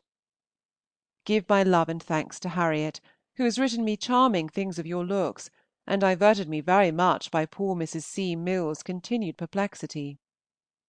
I had a few lines from Henry on Tuesday, to prepare us for himself and his friend, and by the time that I had made the sumptuous provision of a neck of mutton on the occasion, they drove into the court; but lest you should not immediately recollect in how many hours a neck of mutton may certainly be procured, I add that they came a little after 12, both tall and well, and in their different degrees agreeable. It was a visit of only 24 hours, but very pleasant while it lasted. Mr. Tilson took a sketch of the great house before dinner, and after dinner we all three walked to Chawton Park, meaning to go into it, but it was too dirty, and we were obliged to keep on the outside. Mr. Tilson admired the trees very much, but grieved that they should not be turned into money. My mother's cold is better, and I believe she only wants dry weather to be very well. It was a great distress to her that Anna should be absent during her uncle's visit, a distress which I could not share. She does not return from Faringdon till this evening, and I doubt not has had plenty of the miscellaneous unsettled sort of happiness which seems to suit her best. We hear from Miss Benn, who was on the common with the Proutings, that she was very much admired by the gentlemen in general. I like your new bonnets exceedingly. Yours is a shape which always looks well, and I think Fanny's particularly becoming to her. On Monday I had the pleasure of receiving, unpacking, and approving our Wedgwood ware. It all came very safely, and upon the whole is a good match, though I think they might have allowed us rather larger leaves, especially in such a year of fine foliage as this. One is apt to suppose that the woods about Birmingham must be blighted. There was no bill with the goods, but that shall not screen them from being paid. I mean to ask Martha to settle the account. It will be quite in her way, for she is just now sending my mother a breakfast set from the same place. I hope it will come by the waggon to-morrow. It is certainly what we want, and I long to know what it is like; and as I am sure Martha has great pleasure in making the present, I will not have any regret. We have considerable dealings with the waggons at present. A hamper of port and brandy from Southampton is now in the kitchen. Your answer about the Miss Plumtrees proves you as fine a Daniel as ever Portia was, for I maintained Emma to be the eldest. We began peas on Sunday, but our gatherings are very small, not at all like the gathering in "The Lady of the Lake." Yesterday I had the agreeable surprise of finding several scarlet strawberries quite ripe. Had you been at home, this would have been a pleasure lost. There are more gooseberries and fewer currants than I thought at first. We must buy currants for our wine. The Digweeds are gone down to see the Stephen Terrys at Southampton, and catch the King's birthday at Portsmouth. Miss Papillon called on us yesterday, looking handsomer than ever. Maria Middleton and Miss Benn dine here to-morrow. We are not to enclose any more letters to Abingdon Street, as perhaps Martha has told you. I had just left off writing and put on my things for walking to Alton, when Anna and her friend Harriet called in their way thither, so we went together. Their business was to provide mourning against the King's death, and my mother has had a bombazine bought for her. I am not sorry to be back again, for the young ladies had a great deal to do, and without much method in doing it. Anna does not come home till to-morrow morning. She has written, I find, to Fanny, but there does not seem to be a great deal to relate of Tuesday. I had hoped there might be dancing. Mrs. Budd died on Sunday evening. I saw her 2 days before her death, and thought it must happen soon. She suffered much from weakness and restlessness almost to the last. Poor little Harriet seems truly grieved. You have never mentioned Harry. How is he? With love to you all.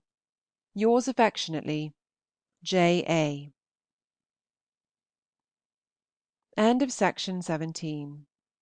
Section 18. Letter 40. Chawton, Friday, January 29th, 1813. I hope you received my little parcel by J. Bond on Wednesday evening, my dear Cassandra, and that you will be ready to hear from me again on Sunday, for I feel that I must write to you to-day. I want to tell you that I have got my own darling child from London.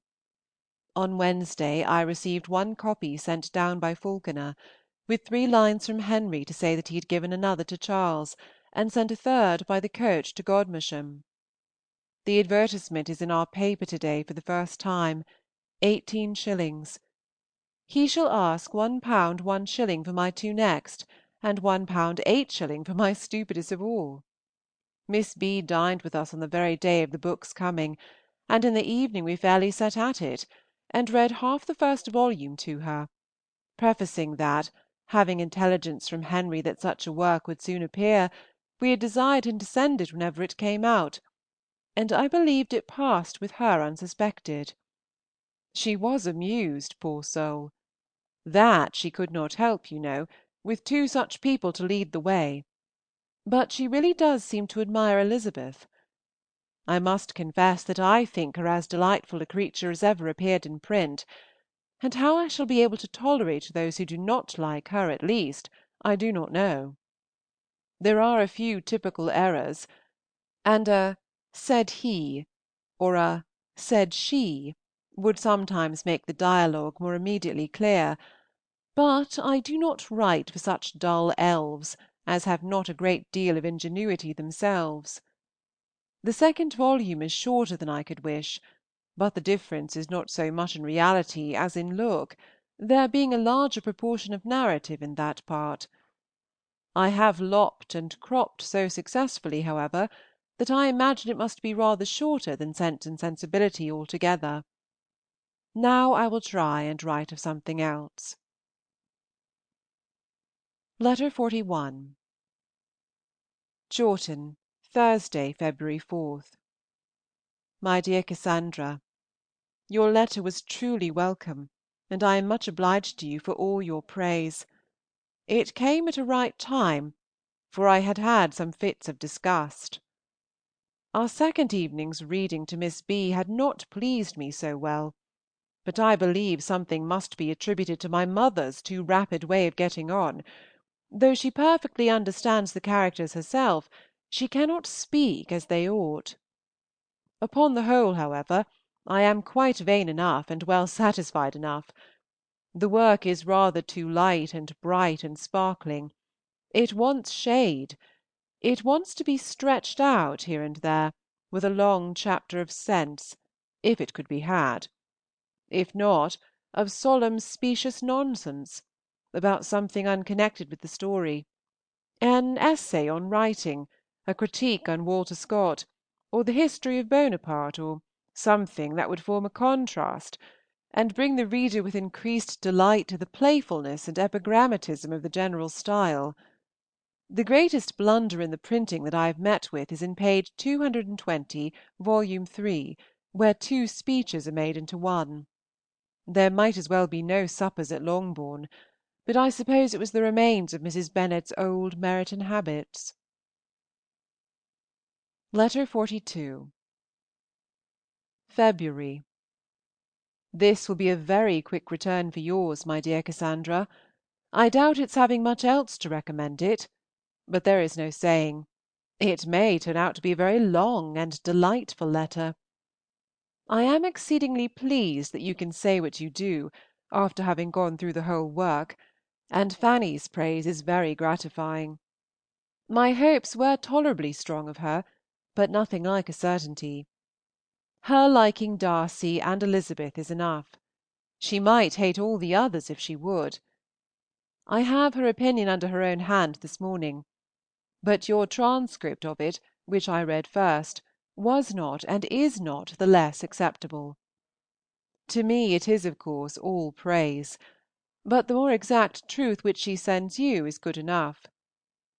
Our party on Wednesday was not unagreeable, though we wanted a master of the house less anxious and fidgety, and more conversable. Upon Mrs.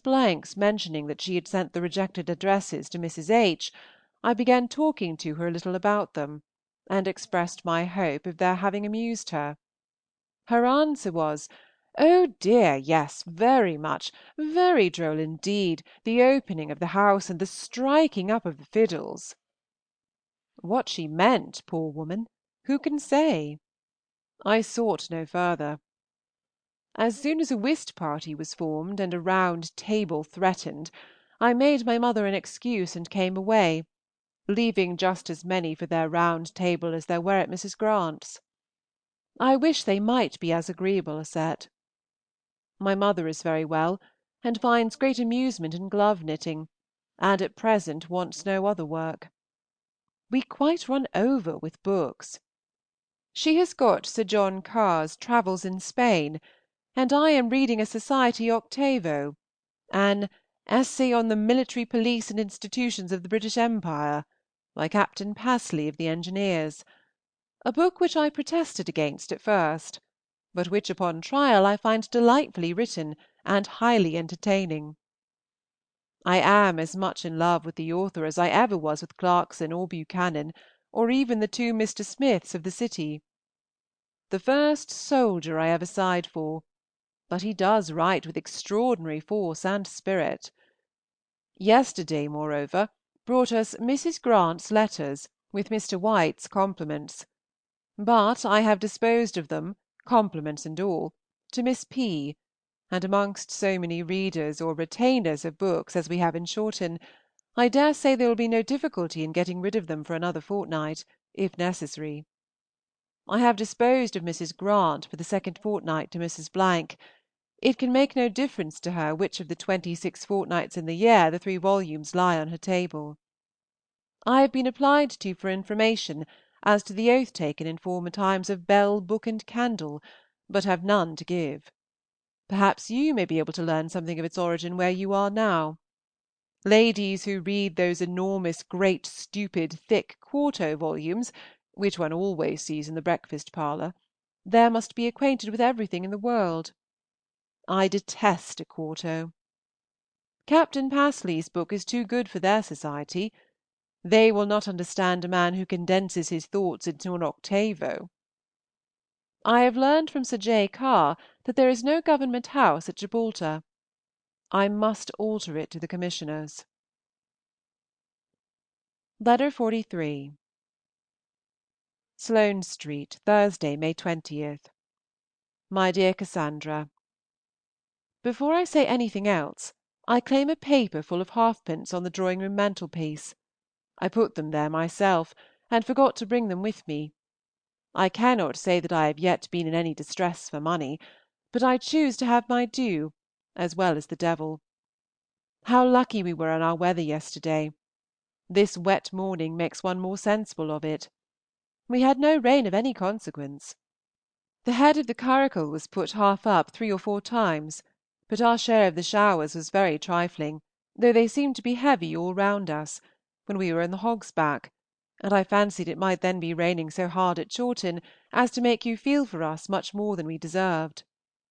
3 hours and a quarter took us to Guildford, where we stayed barely 2 hours, and had only just time enough for all we had to do there, that is, eating a long and comfortable breakfast, watching the carriages, paying Mr. Harrington, and taking a little stroll afterwards.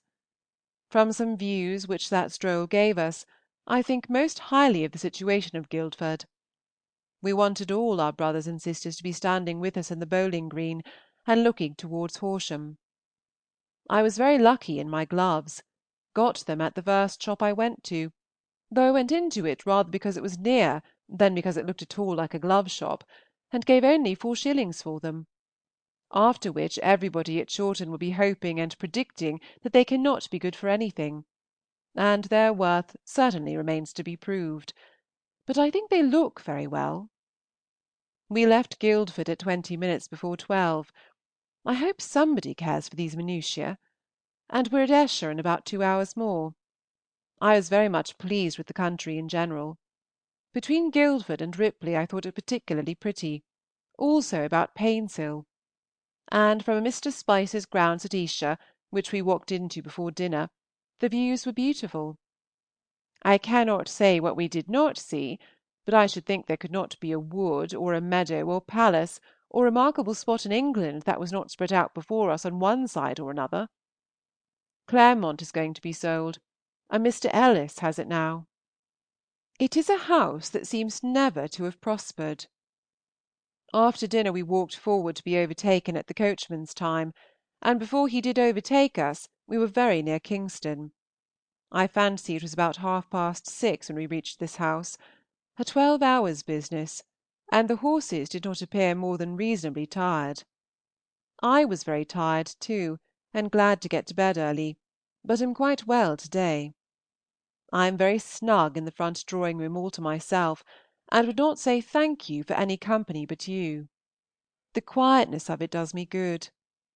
I have contrived to pay my 2 visits, though the weather made me a great while about it, and left me only a few minutes to sit with Charlotte Craven. She looks very well, and her hair is done up with an elegance to do credit to any education. Her manners are as unaffected and pleasing as ever. She has heard from her mother to day. Mrs. Craven spends another fortnight at Chilton. I saw nobody but Charlotte, which pleased me best. I was shown upstairs into a drawing-room, when she came to me, and the appearance of the room, so totally unschool-like, amused me very much. It was full of modern elegancies. Yours very affectionately, J. A. End of Section 18. Section 19. Letter 44. Sloane Street, Monday, May 24. My dearest Cassandra, I am very much obliged to you for writing to me. You must have hated it after a worrying morning. Your letter came just in time to save my going to Remnant's, and fit me for Christian's, where I bought Fanny's dimity. I went the day before, Friday, to Layton's as I promised, and got my mother's gown, 7 yards at 6s. 6d. I then walked into No. 10, which is all dirt and confusion, but in a very promising way, and after being present at the opening of a new account, to my great amusement Henry and I went to the exhibition in Spring Gardens. It is not thought a good collection, but I was very well pleased, particularly, pray tell Fanny, with a small portrait of Mrs. Bingley, excessively like her. I went in hopes of seeing one of her sister, but there was no Mrs. Darcy. Perhaps, however, I may find her in the great exhibition, which we shall go to if we have time. I have no chance of her in the collection of Sir Joshua Reynolds' paintings, which is now showing in Pall Mall, and which we are also to visit. Mrs. Bingley's is exactly herself, size, shaped face, features, and sweetness. There never was a greater likeness. She is dressed in a white gown with green ornaments, which convinces me of what I had always supposed, that green was a favorite color with her. I dare say Mrs. D. will be in yellow. Friday was our worst day as to weather. We were out in a very long and very heavy storm of hail, and there had been others before, but I heard no thunder. Saturday was a good deal better, dry and cold. I gave 2s. 6d. for the dimity. I do not boast of any bargains, but I think both the sarcenet and dimity good of their sort. I have bought your locket, but was obliged to give 18s. for it, which must be rather more than you intended. It is neat and plain, set in gold. We were to have gone to the Somerset House exhibition on Saturday, but when I reached Henrietta Street, Mr. Hampson was wanted there, and Mr. Tilson and I were obliged to drive about town after him, and by the time we had done it was so late for anything but home. We never found him after all. I have been interrupted by Mrs. Tilson. Poor woman! She is in danger of not being able to attend Lady Drummond Smith's party to night. Miss Burdett was to have taken her, and now Miss Burdett has a cough and will not go. My cousin Caroline is her sole dependence. The events of yesterday were, our going to Belgrave Chapel in the morning, our being prevented by the rain from going to evening service at St. James, Mr. Hampson's calling, Messrs. Barlow and Phillips dining here, and Mr. and Mrs. Tilson's coming in the evening à l'ordinaire. She drank tea with us both Thursday and Saturday; he dined out each day, and on Friday we were with them, and they wish us to go with them to morrow evening to meet Miss Burdett, but I do not know how it will end. Henry talks of a drive to Hampstead, which may interfere with it. I should like to see Miss Burdett very well, but that I am rather frightened by hearing that she wishes to be introduced to me. If I am a wild beast, I cannot help it. It is not my own fault. There is no change in our plan of leaving London, but we shall not be with you before Tuesday. Henry thinks Monday would appear too early a day. There is no danger of our being induced to stay longer. I have not quite determined how I shall manage about my clothes. Perhaps there may be only my trunk to send by the coach, or there may be a bandbox with it. I have taken your gentle hint, and written to Mrs. Hill. The Hoblyns want us to dine with them, but we have refused. When Henry returns he will be dining out a great deal, I dare say. As he will then be alone, it will be more desirable. He will be more welcome at every table, and every invitation more welcome to him. He will not want either of us again till he is settled in Henrietta Street. This is my present persuasion. And he will not be settled there, really settled, till late in the autumn. He will not be come to bide till after September. There is a gentleman in treaty for this house. Gentleman himself is in the country, but gentleman's friend came to see it the other day, and seemed pleased on the whole. Gentleman would rather prefer an increased rent to parting with 500 guineas at once, and if that is the only difficulty, it will not be minded. Henry is indifferent as to the which. Get us the best weather you can for Wednesday, Thursday, and Friday. We are to go to Windsor in our way to Henley, which will be a great delight. We shall be leaving Sloane Street about 12, 2 or 3 hours after Charles's party have begun their journey. You will miss them, but the comfort of getting back into your own room will be great. And then the tea and sugar! I fear Miss Clewes is not better, or you would have mentioned it. I shall not write again unless I have any unexpected communication or opportunity to tempt me. I enclose Mr. Harrington's bill and receipt. I am very much obliged to Fanny for her letter. It made me laugh heartily, but I cannot pretend to answer it. Even had I more time, I should not feel at all sure of the sort of letter that Miss Darcy would write. I hope Miss Benn is got well again, and will have a comfortable dinner with you to day. Monday evening. We have been both to the Exhibition and Sir J. Reynolds's, and I am disappointed, for there was nothing like Mrs. D. at either.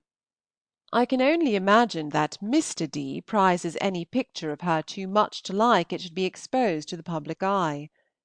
I can imagine he would have that sort of feeling, that mixture of love, pride, and delicacy. Setting aside this disappointment, I had great amusement amongst the pictures, and the driving about, the carriage being open, was very pleasant. I liked my solitary elegance very much, and was ready to laugh all the time at my being where I was. I could not but feel that I had naturally small right to be parading about London in a barouche. Henry desires Edward may know that he had just bought 3 dozen of claret for him, cheap, and ordered it to be sent down to Chawton. I should not wonder if we got no farther than Reading on Thursday evening, and so reach Steventon only to a reasonable dinner hour the next day. But whatever I may write or you may imagine, we know it will be something different. I shall be quiet to-morrow morning. All my business is done, and I shall only call again upon Mrs. Hoblin, etc. Love to your much party. Yours affectionately, J. Austen. Letter 45. Henrietta Street, Wednesday, September 15th, 8:30. Here I am, my dearest Cassandra, seated in the breakfast, dining, sitting-room, beginning with all my might. Fanny will join me as soon as she is dressed, and begin her letter. We had a very good journey, weather and roads excellent, the first 3 stages for 1 shilling and 6d., and our only misadventure the being delayed about a quarter of an hour at Kingston for horses, and being obliged to put up with a pair belonging to a hackney coach, and their coachman, which left no room on the barouche box for Lizzie, who was to have gone her last stage there as she did the first. Consequently, we were all 4 within, which was a little crowded. We arrived at 4:15, and were kindly welcomed by the coachman, and then by his master, and then by William, and then by Mrs. Pengard, who met us all before we reached the foot of the stairs.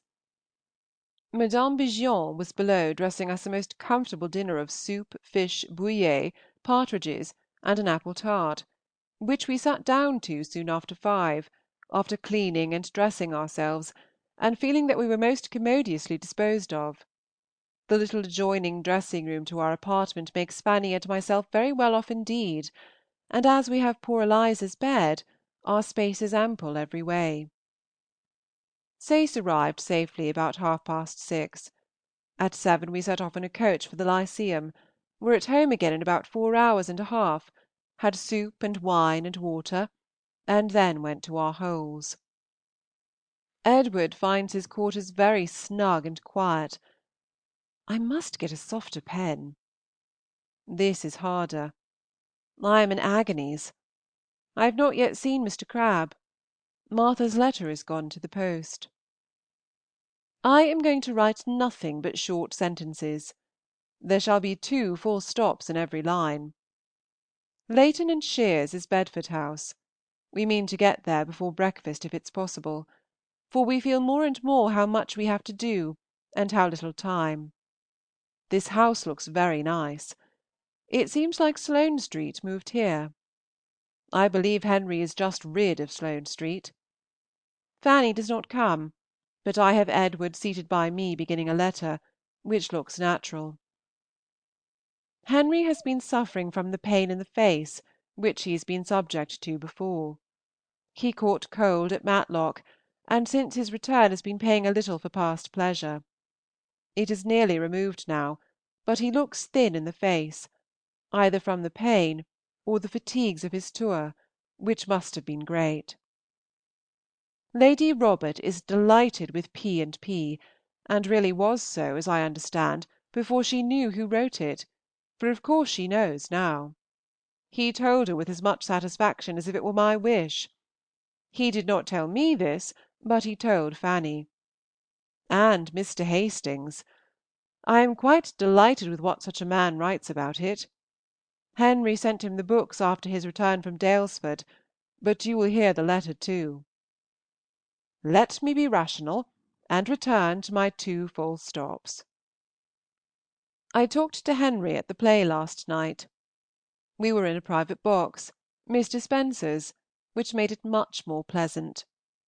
The box is directly on the stage. One is infinitely less fatigued than in the common way. But Henry's plans are not what one could wish. He does not mean to be at Chawton till the 29th. He must be in town again by October 5th. His plan is to get a couple of days of pheasant shooting, and then return directly. His wish was to bring you back with him. I have told him your scruples. He wishes you to suit yourself as to time, and if you cannot come till later, will send for you at any time as far as Bagshot. He presumed you would not find difficulty in getting so far. I could not say you would. He proposed your going with him into Oxfordshire. It was his own thought at first. I could not but catch at it for you. We have talked of it again this morning, for now we have breakfasted, and I am convinced that if you can make it suit in other respects, you need not scruple on his account. If you cannot come back with him on the 3rd or 4th, therefore, I do hope you will contrive to go to Addlestrop. By not beginning your absence till about the middle of this month, I think you may manage it very well. But you will think all this over. One could wish he had intended to come to you earlier, but it cannot be helped. I said nothing to him of Mrs. H. and Miss B., that he might not suppose difficulties. Shall not you put them into our own room? This seems to me the best plan, and the maid will be most conveniently near. Oh dear me! When I shall ever have done! We did go to Layton and Shear's before breakfast. Very pretty English poplins at 4s. and 3d. Irish ditto at 6s. More pretty certainly. Beautiful. Fanny and the 2 little girls are gone to take places for to night at Covent Garden. Clandestine Marriage and Midas. The latter will be a fine show for L. and M. They revelled last night in Don Juan, whom we left in hell at 11:30. We had Scaramouch and a ghost, and were delighted. I speak of them; my delight was very tranquil, and the rest of us were sober-minded. Don Juan was the last of 3 musical things, 5 hours at Brighton in 3 acts, of which one was over before we arrived, none the worse, and the Beehive, rather less flat and trumpery. I have this moment received £5 from kind, beautiful Edward. Fanny has a similar gift. I shall save what I can of it for your better leisure in this place. My letter was from Miss Sharpe, nothing particular. A letter from Fanny Cage this morning. 4 o'clock. We are just come back from doing Mrs. Tickar's, Miss Hare, and Mr. Spence. Mr. Hall is here, and while Fanny is under his hands, I will try to write a little more. Miss Hare had some pretty caps, and is to make me one like one of them, only white satin instead of blue. It will be white satin and lace, and a little white flower perking out of the left ear, like Harriet Byron's feather. I have allowed her to go as far as £1 16s. My gown is to be trimmed everywhere with white ribbon plaited on somehow or other. She says it will look well. I am not sanguine. They trim with white very much. I learnt from Mrs. Tickars's young lady, to my high amusement, that the stays now are not made to force the bosom up at all. That was a very unbecoming, unnatural fashion. I was really glad to hear that they are not to be so much off the shoulders as they were. Going to Mr. Spence's was a sad business, and cost us many tears. Unluckily, we were obliged to go a second time before he could do more than just look. We went first at 12:30, and afterwards at 3, papa with us each time; and alas! we are to go again to morrow. Lizzy is not finished yet. There have been no teeth taken out, however, nor will be, I believe, but he finds hers in a very bad state, and seems to think particularly ill of their durableness. They have all been cleaned, hers filed, and are to be filed again. There is a very sad hole between 2 of her front teeth. Thursday morning, 7:30. Up and dressed and downstairs in order to finish my letter in time for the parcel. At 8 I have an appointment with Madame B., who wants to show me something downstairs. At 9 we are to set off for Grafton House, and get that over before breakfast. Edward is so kind as to walk there with us. We are to be at Mr. Spence's again from 11:05. From that time shall be driving about, I suppose, till 4 o'clock at least. We are, if possible, to call on Mrs. Tilson. Mr. Hall was very punctual yesterday, and curled me out at a great rate. I thought it looked hideous, and longed for a snug cap instead, but my companions silenced me by their admiration. I had only a bit of velvet round my head. I did not catch cold, however. The weather is all in my favor. I have had no pain in my face since I left you. We had very good places in the box next to stage box, front and second row, the three old ones behind, of course. I was particularly disappointed at seeing nothing of Mr. Crabbe. I felt sure of him when I saw that the boxes were fitted up with crimson velvet. The new Mr. Terry was Lord Ogleby, and Henry thinks he may do.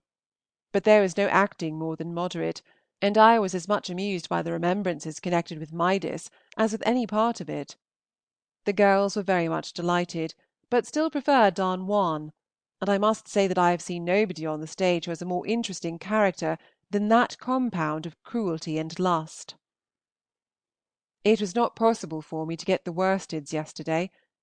I heard Edward last night pressing Henry to come to you, and I think Henry engaged to go there after his November collection. Nothing has been done as to S. and S. The books came to hand too late for him to have time for it before he went.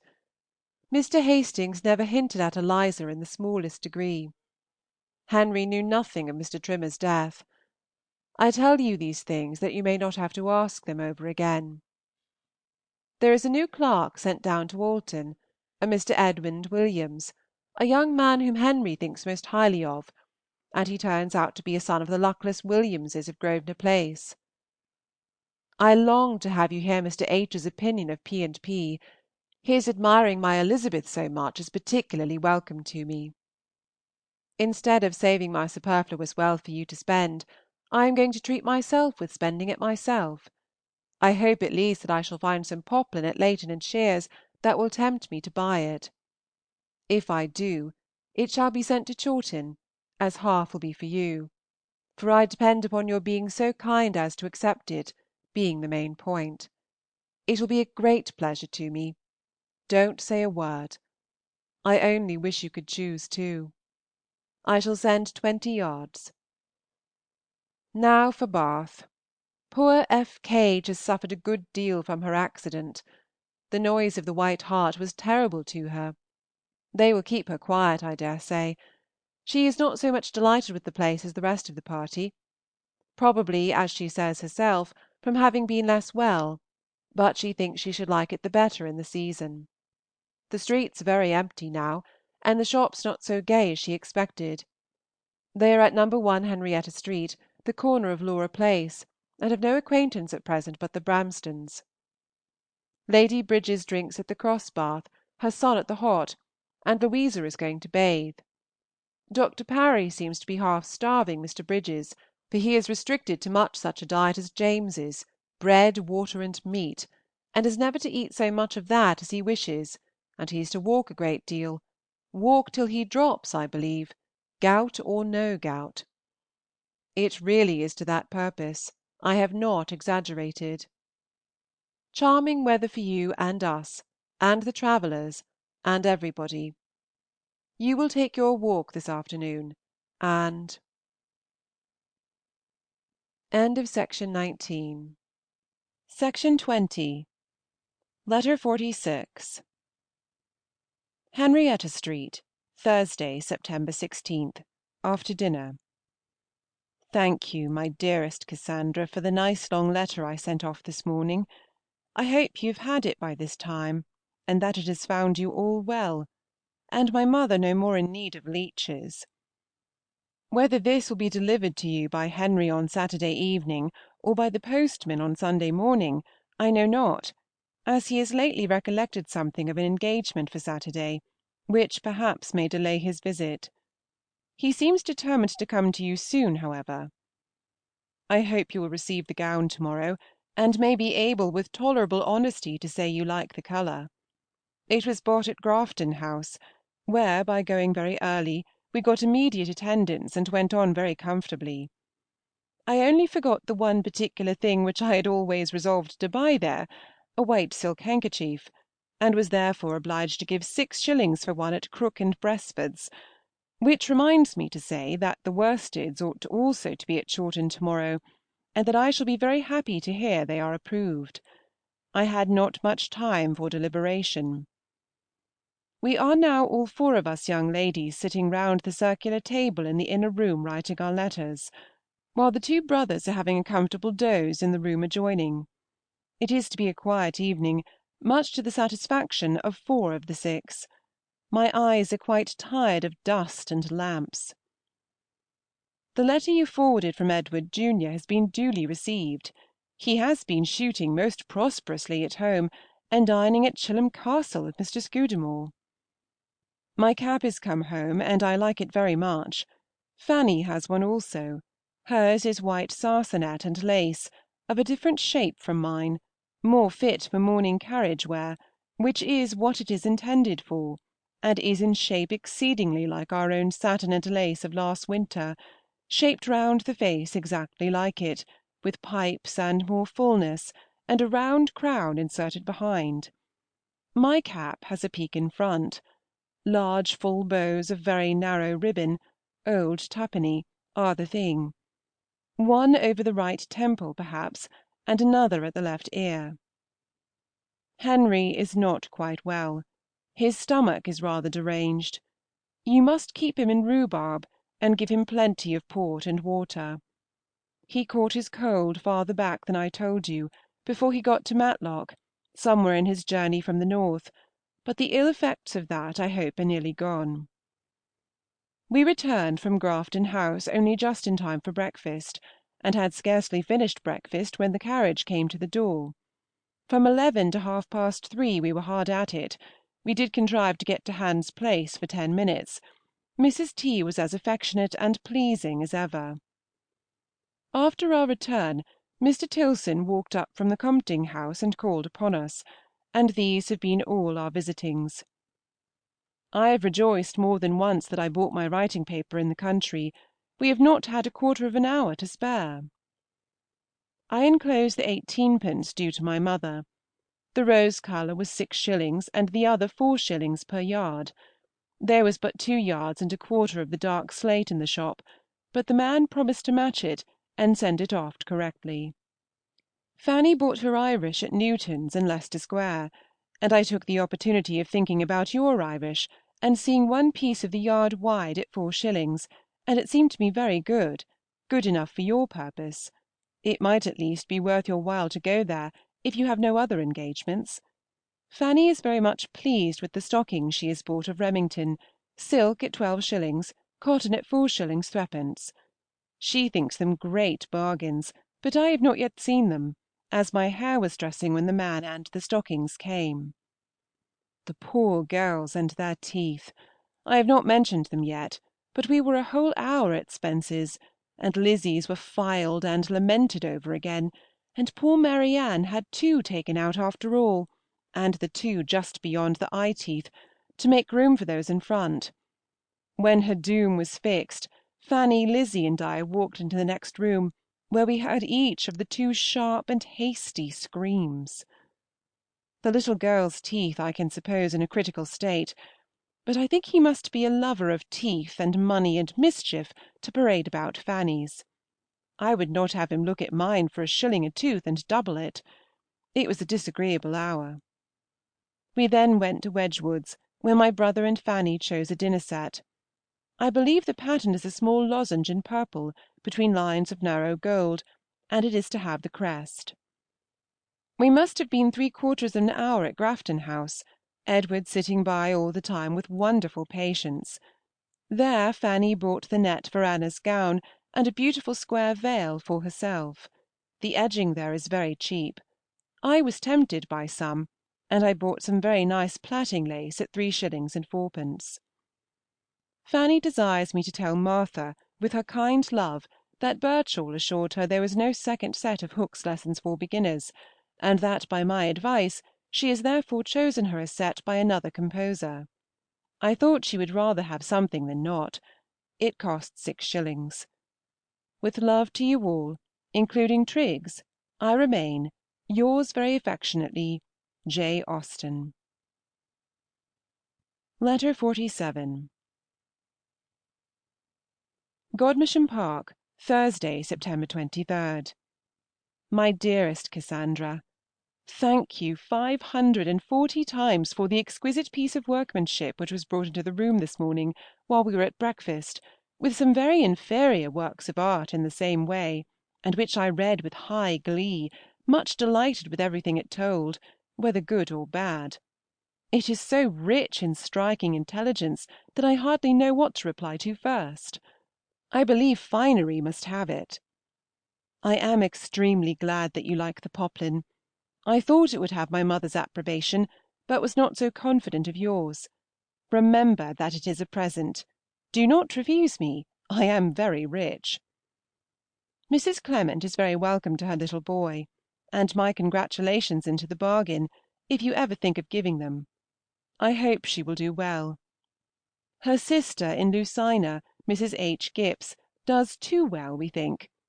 Mary P. wrote on Sunday that she had been 3 days on the sofa. Sackree does not approve it. Well, there is some comfort in the Mrs. Hulbarts not coming to you, and I am happy to hear of the honey. I was thinking of it the other day. Let me know when you begin the new tea and the new white wine. My present elegances have not yet made me indifferent to such matters. I am still a cat if I see a mouse. I am glad you like our new caps, but Fanny is out of conceit with hers already.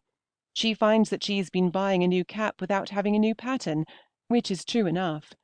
She is rather out of luck to like neither her gown nor her cap, but I do not much mind it, because besides that I like them both myself, I consider it as a thing of course at her time of life, one of the sweet taxes of youth to choose in a hurry and make bad bargains.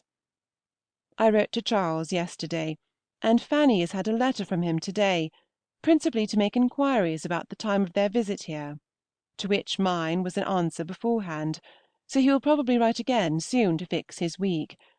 I am best pleased that Cassy does not go to you.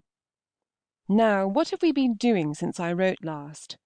The Mr. Kays came a little before dinner on Monday, and Edward went to the church with the 2 seniors, but there is no inscription yet drawn up. They are very good-natured, you know, and civil and all that, but are not particularly superfine.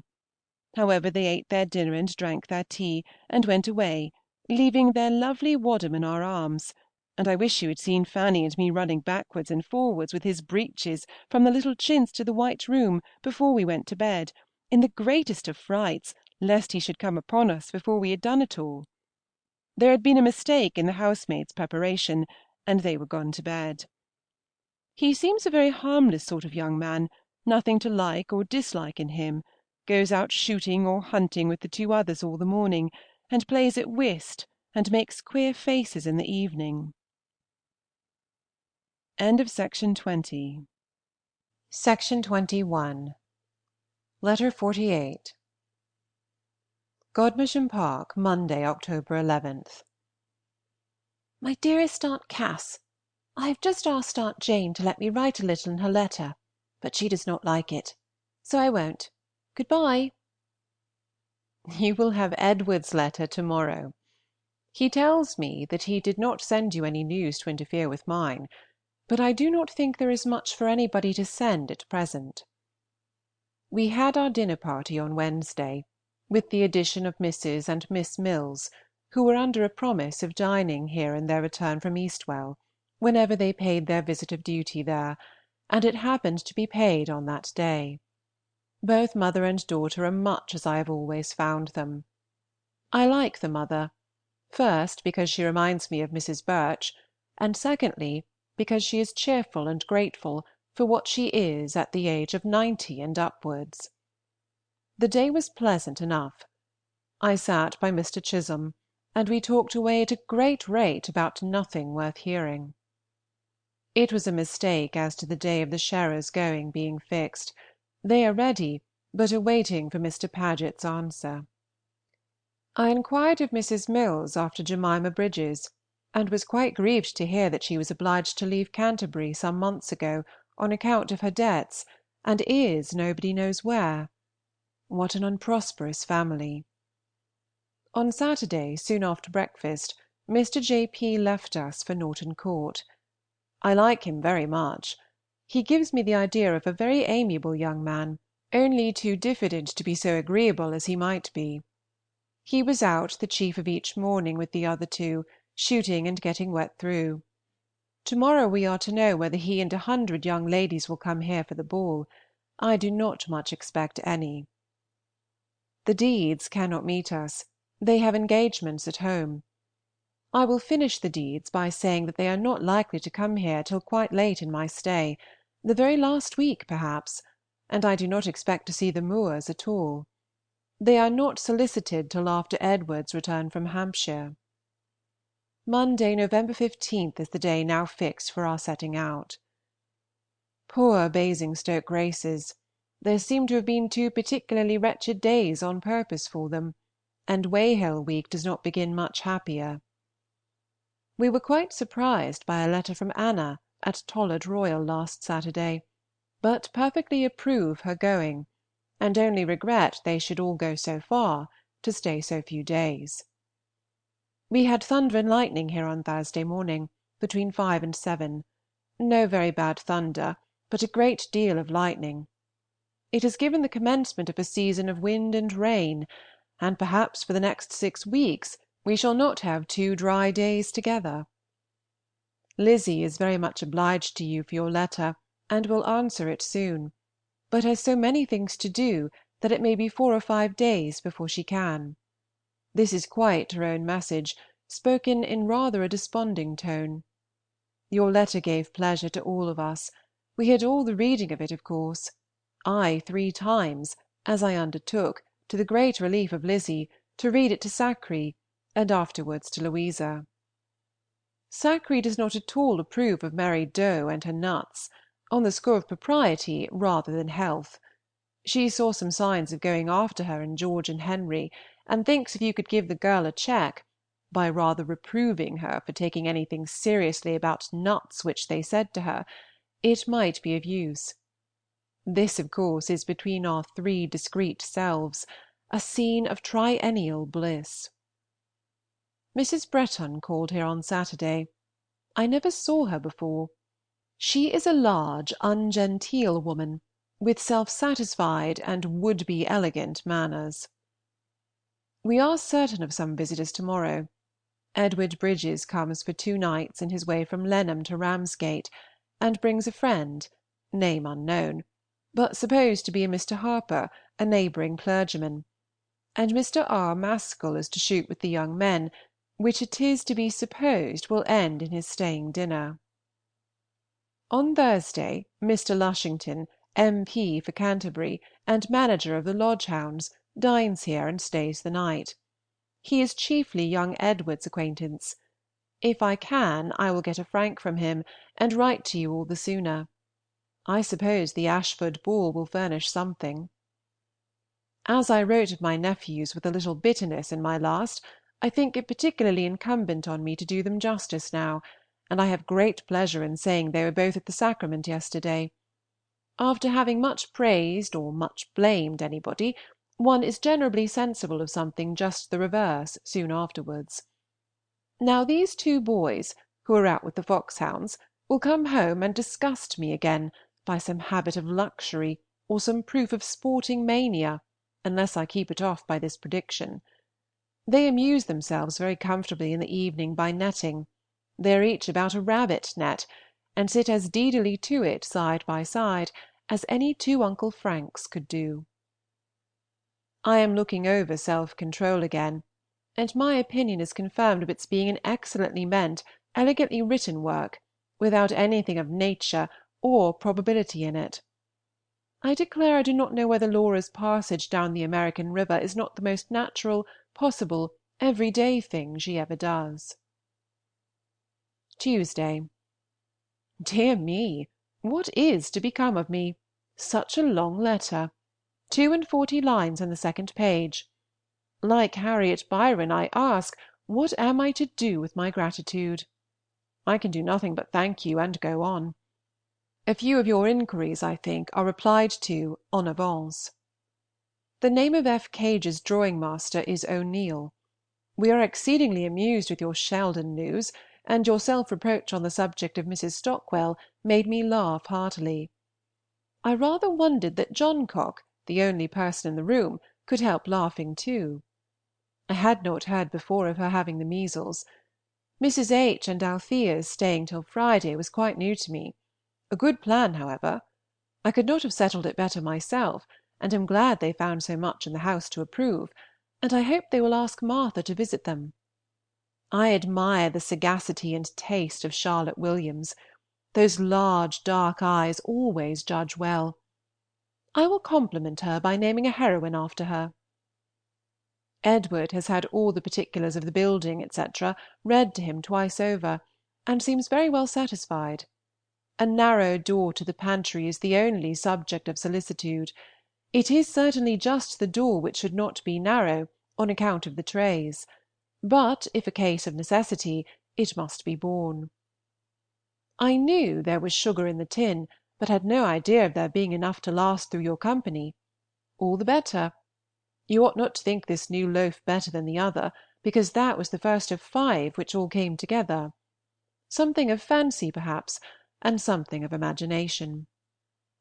Dear Mrs. Digweed, I cannot bear that she should not be foolishly happy after a ball. I hope Miss Yates and her companions were all well the day after their arrival. I am thoroughly rejoiced that Miss Benn has placed herself in lodgings, though I hope they may not be long necessary. No letter from Charles yet. Southey's Life of Nelson. I am tired of Lives of Nelson, being that I never read any. I will read this, however, if Frank is mentioned in it. Here am I in Kent, with one brother in the same county and another brother's wife, and see nothing of them, which seems unnatural. It will not last so forever, I trust. I should like to have Mrs. F. A. and her children here for a week, but not a syllable of that nature is ever breathed. I wish her last visit had not been so long a one. I wonder whether Mrs. Tilson has ever lain in. Mention it if it ever comes to your knowledge, and we shall hear of it by the same post from Henry. Mr. Rob Maskell breakfasted here. He eats a great deal of butter. I dined upon goose yesterday, which I hope will secure a good sale of my second edition. Have you any tomatoes? Fanny and I regale on them every day. Disastrous letters from the Plumptrees and Oxendens. Refusals everywhere. A blank partout. And it is not quite certain whether we go or not. Something may depend upon the disposition of Uncle Edward when he comes, and upon what we hear at Chilham Castle this morning, for we are going to pay visits. We are going to each house at Chilham and Mystole. I shall like seeing the Faggs. I shall like it all, except that we are to set out so early that I have not time to write as I wish. Edward Bridges's friend is a Mr. Hawker, I find, not Harper. I would not have you sleep in such an error for the world. My brother desires his best love and thanks for all your information.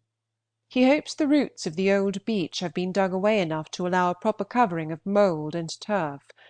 He is sorry for the necessity of building the new coin, but hopes they will contrive that the doorway should be of the usual width, if it must be contracted on one side, by widening it on the other. The appearance need not signify, and he desires me to say that your being at Chawton when he is will be quite necessary. You cannot think it more indispensable than he does. He is very much obliged to you for your attention to everything. Have you any idea of returning with him to Henrietta Street and finishing your visit then? Tell me your sweet little innocent ideas. Everything of love and kindness, proper and improper, must now suffice.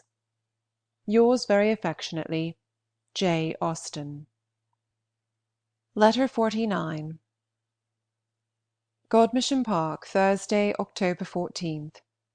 My dearest Cassandra, now I will prepare for Mr. Lushington, and as it will be wisest also to prepare for his not coming, or my not getting a frank, I shall write very close from the first, and even leave room for the seal in the proper place. When I have followed up my last with this, I shall feel somewhat less unworthy of you than the state of our correspondence now requires. I left off in a great hurry to prepare for our morning visits. Of course was ready a great deal the first, and need not have hurried so much. Fanny wore her new gown and cap. I was surprised to find Mystole so pretty. The ladies were at home. I was in luck, and saw Lady Fagg and all her 5 daughters, with an old Mrs. Hamilton from Canterbury, and Mrs. and Miss Chapman from Margate into the bargain. I never saw so plain a family. 5 sisters so very plain. They are as plain as the Foresters, or the Franfredops, or the Seagraves, or the Rivers, excluding Sophie. Miss Sally Fagg has a pretty figure, and that comprises all the good looks of the family. It was stupidish. Fanny did her part very well, but there was a lack of talk altogether, and the 3 friends in the house only sat by and looked at us. However, Miss Chapman's name is Laura, and she had a double flounce to her gown. You really must get some flounces. Are not some of your large stock of white morning gowns just in a happy state for a flounce? Too short? Nobody at home at either house in Chilham. Edward Bridges and his friend did not forget to arrive. The friend is a Mr. Wigram, one of the 23 children of a rich great mercantile, Sir Robert Wigram, an old acquaintance of the Footes, but very recently known to Edward B. The history of his coming here is that, intending to go from Ramsgate to Brighton, Edward B. persuaded him to take Lenham on his way, which gave him the convenience of Mr. W.'s gig, and the comfort of not being alone there; but, probably thinking a few days of Godmersham would be the cheapest and pleasantest way of entertaining his friend and himself, offered a visit here, and here they stay till to-morrow. Mr. W. is about 5 or 26, not ill-looking, and not agreeable. He is certainly no addition. A sort of cool, gentlemanlike manner, but very silent. They say his name is Henry, a proof how unequally the gifts of fortune are bestowed. I have seen many a John and Thomas much more agreeable. We have got rid of Mr. R. Maskell, however. I did not like him either. He talks too much, and is conceited, besides having a vulgarly shaped mouth. He slept here on Tuesday, so that yesterday Fanny and I sat down to breakfast with 6 gentlemen to admire us. We did not go to the ball. It was left to her to decide, and at last she determined against it. She knew that it would be a sacrifice on the part of her father and brothers if they went, and I hope it will prove that she has not sacrificed much. It is not likely that there should have been anybody there whom she would care for. I was very glad to be spared the trouble of dressing and going, and being weary before it was half over, so my gown and my cap are still unworn. It will appear at last, perhaps, that I might have done without either. I produced my brown bombazine yesterday, and it was very much admired indeed, and I like it better than ever. You have given many particulars of the state of Chawton House, but still we want more. Edward wants to be expressly told that all the round tower, etc., is entirely down, and the door from the best room stopped up. He does not know enough of the appearance of things in that quarter. He heard from Bath yesterday. Lady B. continues very well, and Dr. Parry's opinion is that while the water agrees with her, she ought to remain there, which throws their coming away at a greater uncertainty than we had supposed. It will end, perhaps, in a fit of the gout, which may prevent her coming away. Louisa thinks her mother's being so well may be quite as much owing to her being out of doors as to the water. Lady B. is going to try the hot pump, the cross bath being about to be painted. Louisa is particularly well herself, and thinks the water has been of use to her. She mentioned our inquirers, etc., to Mr. and Mrs. Alex. Evelyn, and had their best compliments and thanks to give in return. Dr. Parry does not expect Mr. E. to last much longer. Only think of Mrs. Holder's being dead! Poor woman! She has done the only thing in the world she could possibly do to make one cease to abuse her. Now, if you please, Hooper must have it in his power to do more by his uncle. Lucky for the little girl. An Anne Elkins can hardly be so unfit for the care of a child as a Mrs. Holder. A letter from Wrotham yesterday offering an early visit here, and Mr. and Mrs. Moore and one child are to come on Monday for 10 days. I hope Charles and Fanny may not fix the same time, but if they come at all in October they must. What is the use of hoping? The two parties of children is the chief evil. To be sure, here we are.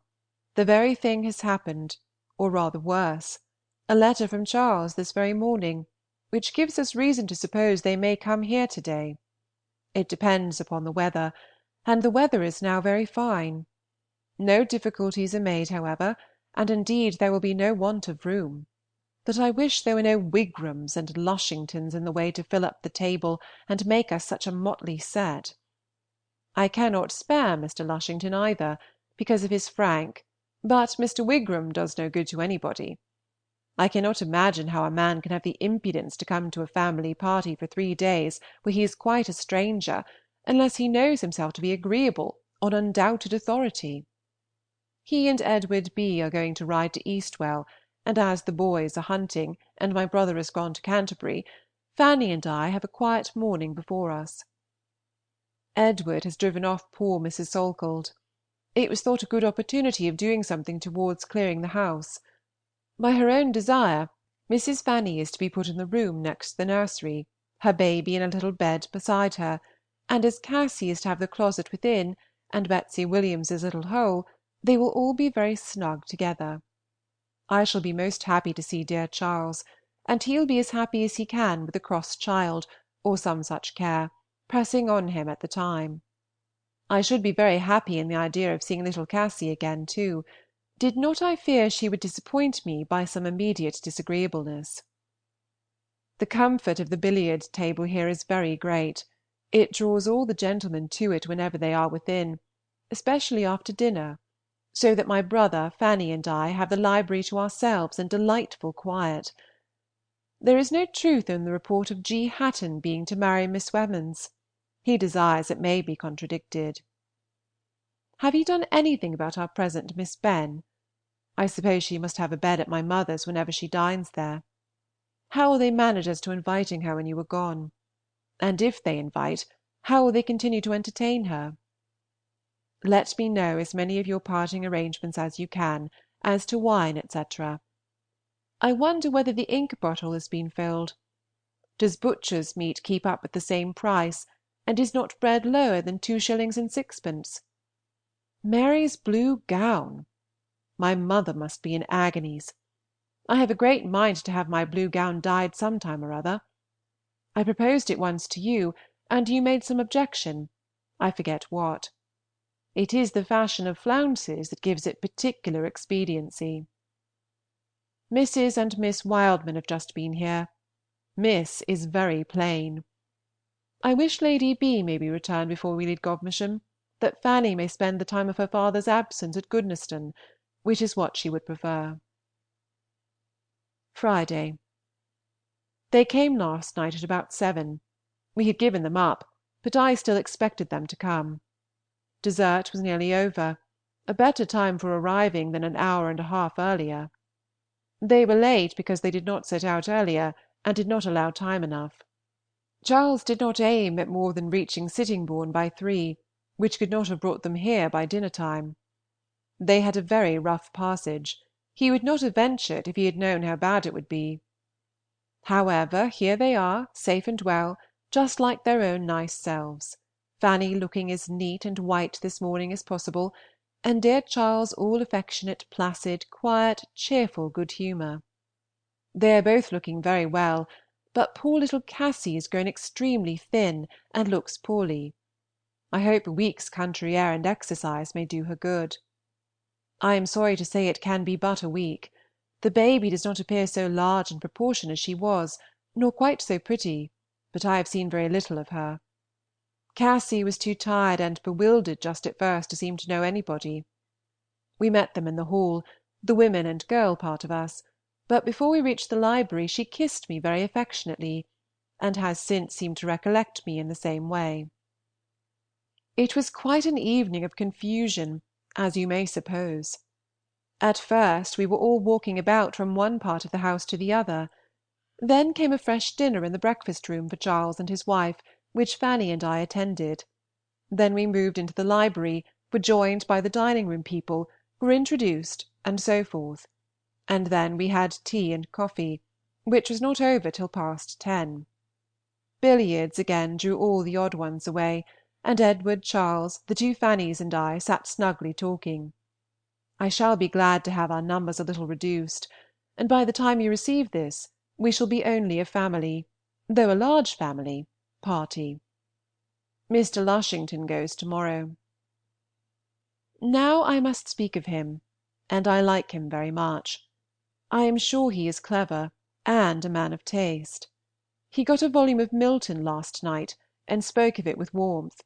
He is quite an M.P., very smiling, with an exceeding good address and readiness of language. I am rather in love with him. I dare say he is ambitious and insincere. He puts me in mind of Mr. Dundas. He has a wide smiling mouth and very good teeth, and something the same complexion and nose. He is a much shorter man, with Martha's leave. Does Martha never hear from Mrs. Craven? Is Mrs. Craven never at home? We breakfasted in the dining-room to-day, and are now all pretty well dispersed and quiet. Charles and George are gone out shooting together, to Winnigates and Seaton Wood. I asked on purpose to tell Henry. Mr. Lushington and Edward are gone some other way. I wish Charles may kill something, but this high wind is against their sport. Lady Williams is living at the Rose in Sittingbourne. They called upon her yesterday. She cannot live at Sheerness, and as soon as she gets to Sittingbourne is quite well. In return for all your matches, I announce that her brother William is going to marry a Miss Austen of a Wiltshire family, who say they are related to us. I talked to Cassy about Chawton. She remembers much, but does not volunteer on the subject. Poor little love! I wish she were not so very Palmery, but it seems stronger than ever. I never knew a wife's family features have such undue influence. Papa and mamma have not made up their mind as to parting with her or not. The chief, indeed the only difficulty with mamma is a very reasonable one, the child's being very unwilling to leave them. When it was mentioned to her she did not like the idea of it at all. At the same time she has been suffering so much lately from sea-sickness that her mamma cannot bear to have her much on board this winter. Charles is less inclined to part with her. I do not know how it will end, or what is to determine it. He desires his best love to you, and has not written because he has not been able to decide. They are both very sensible of your kindness on the occasion. I have made Charles furnish me with something to say about young Kendall. He is going on very well. When he first joined the Namur, my brother did not find him forward enough to be what they call put in the office, and therefore placed him under the schoolmaster; but he is very much improved, and goes into the office now every afternoon, still attending school in the morning. This cold weather comes very fortunately for Edward's nerves, with such a house full. It suits him exactly. He is all alive and cheerful. Poor James, on the contrary, must be running his toes into the fire. I find that Mary Jane Fowle was very near returning with her brother and paying them a visit on board. I forget exactly what hindered her. I believe the Cheltenham scheme. I am glad something did. They are to go to Cheltenham on Monday se'nnight. I don't vouch for their going, you know. It only comes from one of the family.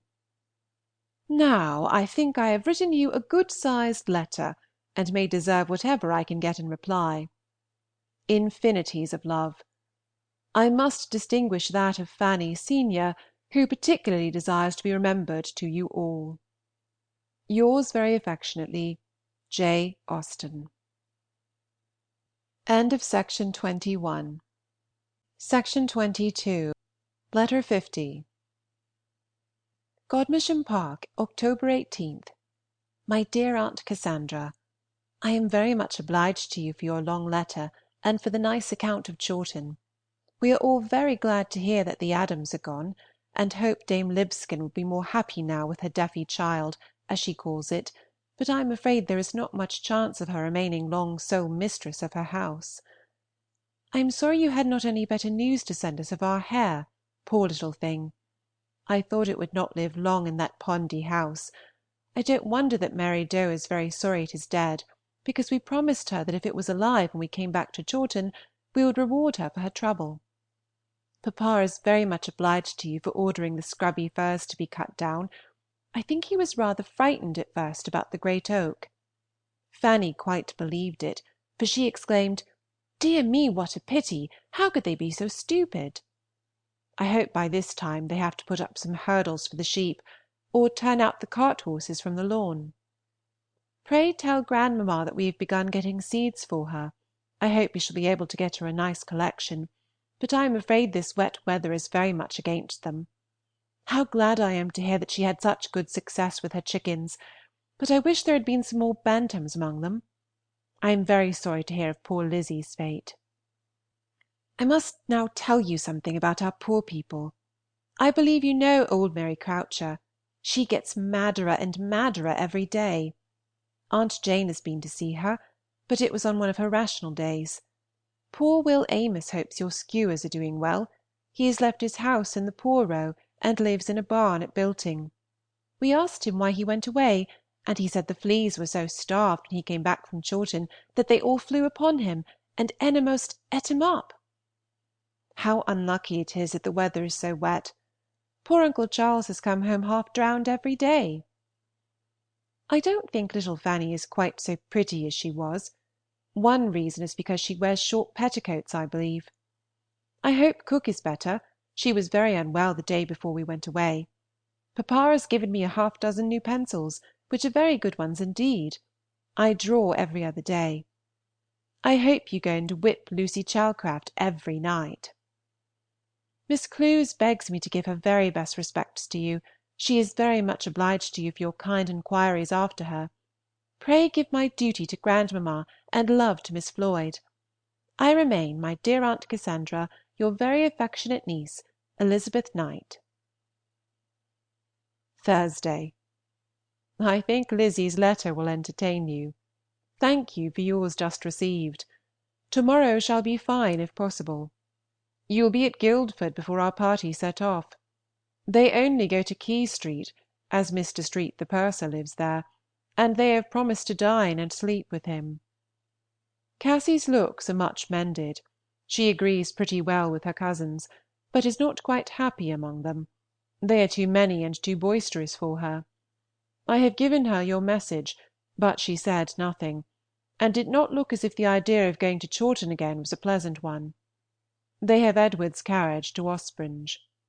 I think I have just done a good deed, extracted Charles from his wife and children upstairs, and made him get ready to go out shooting, and not keep Mr. Moore waiting any longer. Mr. and Mrs. Shearer and Joseph dined here yesterday very prettily. Edward and George were absent, gone for a night to Eastling. The two Fannys went to Canterbury in the morning, and took Lou and Cass to try on new stays. Harriet and I had a comfortable walk together. She desires her best love to you, and kind remembrance to Henry. Fanny's best love also. I fancy there is to be another party to Canterbury to-morrow, Mr. and Mrs. Moore and me. Edward thanks Henry for his letter. We are most happy to hear he is so much better. I depend upon you for letting me know what he wishes as to my staying with him or not. You will be able to find out, I dare say. I had intended to beg you would bring one of my nightcaps with you, in case of my staying, but forgot it when I wrote on Tuesday. Edward is much concerned about his pond. He cannot now doubt the fact of its running out, which he was resolved to do as long as possible. I suppose my mother will like to have me write to her. I shall try at least. No, I have never seen the death of Mrs. Crabbe. I have only just been making out from one of his prefaces that he probably was married. It is almost ridiculous. Poor woman! I will comfort him as well as I can, but I do not undertake to be good to her children. She had better not leave any. Edward and George set off this day week for Oxford. Our party will then be very small, as the Moores will be going about the same time. To enliven us, Fanny proposes spending a few days soon afterwards at Fredville. It will really be a good opportunity, as her father will have a companion.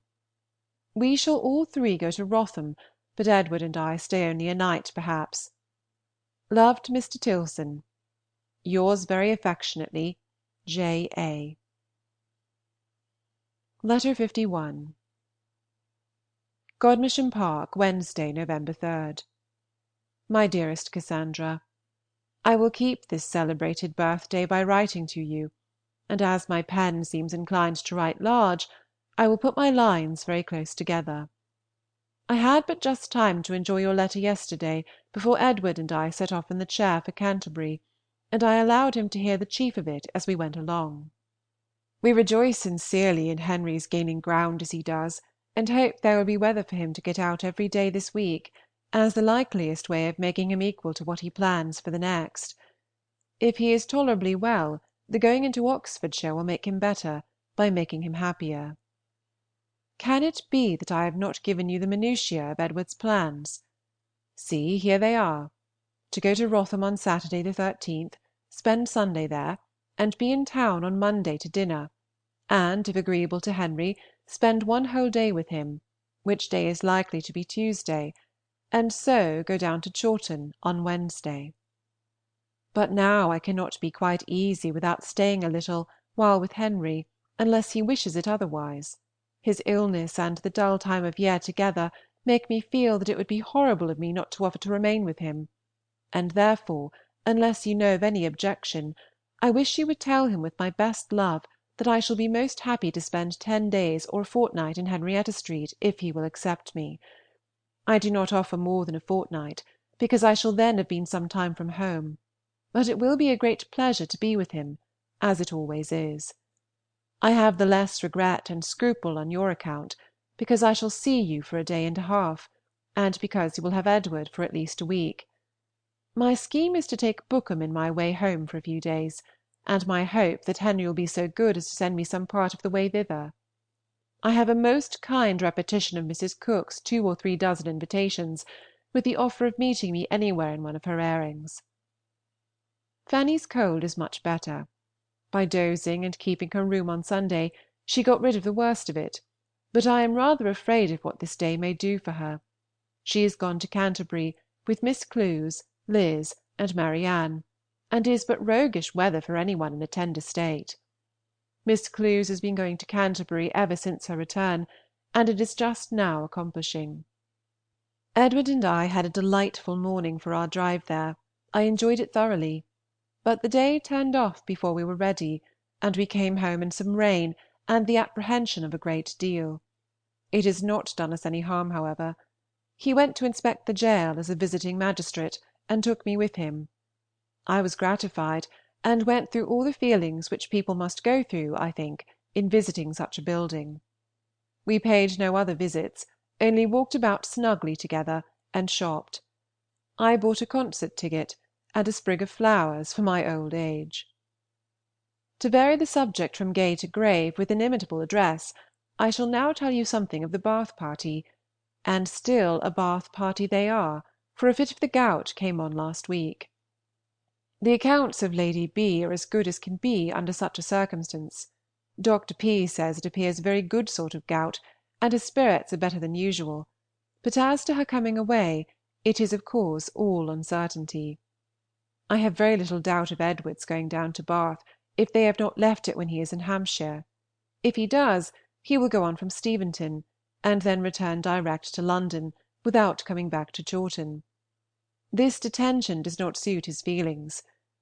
It may be rather a good thing, however, that Dr. P. should see Lady B. with the gout on her.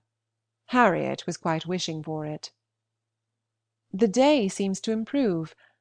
I wish my pen would too. Sweet Mr. Ogle! I dare say he sees all the panoramas for nothing, has free admittance everywhere. He is so delightful. Now you need not see anybody else. I am glad to hear of our being likely to have a peep at Charles and Fanny at Christmas, but do not force poor Cass to stay if she hates it. You have done very right as to Mrs. F. A. Your tidings of S. and S. give me pleasure. I have never seen it advertised.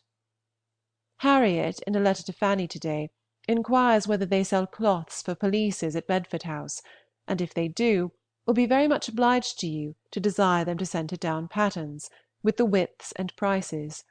They may go from Charing Cross almost any day in the week, but if it is a ready money house it will not do, for the brew of feu the Archbishop says she cannot pay for it immediately. Fanny and I suspect they do not deal in the article. The Sherers, I believe, are now really going to go. Joseph has had a bed here the last 2 nights, and I do not know whether this is not the day of moving. Mrs. Sherer called yesterday to take leave. The weather looks worse again. We dine at Chilham Castle to-morrow, and I expect to find some amusement, but more from the concert the next day, as I am sure of seeing several that I want to see. We are to meet a party from Goodnestone, Lady B., Miss Hawley, and Lucy Foote, and I am to meet Mrs. Harrison, and we are to talk about Ben and Anna. "My dear Mrs. Harrison," I shall say, "I am afraid the young man has some of your family madness, and though there often appears to be something of madness in Anna too, I think she inherits more of it from her mother's family than from ours." That is what I shall say, and I think she will find it difficult to answer me. I took up your letter again to refresh me, being somewhat tired, and was struck with the prettiness of the hand. It is really a very pretty hand now and then, so small and neat. I wish I could get as much into a sheet of paper.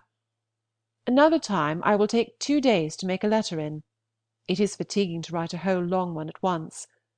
I hope to hear from you again on Sunday, and again on Friday, the day before we move. On Monday, I suppose, you will be going to Streatham, to see quiet Mr. Hill, and eat very bad baker's bread. A fall in bread, by the by. I hope my mother's bill next week will show it. I have had a very comfortable letter from her, one of her foolscap sheets quite full of little home news. Anna was there the first of the 2 days.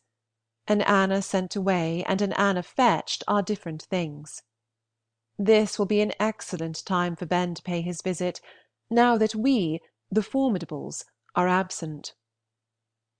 I did not mean to eat, but Mr. Johncock has brought in the tray, so I must. I am all alone. Edward is gone into his woods. At this present time I have 5 tables, 28 chairs, and 2 fires all to myself. Miss Clewes is to be invited to go to the concert with us. There will be my brother's place and ticket for her, as he cannot go. He and the other connections of the Cages are to meet at Millgate that very day, to consult about a proposed alteration of the Maidstone road, in which the Cages are very much interested. Sir Brooke comes here in the morning, and they are to be joined by Mr. Deedes at Ashford. The loss of the concert will be no great evil to the Squire. We shall be a party of 3 ladies, therefore, and to meet 3 ladies. What a convenient carriage Henry's is, to his friends in general. Who has it next? I am glad William's going is voluntary, and on no worse grounds. An inclination for the country is a venial fault. He has more of Cowper than of Johnson in him, fonder of tame hares and blank verse than of the full tide of human existence at Charing Cross. Oh, I have more of such sweet flattery from Miss Sharp. She is an excellent kind friend. I am read and admired in Ireland too. There is a Mrs. Fletcher, the wife of a judge, an old lady, and very good and very clever, who is all curiosity to know about me, what I am like, and so forth. I am not known to her by name, however. This comes through Mrs. Carrick, not through Mrs. Gore. You are quite out there. I do not despair of having my picture in the Exhibition at last, all white and red, with my head on one side, or perhaps I may marry young Mr. D'Arblay. I suppose in the meantime I shall owe dear Henry a great deal of money for printing, etc. I hope Mrs. Fletcher will indulge herself with S. and S. If I am to stay in H.S., and you should be writing home soon, I wish you would be so good as to give a hint of it, for I am not likely to write there again these 10 days, having written yesterday. Fanny has set her heart upon its being a Mr. Brett who is going to marry a Miss Dora Best, of this country. I dare say Henry has no objection. Pray, where did the boys sleep? The Deedes come here on Monday to stay till Friday, so that we shall end with a flourish the last canto. They bring Isabella and one of the grown-ups, and will come in for a Canterbury ball on Thursday. I shall be glad to see them. Mrs. Deedes and I must talk rationally together, I suppose. Edward does not write to Henry, because of my writing so often. God bless you. I shall be so glad to see you again, and I wish you many happy returns of this day. Poor Lord Howard! How he does cry about it. Yours very truly, J. A. End of Section 22. Section 23. Letter 52. Godmersham Park, Saturday, November 6th. My dearest Cassandra, having half an hour before breakfast, very snug in my own room, lovely morning, excellent fire, fancy me! I will give you some account of the last 2 days. And yet what is there to be told?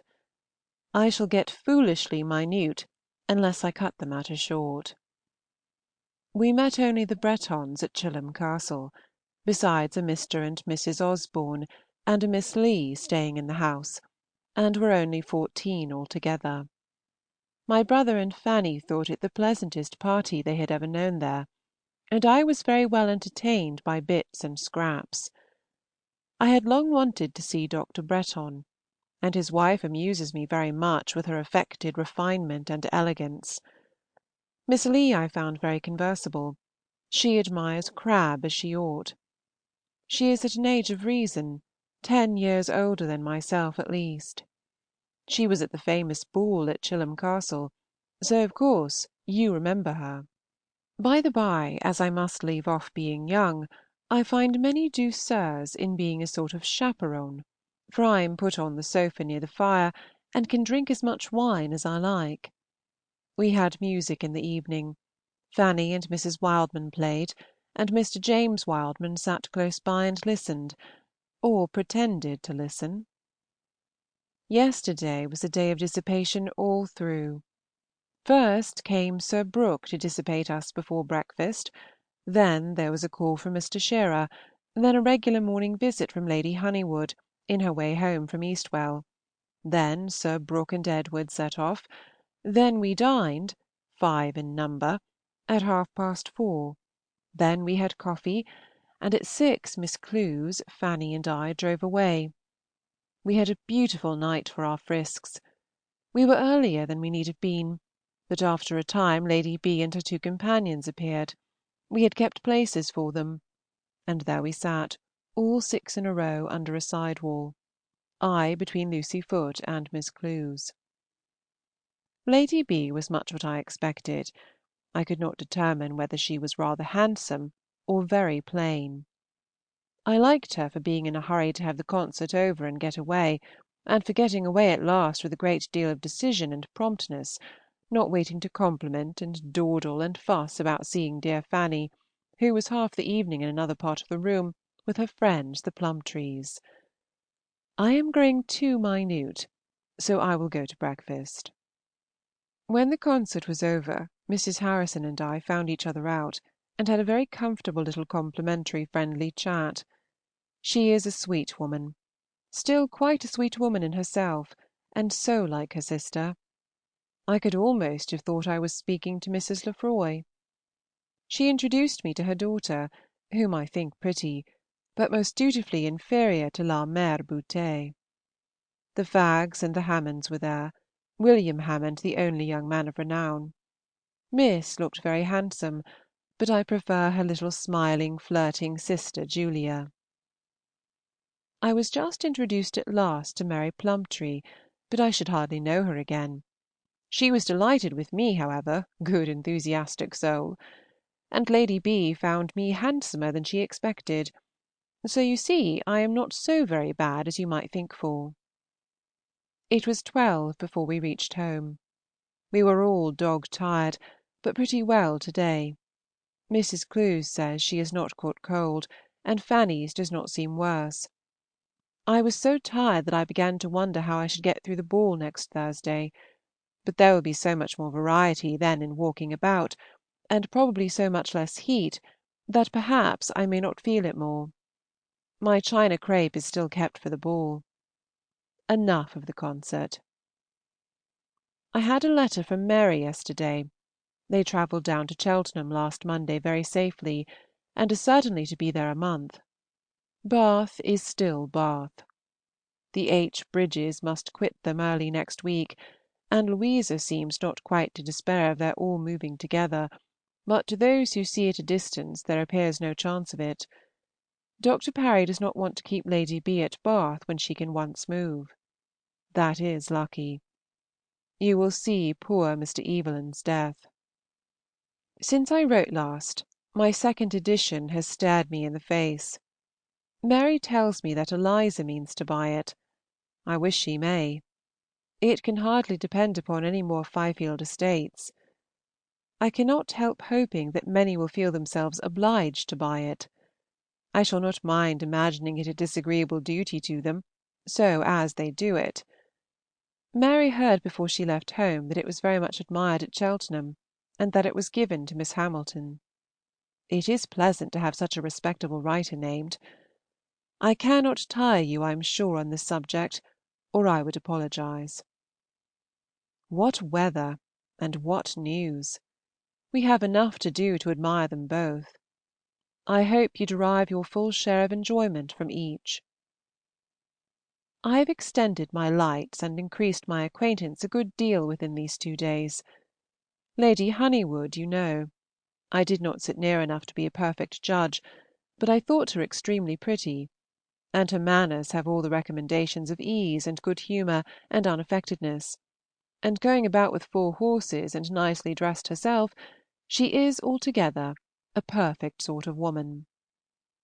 Oh, and I saw Mr. Gipps last night, the useful Mr. Gipps, whose attentions came in as acceptably to us in handing us to the carriage, for want of a better man, as they did to Emma Plumptre.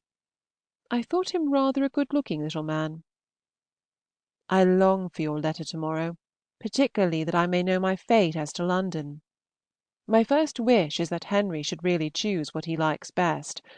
I shall certainly not be sorry if he does not want me. Morning church to-morrow. I shall come back with impatient feelings.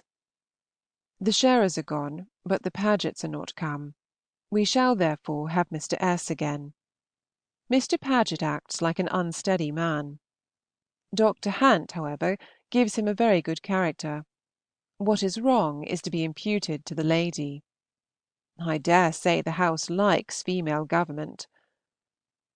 I have a nice long black and red letter from Charles, but not communicating much that I did not know. There is some chance of a good ball next week, as far as females go. Lady Bridges may perhaps be there with some Natchballs. Mrs. Harrison, perhaps, with Miss Oxenden and the Miss Papillons, and if Mrs. Harrison, then Lady Fagg will come. The shades of evening are descending, and I resume my interesting narrative. Sir Brooke and my brother came back about 4, and Sir Brooke almost immediately set forward again to Goodnestone. We are to have Edward B. to-morrow, to pay us another Sunday's visit, the last for more reasons than one. They all come home on the same day that we go. The Deeds do not come till Tuesday. Sophia is to be the comer. She is a disputable beauty that I much want to see. Lady Elizabeth Hatton and Anna Maria called here this morning. Yes, they called, but I do not think I can say anything more about them. They came, and they sat, and they went. Sunday. Dearest Henry, what a turn he has for being ill, and what a thing bile is! This attack has probably been brought on in part by his previous confinement and anxiety. But however it came, I hope it is going fast, and that you will be able to send a very good account of him on Tuesday. As I hear on Wednesday, of course I shall not expect to hear again on Friday. Perhaps a letter to Wrotham would not have an ill effect. We are to be off on Saturday before the post comes in, as Edward takes his own horses all the way. He talks of 9 o'clock. We shall bait at Lenham. Excellent sweetness of you to send me such a nice long letter. It made its appearance, with one from my mother, soon after I and my impatient feelings walked in. How glad I am that I did what I did! I was only afraid that you might think the offer superfluous, but you have set my heart at ease. Tell Henry that I will stay with him, let it be ever so disagreeable to him. Oh dear me! I have not time on paper for half that I want to say. There have been 2 letters from Oxford, one from George yesterday. They got there very safely. Edward 2 hours behind the coach, having lost his way in leaving London. George writes cheerfully and quietly, hopes to have Utterson's rooms soon, went to lecture on Wednesday, states some of his expenses, and concludes with saying, "I am afraid I shall be poor." I am glad he thinks about it so soon. I believe there is no private tutor chosen yet, but my brother is to hear from Edward on the subject shortly. You and Mrs. H. and Catherine and Alethea going about together in Henry's carriage, seeing sights! I am not used to the idea of it yet. All that you are to see of Streatham seen already. Your Streatham and my Bookham may go hang. The prospect of being taken down to Chawton by Henry perfects the plan to me. I was in hopes of your seeing some illuminations, and you have seen them. I thought you would come, and you did come. I am sorry he is not to come from the Baltic sooner. Poor Mary! My brother has a letter from Louisa to day of an unwelcome nature. They are to spend the winter at Bath. It was just decided on. Dr. Parry wished it, not from thinking the water necessary to Lady B., but that he might be better able to judge how far his treatment of her, which is totally different from anything she had been used to, is right, and I suppose he will not mind having a few more of her ladyship's guineas. His system is a lowering one. He took 12 ounces of blood from her when the gout appeared, and forbids wine, etc. Hitherto the plan agrees with her. She is very well satisfied to stay, but it is a sore disappointment to Louisa and Fanny. The H. Bridges leave them on Tuesday, and they mean to move into a smaller house. You may guess how Edward feels. There can be no doubt of his going to Bath now. I should not wonder if he brought Fanny Cage back with him. You shall hear from me once more, some day or other. Yours very affectionately, J. A. We do not like Mr. Hampson's scheme. Letter 53. Henrietta Street, Wednesday, March 2nd, 1814. We had altogether a very good journey, and everything at Cobham was comfortable. I could not pay Mr. Harrington. That was the only alas of the business. I shall therefore return his bill, and my mother's £2, that you may try your luck. We did not begin reading till Bentley Green. Henry's approbation is hitherto even equal to my wishes. He says it is different from the other 2, but does not appear to think it at all inferior. He has only married Mrs. R. I am afraid he has gone through the most entertaining part. He took to Lady B. and Mrs. N. most kindly, and gives great praise to the drawing of the characters. He understands them all, likes Fanny, and, I think, foresees how it will all be. I finished the heroine last night, and was very much amused by it. I wonder James did not like it better. It diverted me exceedingly. We went to bed at 10. I was very tired, but slept to a miracle, and am lovely to day, and at present Henry seems to have no complaint. We left Cobham at 8:30, stopped to bait and breakfast at Kingston, and were in this house considerably before 2. Nice smiling Mr. Barlow met us at the door, and in reply to inquiries after news, said that peace was generally expected. I have taken possession of my bedroom, unpacked my bandbox, sent Miss P.'s 2 letters to the twopenny post, have been visited by Madame B., and am now writing by myself at the new table in the front room. It is snowing. We had some snowstorms yesterday, and a smart frost at night, which gave us a hard road from Cobham to Kingston; but as it was then getting dirty and heavy, Henry had a pair of leaders put on to the bottom of Sloane Street. His own horses, therefore, cannot have had hard work. I watched for veils as we drove through the streets, and had the pleasure of seeing several upon vulgar heads. And now, how do you all do? You in particular, after the worry of yesterday and the day before. I hope Martha had a pleasant visit again, and that you and my mother could eat your beef pudding. Depend upon my thinking of the chimney sweeper as soon as I wake to morrow. Places are secured at Drury Lane for Saturday, but so great is the rage for seeing Kean that only a third and fourth row could be got. As it is a front box, however, I hope we shall do pretty well. Shylock, a good play for Fanny. She cannot be much affected, I think. Mrs. Perigord has just been here. She tells me that we owe her master for the silk dyeing. My poor old muslin has never been dyed yet. It has been promised to be done several times. What wicked people dyers are! They begin with dipping their own souls in scarlet sin. It is evening. We have drank tea, and I have torn through the third volume of the Heroine. I do not think it falls off. It is a delightful burlesque, particularly on the Radcliffe style. Henry is going on with Mansfield Park. He admires H. Crawford, I mean properly, as a clever, pleasant man. I tell you all the good I can, as I know how much you will enjoy it. We hear that Mr. Kean is more admired than ever. There are no good places to be got in Drury Lane for the next fortnight, but Henry means to secure some for Saturday fortnight, when you are reckoned upon. Give my love to little Cass. I hope she found my bed comfortable last night. I have seen nobody in London yet with such a long chin as Dr. Syntax, nor anybody quite so large as Gog Magolicus. Yours affectionately, J. Austen. End of Section 23.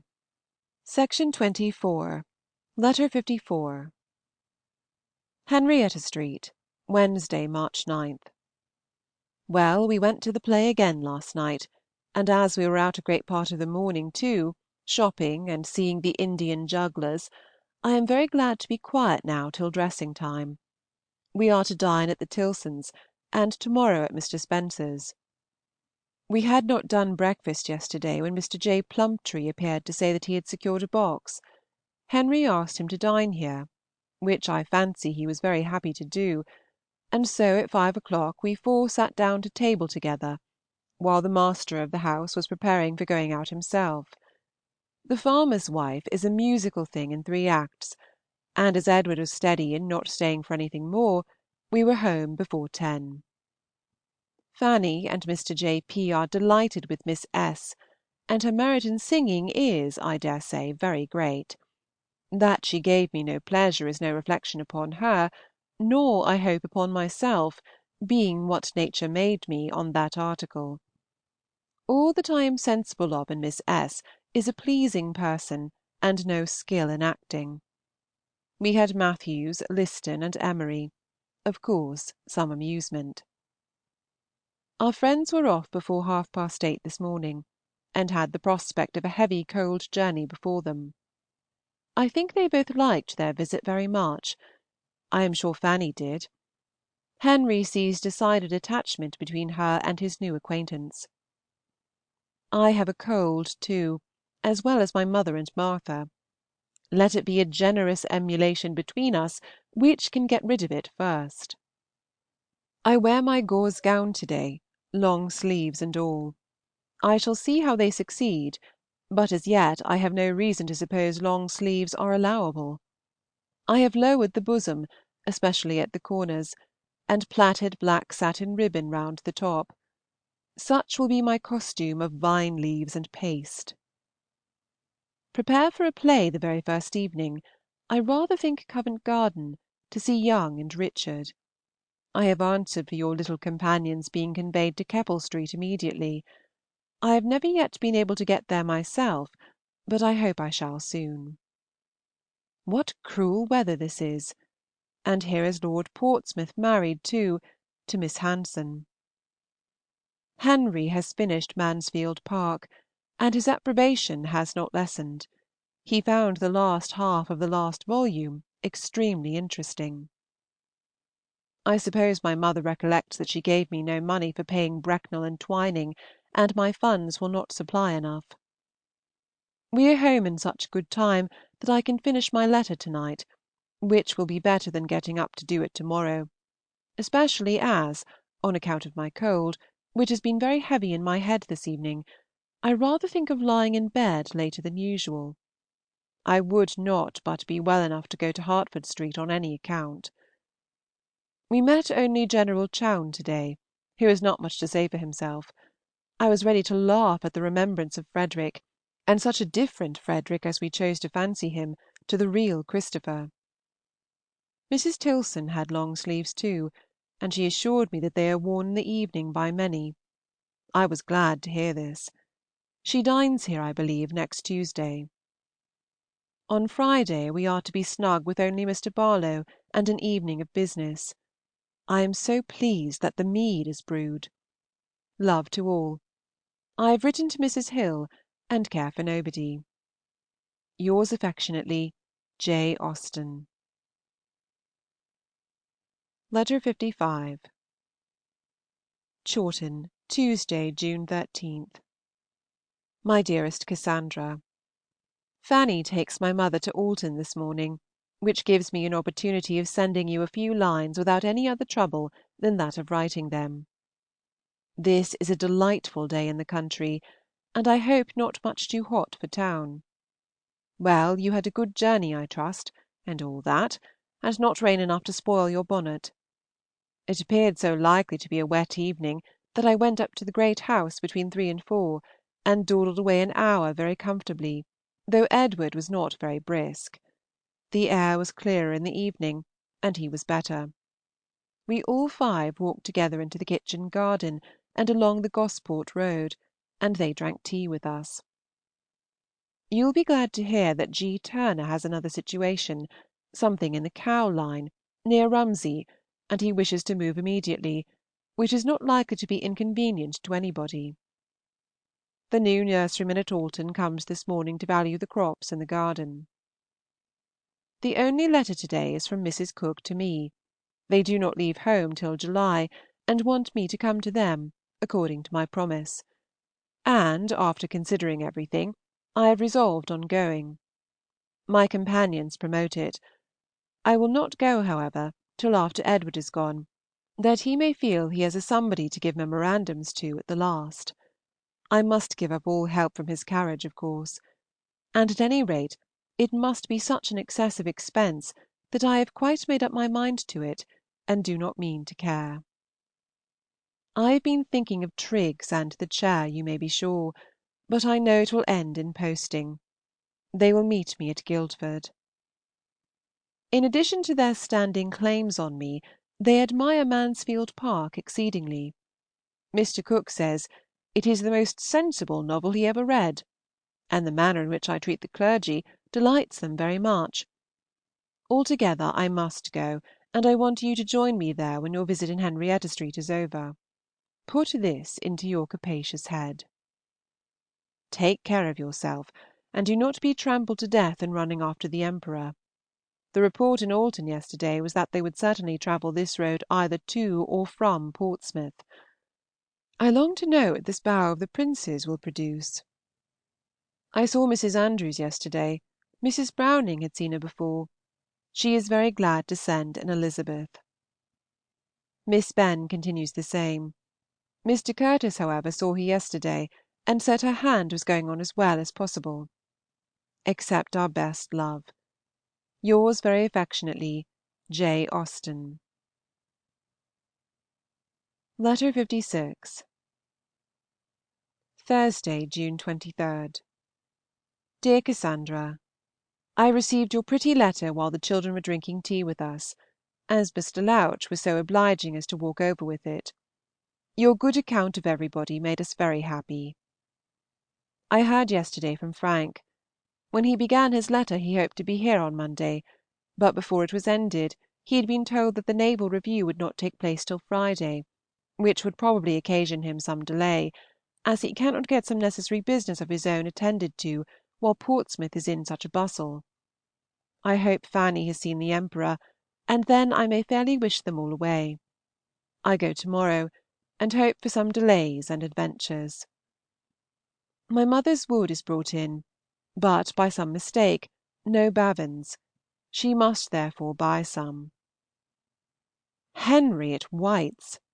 Oh, what a Henry! I do not know what to wish as to Miss B., so I will hold my tongue and my wishes. Sackree and the children set off yesterday, and have not been returned back upon us. They were all very well the evening before. We had handsome presents from the great house yesterday, a ham and the 4 leeches.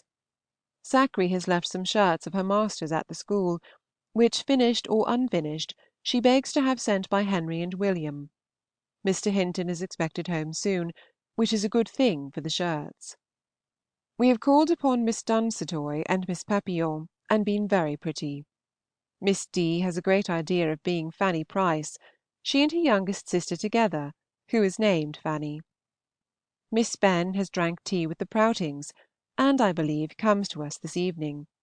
She has still a swelling about the forefinger and a little discharge, and does not seem to be on the point of a perfect cure, but her spirits are good, and she will be most happy, I believe, to accept any invitation.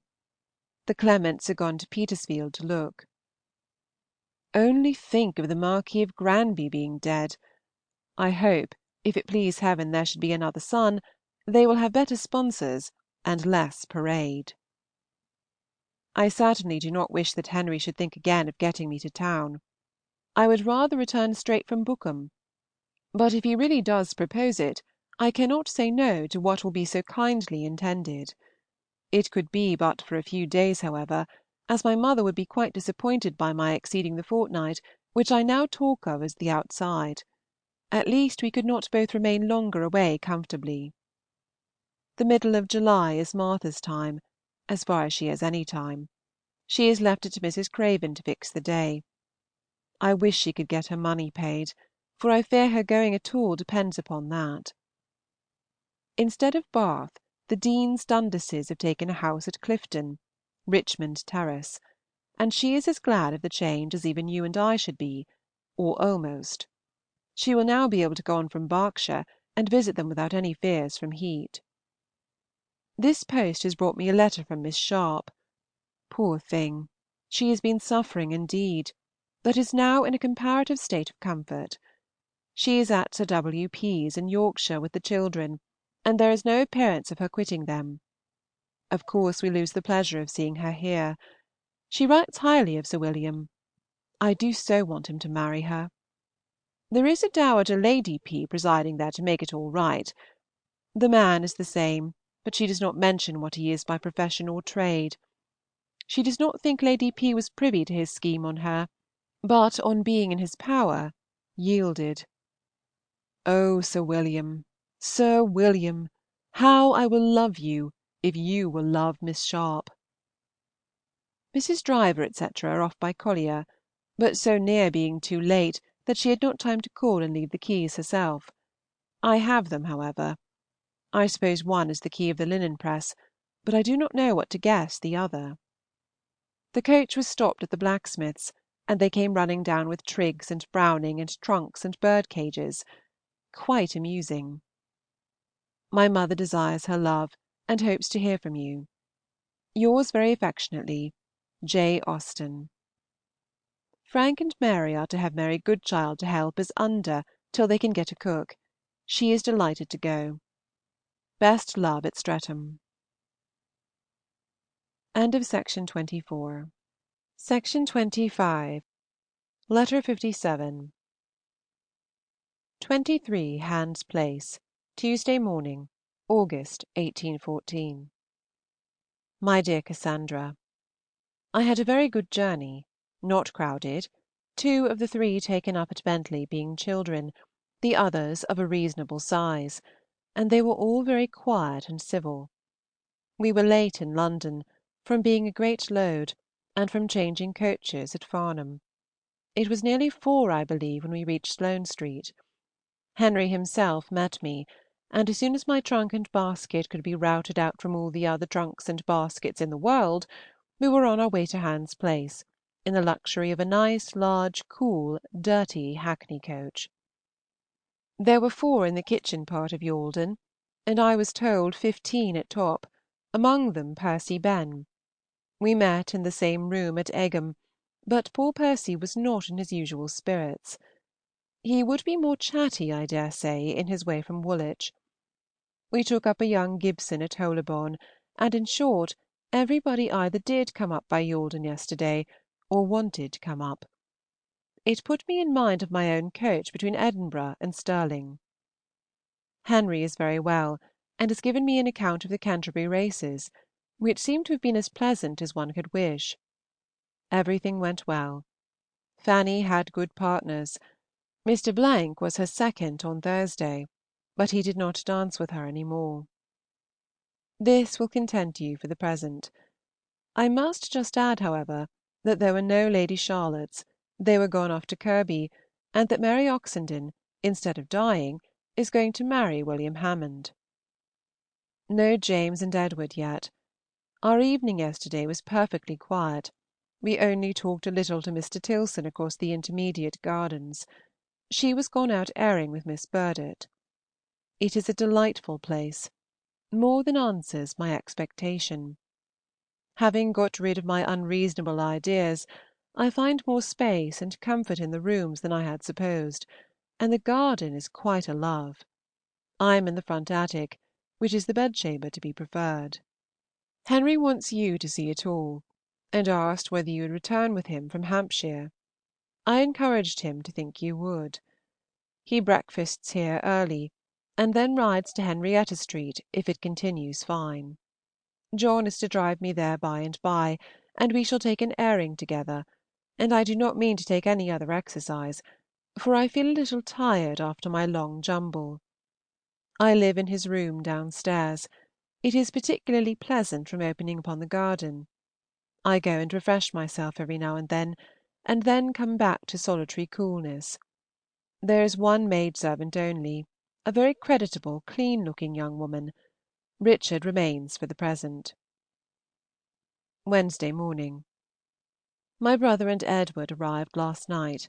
They could not get places the day before. Their business is about teeth and wigs, and they are going off to breakfast to Scarman's in Tavistock Street, and they are to return to go with me afterwards in the barouche. I hope to do some of my errands to day. I got the willow yesterday, as Henry was not quite ready when I reached Henner Street. I saw Mr. Hampson there for a moment. He dines here to morrow, and proposed bringing his son, so I must submit to seeing George Hampson, though I had hoped to go through life without it. It was one of my vanities, like your not reading Patronage.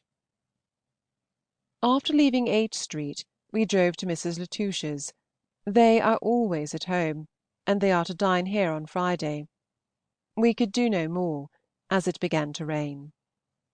We dine at 4:30 to day, that our visitors may go to the play, and Henry and I are to spend the evening with the Tilsons, to meet Miss Burnett, who leaves town to morrow. Mrs. T. called on me yesterday. Is not this all that can have happened or been arranged? Not quite.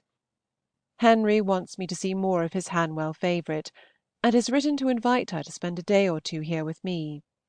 His scheme is to fetch her on Saturday. I am more and more convinced that he will marry again soon, and like the idea of her better than of anybody else at hand. Now I have breakfasted, and have the room to myself again. It is likely to be a fine day. How do you all do? Henry talks of being at Chawton about the 1st of September. He has once mentioned a scheme which I should rather like, calling on the Birches and the Crutchleys in our way. It may never come to anything, but I must provide for the possibility by troubling you to send my silk pelisse by Collier on Sunday. I feel it would be necessary on such an occasion, and be so good as to put up a clean dressing gown which will come from the wash on Friday. You need not direct it to be left anywhere. It may take its chance. We are to call for Henry between 3 and 4, and I must finish this and carry it with me, as he is not always there in the morning before the parcel is made up.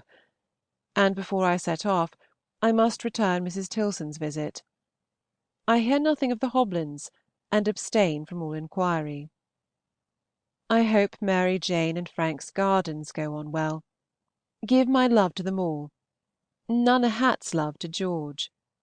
A great many people wanted to run up in the coach as well as me. The wheat looked very well all the way, and James says the same of his road. The same good account of Mrs. C.'s health continues, and her circumstances mend. She gets farther and farther from poverty. What a comfort! Good-bye to you. Yours very truly and affectionately, Jane. All well at Steventon. I hear nothing particular of Ben, except that Edward is to get him some pencils. Letter 58. My dear Anna, I am very much obliged to you for sending your manuscript. It has entertained me extremely, indeed, all of us. I read it aloud to your grandmamma and Aunt Cass, and we were very much pleased. The spirit does not droop at all. Sir Thomas, Lady Helen, and St. Julian are very well done, and Cecilia continues to be interesting in spite of her being so amiable. It is very fit you should advance her age. I like the beginning of Devereux Forester very much, a great deal better than if he had been very good or very bad. A few verbal corrections are all that I felt tempted to make. The principal of them is a speech of St. Julian to Lady Helen, which you see I have presumed to alter. As Lady H. is Cecilia's superior, it would not be correct to talk of her being introduced. It is Cecilia who must be introduced. And I do not like a lover speaking in the third person. It is too much like the part of Lord Overtley, and I think it not natural. If you think differently, however, you need not mind me. I am impatient for more, and only wait for a safe conveyance to return this. Yours affectionately, J. A. Letter 59. August 10th, 1814. My dear Anna, I am quite ashamed to find that I have never answered some question of yours in a former note. I kept it on purpose to refer to it at a proper time, and then forgot it. I like the name "Which is the Heroine" very well, and I dare say shall grow to like it very much in time, but enthusiasm was something so very superior that my common title must appear to disadvantage. I am not sensible of any blunders about Dawlish. The library was pitiful and wretched 12 years ago, and not likely to have anybody's publications. There is no such title as Desborough, either among dukes, marquises, earls, viscounts, or barons. These were your inquiries. I will now thank you for your envelope received this morning. Your Aunt Cass is as well pleased with St. Julian as ever, and I am delighted with the idea of seeing Progillian again. Wednesday, 17th. We have now just finished the first of the 3 books I had the pleasure of receiving yesterday. I read it aloud, and we were all very much amused, and I like the work quite as well as ever. I depend on getting through another book before dinner, but there is really a good deal of respectable reading in your 48 pages. I have no doubt 6 would make a very good sized volume. You must have been quite pleased to have accomplished so much. I like Lord Portman and his brother very much. I am only afraid that Lord P.'s good nature will make most people like him better than he deserves. The whole family are very good, and Lady Anne, who is your great dread, you have succeeded particularly well with. Bell Griffin is just what she should be. My corrections have not been more important than before. Here and there we have thought the sense could be expressed in fewer words, and have scratched out Sir Thomas from walking with the others to the stables, etc., the very day after breaking his arm; for though I find your papa did walk out immediately after his arm was set, I think it can be so little usual as to appear unnatural in a book. Lynn will not do. Lynn is 40 miles from Dawlish, and would not be talked of there. I have put Starcross instead. If you prefer Easton, that must always be safe. I have also scratched out the introduction between Lord Portman and his brother and Mr. Griffin. A country surgeon (don't tell Mr. C. Lyford) would not be introduced to men of their rank, and when Mr. P. is first brought in, he would not be introduced as the Honourable. That distinction is never mentioned at such times, At least, I believe not. Now we have finished the second book, or rather the fifth. I do think you had better omit Lady Helena's postscript. To those that are acquainted with Pride and Prejudice it will seem an imitation. And your Aunt C. and I both recommend your making a little alteration in the last scene between Devereux F. and Lady Clanmurray and her daughter. We think they press him too much, more than sensible or well-bred women would do. Lady C. at least should have discretion enough to be sooner satisfied with his determination of not going with them. I am very much pleased with Egerton as yet. I did not expect to like him, but I do, and Susan is a very nice little animated creature. But St. Julian is the delight of our lives. He is quite interesting. The whole of his break-off with Lady Helena is very well done. Yes, Russell Square is a very proper distance from Berkeley Square. We are reading the last book. They must be 2 days going from Dawlish to Bath. They are nearly 100 miles apart. Thursday. We finished it last night after our return from drinking tea at the great house. The last chapter does not please us quite so well. We do not thoroughly like the play, perhaps from having had too much of plays in that way lately, vide Mansfield Park, and we think you had better not leave England. Let the Portmans go to Ireland, but as you know nothing of the manners there, you had better not go with them. You will be in danger of giving false representations. Stick to Bath and the Foresters. There you'll be quite at home. Your Aunt C. does not like desultory novels, and is rather afraid yours will be too much so, that there will be too frequently a change from one set of people to another, and that circumstances will be introduced of apparent consequence which will lead to nothing. It will not be so great an objection to me if it does. I allow much more latitude than she does, and think nature and spirit cover many sins of a wandering story, and people in general do not care so much about it for your comfort. I should like to have had more of Devereux. I do not feel acquainted enough with him. You were afraid of meddling with him, I dare say. I like your sketch of Lord Clanmurray, and your picture of the 2 young girls' enjoyment is very good. I have not noticed St. Julian's serious conversation with Cecilia, but I like it exceedingly. What he says about the madness of otherwise sensible women on the subject of their daughters coming out is worth its weight in gold. I do not perceive that the language sinks. Pray go on. End of Section 25. Section 26. Letter 60. Chawton, September 9th. My dear Anna, we have been very much amused by your 3 books, but I have a good many criticisms to make, more than you will like. We are not satisfied with Mrs. Forester settling herself as tenant and near neighbor to such a man as Sir Thomas, without having some other inducement to go there. She ought to have some friend living thereabouts to tempt her. A woman going with 2 girls just growing up into a neighborhood, where she knows nobody but one man of not very good character, is an awkwardness which so prudent a woman as Mrs. F. would not be likely to fall into. Remember, she is very prudent. You must not let her act so inconsistently. Give her a friend, and let that friend be invited by Sir Thomas H. to meet her, and we shall have no objection to her dining at the Priory as she does.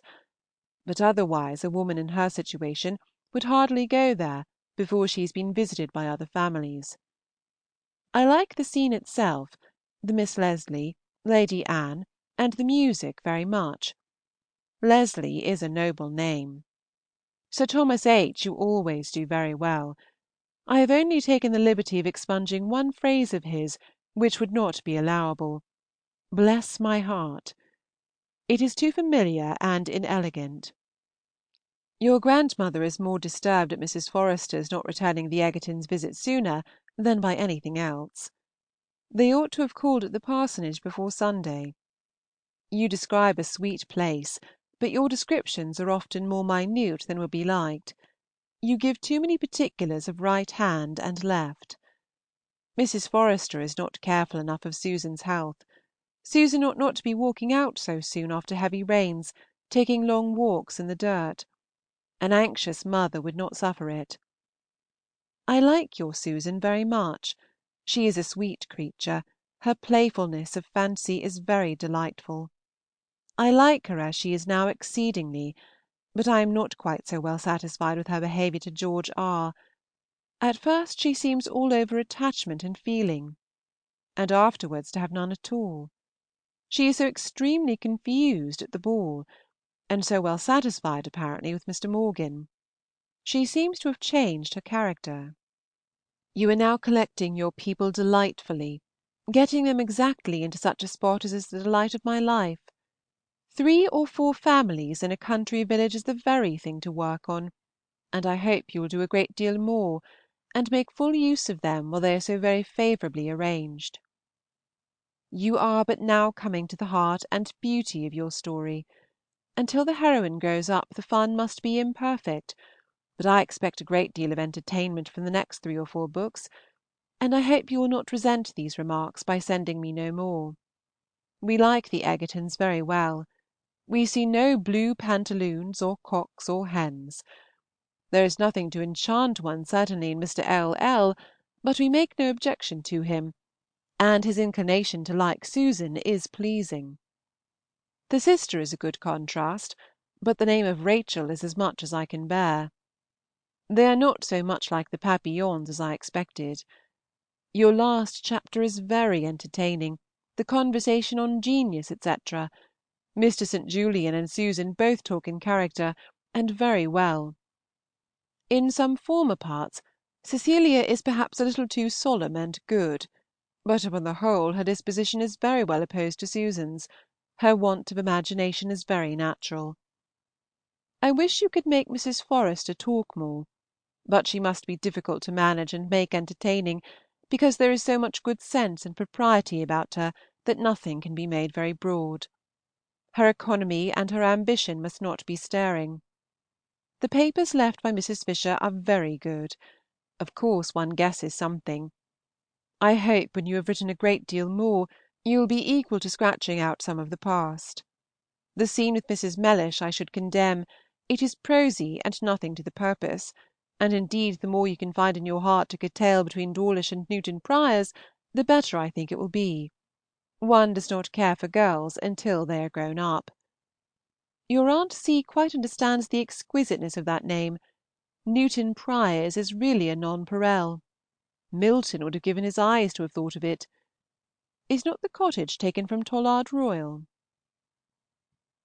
Thus far the letter was written on the 9th, but before it was finished, news arrived at Chawton of the death of Mrs. Charles Austen.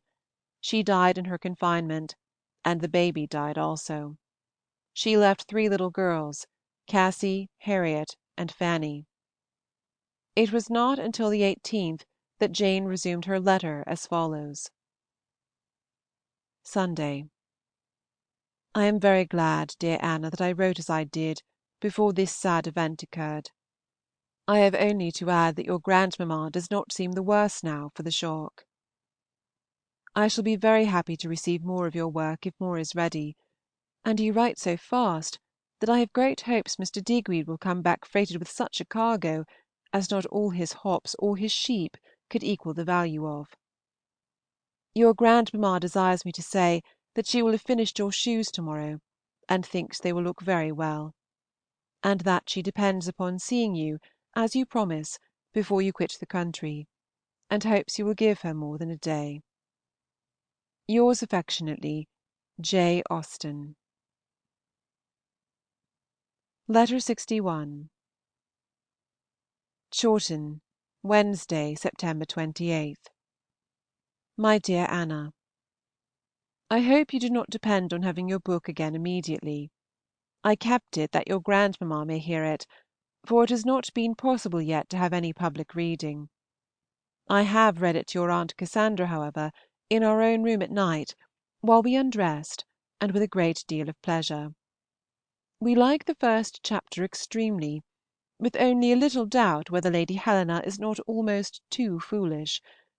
The matrimonial dialogue is very good certainly. I like Susan as well as ever, and begin now not to care at all about Cecilia. She may stay at Easton Court as long as she likes. Henry Mellish will, I am afraid, be too much in the common novel style. A handsome, amiable, unexceptionable young man, such as do not much abound in real life, desperately in love and all in vain. But I have no business to judge him so early.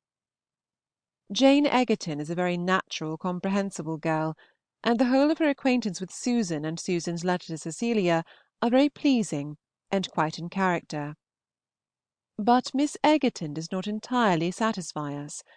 She is too formal and solemn, we think, in her advice to her brother not to fall in love, and it is hardly like a sensible woman; it is putting it into his head. We should like a few hints from her better. We feel really obliged to you for introducing a Lady Kenrick. It will remove the greatest fault in the work, and I give you credit for considerable forbearance as an author in adopting so much of our opinion. I expect high fun about Mrs. Fisher and Sir Thomas. You have been perfectly right in telling Ben Lefroy of your work, and I am very glad to hear how much he likes it. His encouragement and approbation must be quite beyond everything. I do not at all wonder at his not expecting to like anybody so well as Cecilia at first, but I shall be surprised if he does not become a Susanite in time. Devereux Foster's being ruined by his vanity is extremely good, but I wish you would not let him plunge into a vortex of dissipation. I do not object to the thing, but I cannot bear the expression. It is such a thorough novel slang, and so old that I dare say Adam met with it in the first novel he opened. Indeed, I did very much like to know Ben's opinion. I hope he will continue to be pleased with it, and I think he must, but I cannot flatter him with there being much incident. We have no great right to wonder at his not valuing the name of Progillian. That is a source of delight which even he can hardly be quite competent to. Walter Scott has no business to write novels, especially good ones. It is not fair. He has fame and profit enough as a poet, and should not be taking the bread out of the mouths of other people. I do not like him, and I do not mean to like Waverley if I can help it, but fear I must. I am quite determined, however, not to be pleased with Mrs. West's Alicia de Lacy, should I ever meet with it, which I hope I shall not. I think I can be stout against anything written by Mrs. West. I have made up my mind to like no novels really but Miss Edgeworth's, yours, and my own. What can you do with Egerton to increase the interest for him?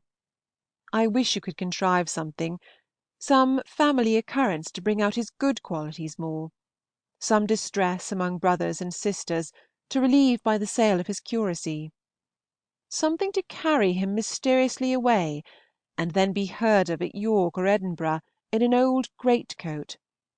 I would not seriously recommend anything improbable, but if you could invent something spirited for him, it would have a good effect. He might lend all his money to Captain Morris, but then he would be a great fool if he did. Cannot the Morrises quarrel, and he reconcile them? Excuse the liberty I take in these suggestions.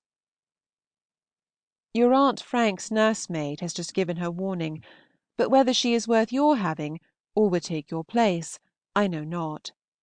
She was Mrs. Webb's maid before she went to the great house.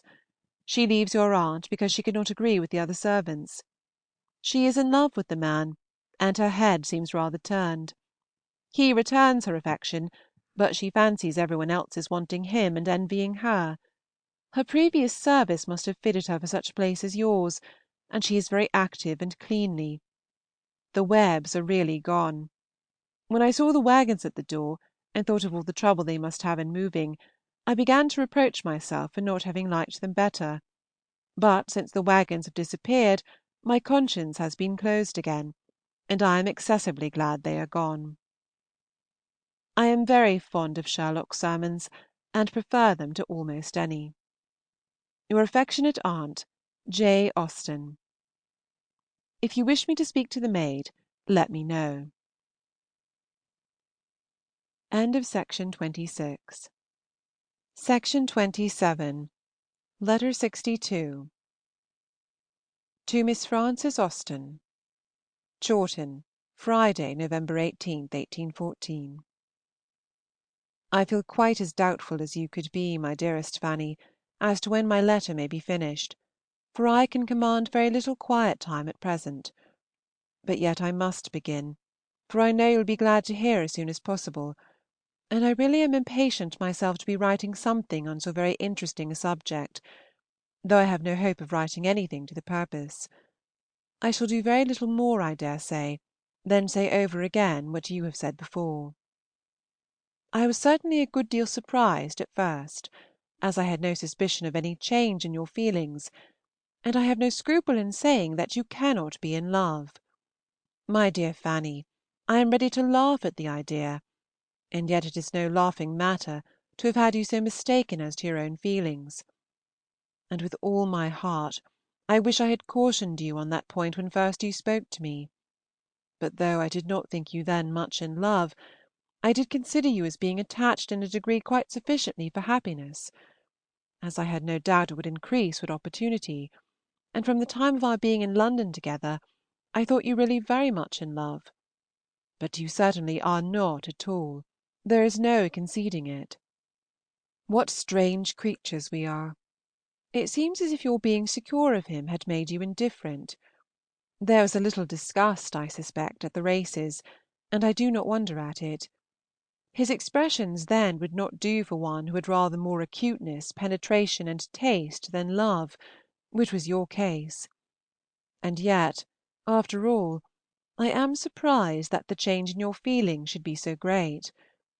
He is just what he ever was, only more evidently and uniformly devoted to you. This is all the difference. How shall we account for it? My dearest Fanny, I am writing what will not be of the smallest use to you.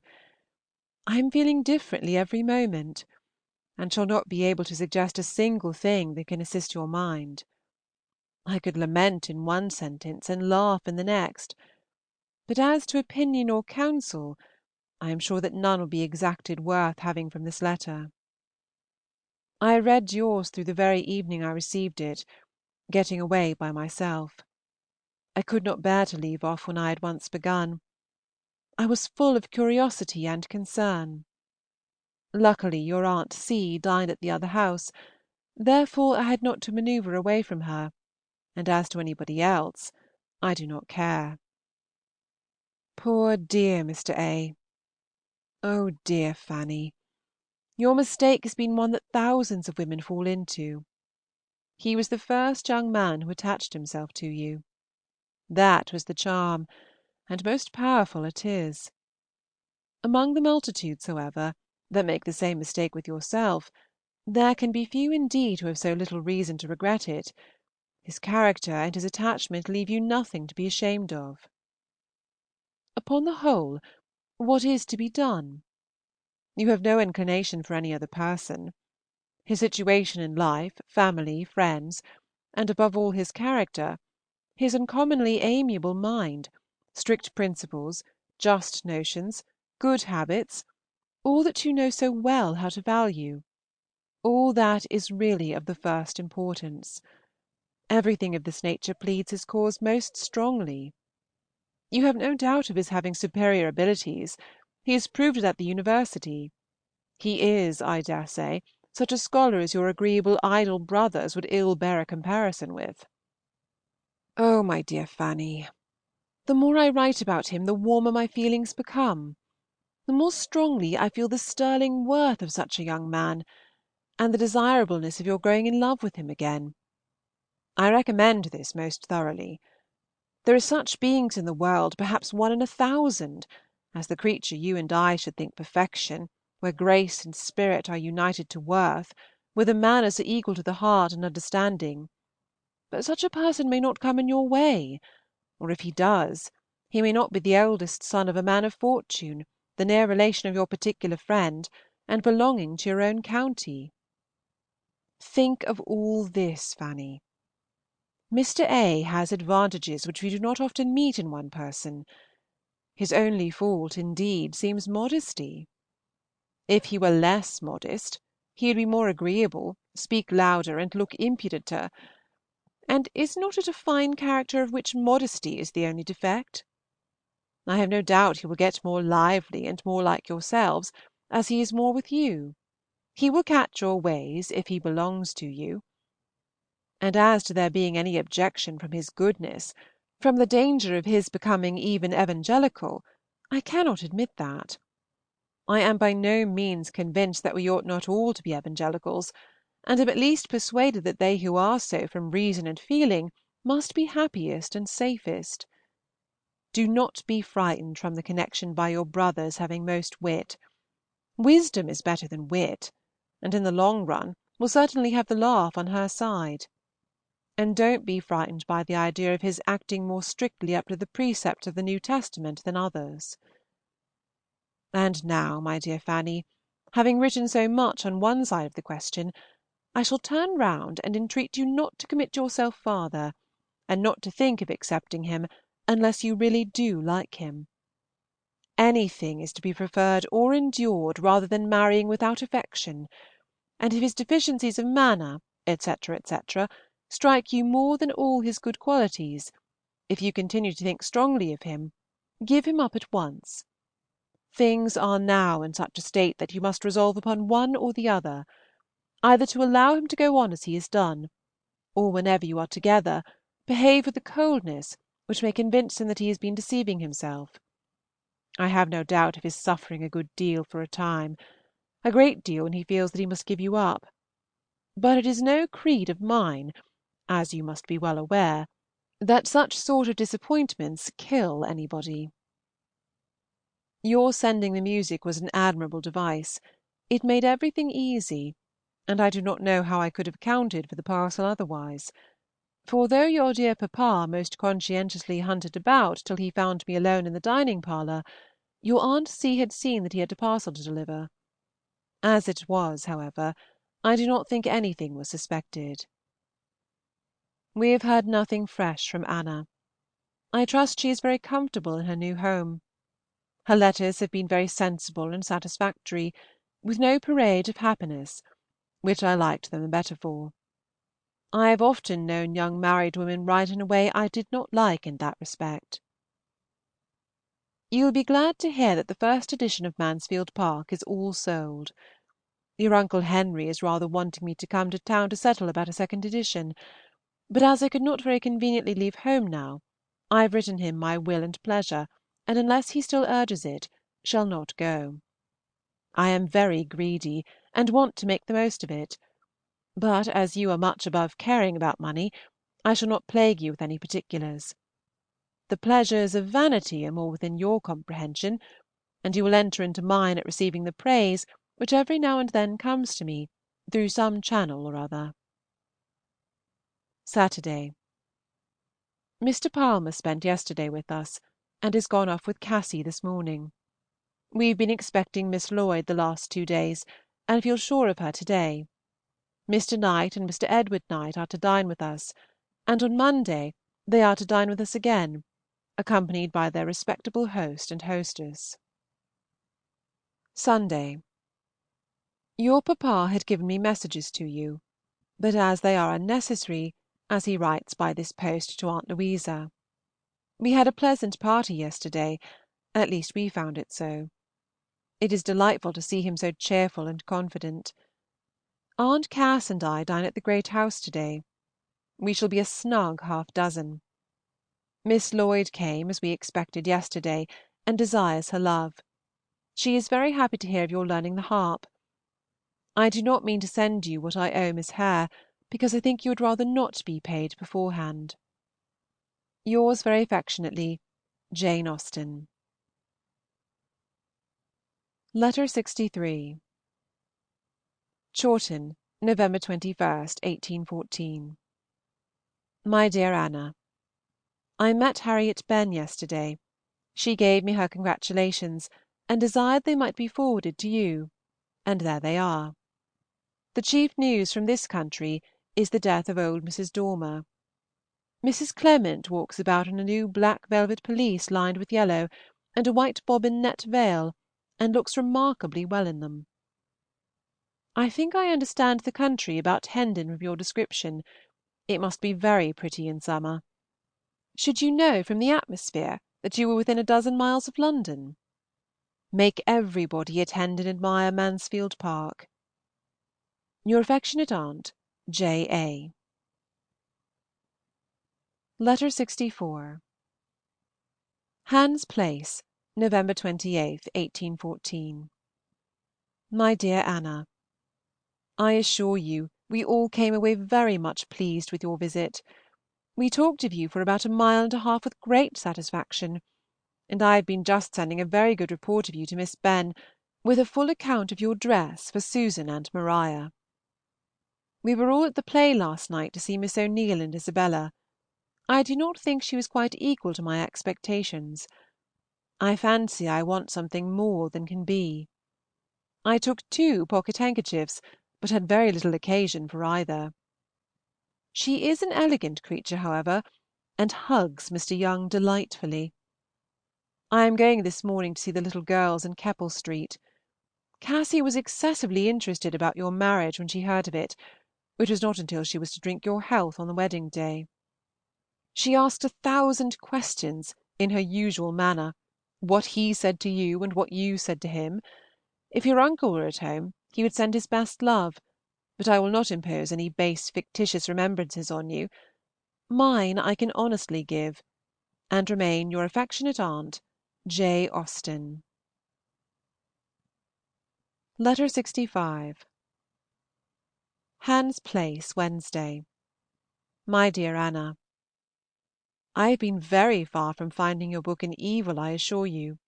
I read it immediately, and with great pleasure. I think you are going on very well. The description of Dr. Griffin and Lady Helena's unhappiness is very good, and just what was likely to be. I am curious to know what the end of them will be. The name of Newton Priors is really invaluable. I never met with anything superior to it.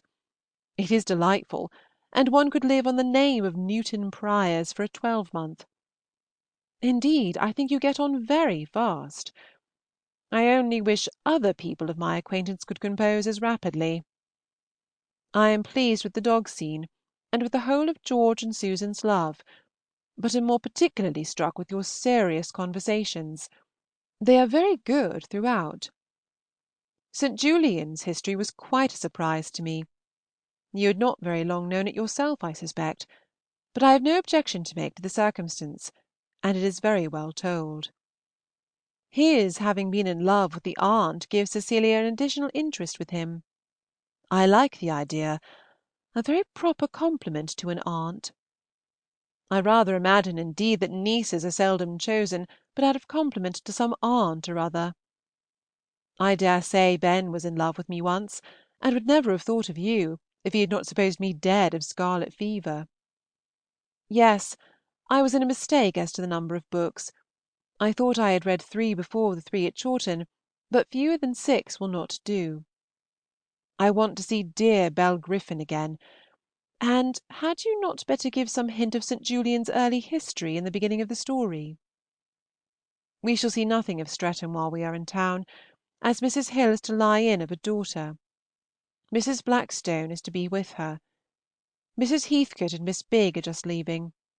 The latter writes me word that Miss Blackford is married, but I have never seen it in the papers, and one may as well be single if the wedding is not to be in print. Your affectionate aunt, J. A. End of Section 27. Section 28. Letter 66. 23 Hans Place, Wednesday, November 30th, 1814. I am very much obliged to you, my dear Fanny, for your letter, and I hope you will write again soon, that I may know you to be all safe and happy at home. Our visit to Hendon will interest you, I am sure, but I need not enter into the particulars of it, as your papa will be able to answer almost every question. I certainly could describe her bedroom and her drawers and her closet better than he can, but I do not feel that I can stop to do it. I was rather sorry to hear that she is to have an instrument. It seems throwing money away. They will wish the 24 guineas in the shape of sheets and towels 6 months hence, and as to her playing, it never can be anything. Her purple pelisse rather surprised me. I thought we had known all paraphernalia of that sort. I do not mean to blame her, it looked very well, and I dare say she wanted it. I suspect nothing worse than its being got in secret, and not owned to anybody. I received a very kind note from her yesterday, to ask me to come again, and stay a night with them. I cannot do it, but I was pleased to find that she had the power of doing so right a thing. My going was to give them both pleasure very properly. I just saw Mr. Hayter at the play, and I think his face would please me on acquaintance. I was sorry he did not dine here. It seemed rather odd to me to be in the theatre with nobody to watch for. I was quite composed myself, at leisure for all the agitated Isabella could raise. Now, my dearest Fanny, I will begin a subject which comes in very naturally. You frighten me out of my wits by your reference. Your affection gives me the highest pleasure, but indeed you must not let anything depend on my opinion. Your own feelings, and nothing but your own, should determine such an important point.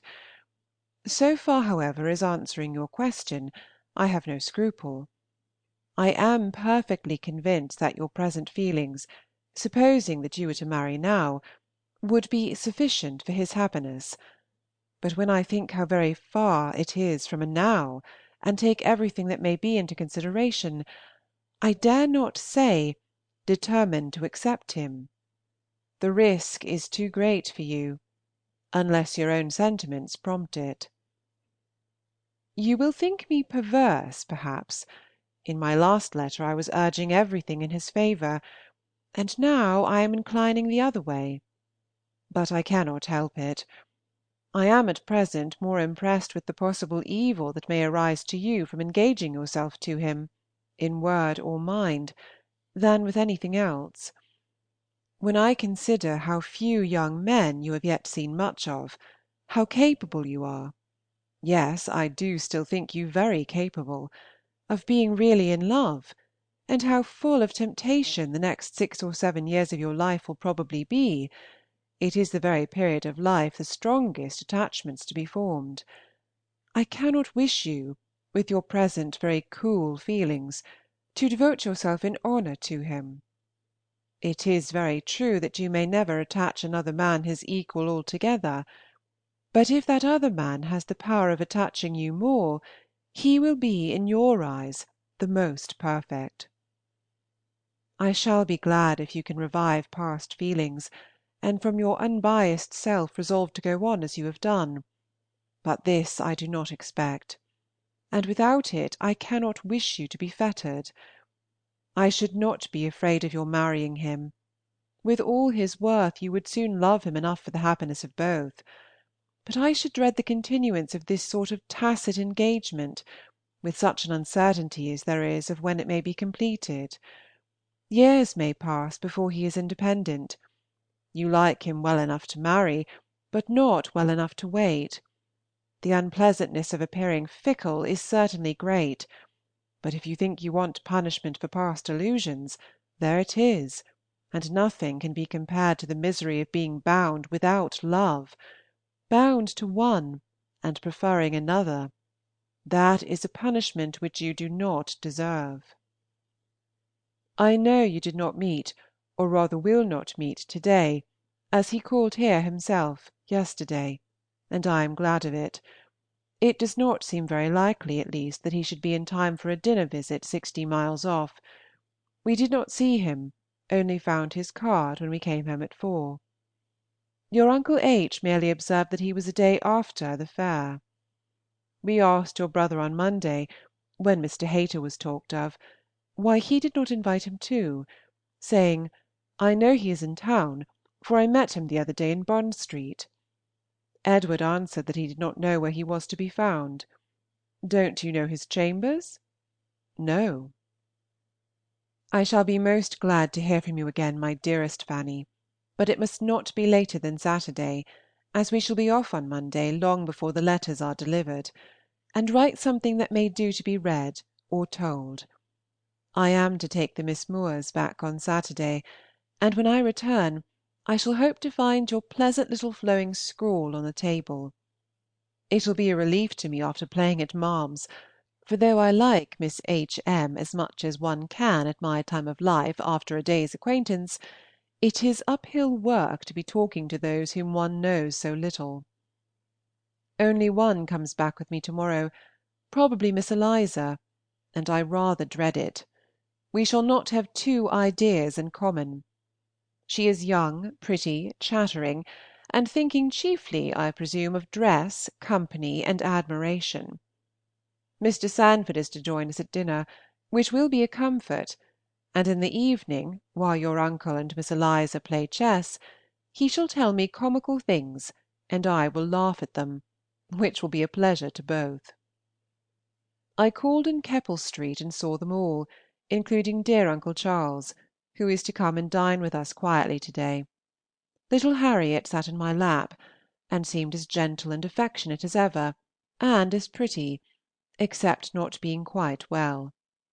Fanny is a fine stout girl, talking incessantly, and with an interesting degree of lisp and indistinctness, and very likely may be the handsomest in time. Cassy did not show more pleasure in seeing me than her sisters, but I expected no better. She does not shine in the tender feelings.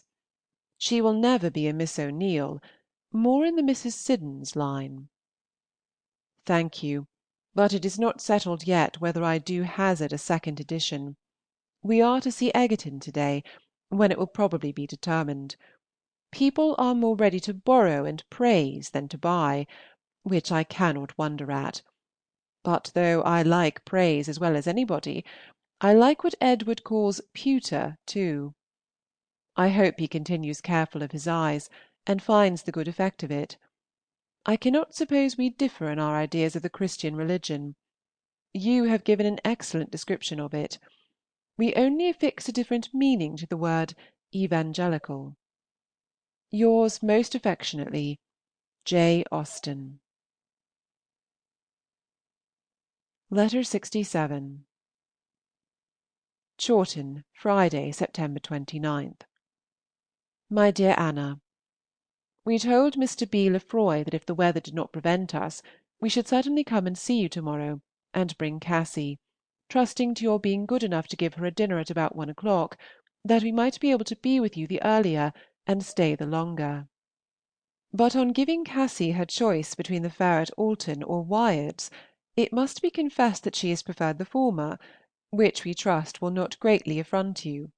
If it does, you may hope that some little Anne hereafter may revenge the insult by a similar preference of an Alton fair to her cousin Cassy. In the meanwhile, we have determined to put off our visit to you until Monday, which we hope will be not less convenient. I wish the weather may not resolve on another put off. I must come to you before Wednesday, if it be possible, for on that day I am going to London for a week or two with your Uncle Henry, who is expected here on Sunday. If Monday should appear too dirty for walking, and Mr. Lefroy would be so kind as to come and fetch me, I should be much obliged to him. Cassy might be of the party, and your Aunt Cassandra will take another opportunity. Yours very affectionately, my dear Anna, J. Austen.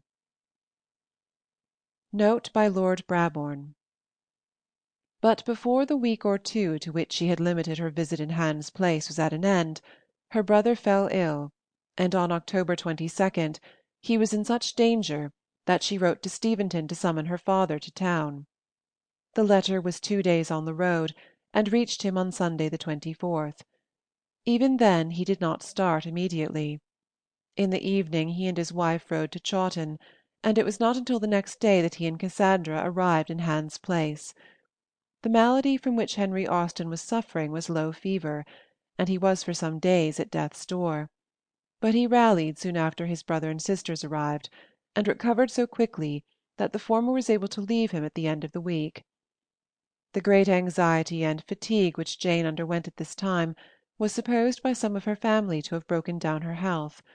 She was in a very feeble and exhausted condition when the bank in which her brother Henry was a partner broke, and he not only lost all that he possessed, but most of his relations suffered severely also. Jane was well enough to pay several visits with her sister in the summer of 1816, including one to Steventon, the last she ever paid to that home of her childhood. The last note which Mrs. Lefroy had preserved is dated Letter 68. June 23rd, 1816. My dear Anna, Cassy desires her best thanks for the book. She was quite delighted to see it. I do not know when I have seen her so much struck by anybody's kindness as on this occasion. Her sensibility seems to be opening to the perception of great actions. These gloves having appeared on the pianoforte ever since you were here on Friday, we imagine they must be yours. Mrs. Digweed returned yesterday through all the afternoon's rain, and was of course wet through; but in speaking of it she never once said "it was beyond everything," which I am sure it must have been. Your mamma means to ride to Speen Hill to-morrow to see the Misses Hulberts, who are both very indifferent. By all accounts they really are breaking now, not so stout as the old jackass. Yours affectionately, J. A. End of Section 28. Section 29. Letter 69. Hans Place, Friday, November 24th, 1815. My dearest Cassandra, I have the pleasure of sending you a much better account of my affairs, which I know will be a great delight to you. I wrote to Mr. Murray yesterday myself, and Henry wrote at the same time to Roworth. Before the notes were out of the house, I received 3 sheets and an apology from R. We sent the notes, however, and I had a most civil one in reply from Mr. M. He is so very polite indeed that it is quite overcoming. The printers have been waiting for paper, the blame is thrown upon the stationer, but he gives his word that I shall have no further cause for dissatisfaction. He has lent us Miss Williams and Scott, and says that any book of his will always be at my service. In short, I am soothed and complimented into tolerable comfort. We had a visit yesterday from Edward Knight, and Mr. Maskell joined him here, and this morning has brought Mr. Maskell's compliments and 2 pheasants. We have some hope of Edward's coming to dinner to-day. He will, if he can, I believe.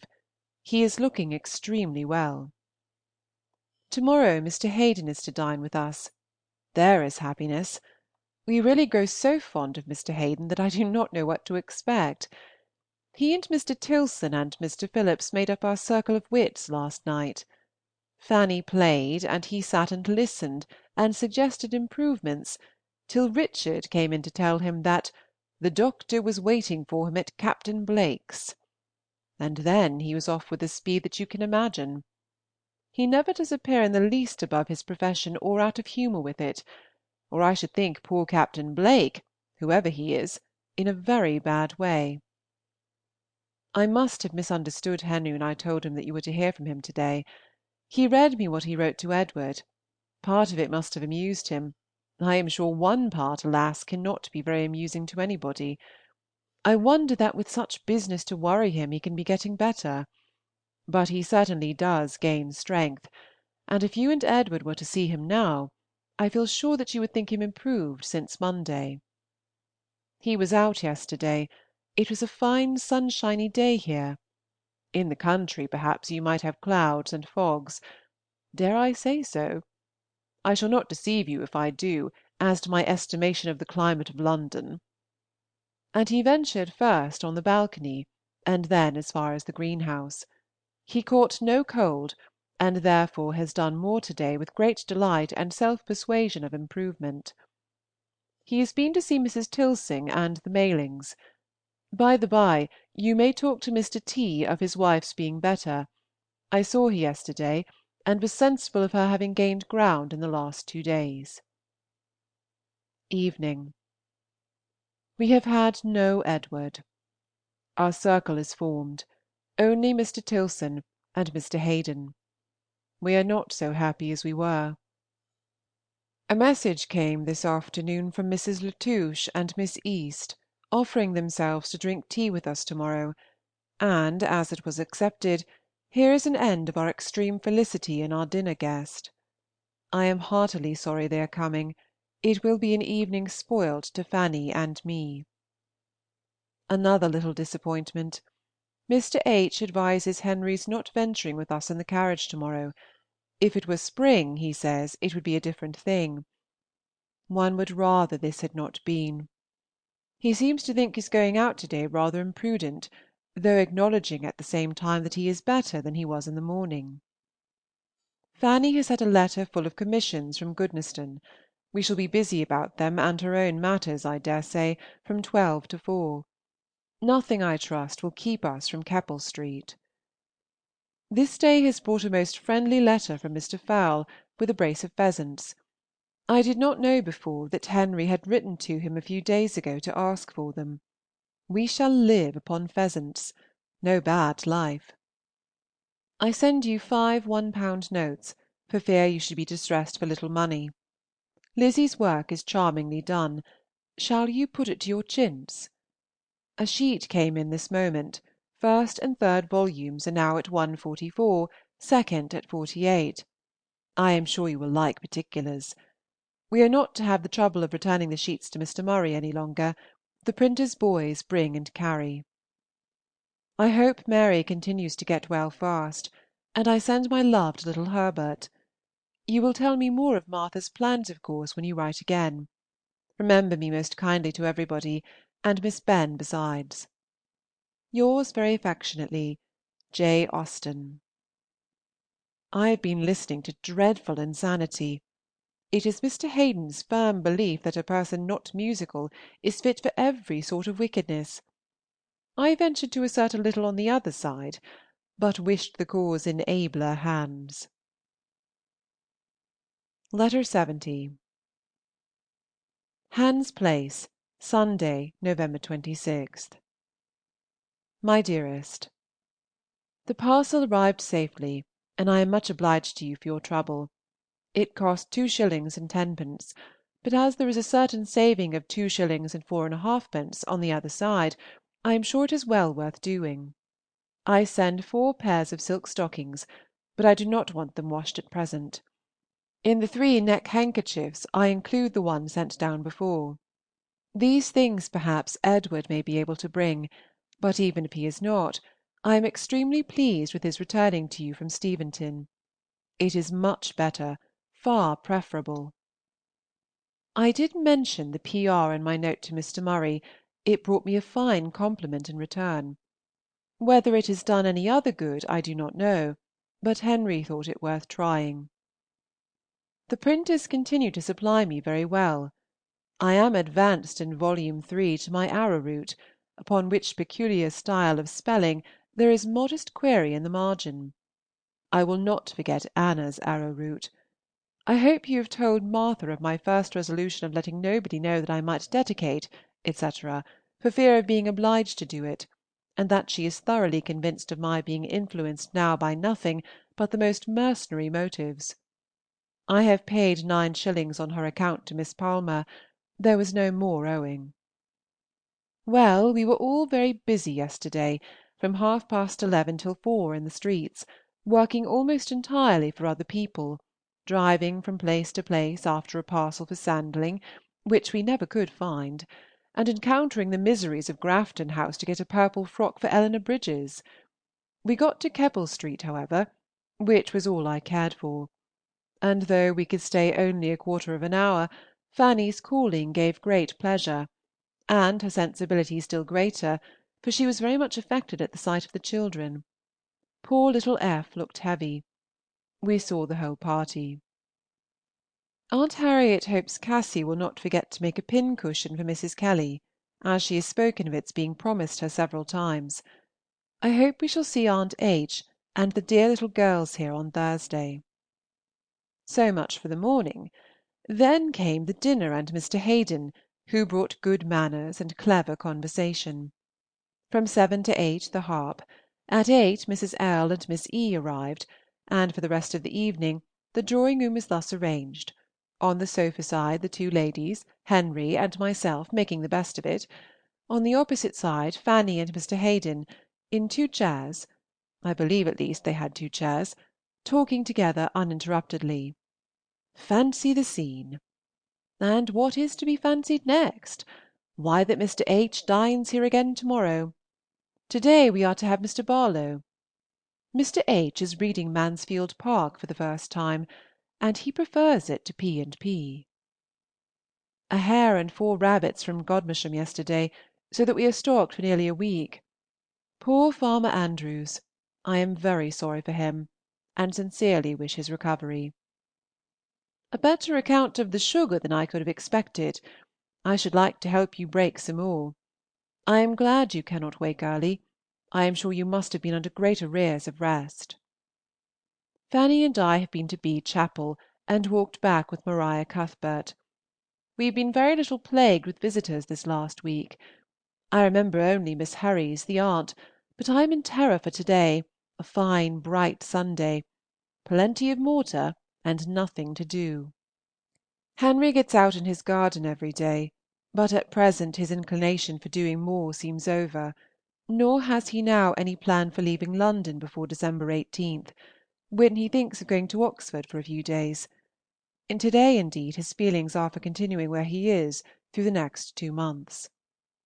One knows the uncertainty of all this, but should it be so, we must think the best, and hope the best, and do the best; and my idea in that case is, that when he goes to Oxford I should go home, and have nearly a week of you before you take my place. This is only a silent project, you know, to be gladly given up if better things occur. Henry calls himself stronger every day, and Mr. H. keeps on approving his pulse, which seems generally better than ever; but still they will not let him be well. Perhaps when Fanny is gone he will be allowed to recover faster. I am not disappointed. I never thought the little girl at Wyards very pretty, but she will have a fine complexion and curly hair, and pass for a beauty. We are glad the mamma's cold has not been worse, and send our love and good wishes by every convenient opportunity. Sweet, amiable Frank! Why does he have a cold too? Like Captain Mervyn to Mr. Duval, I wish it well over with him.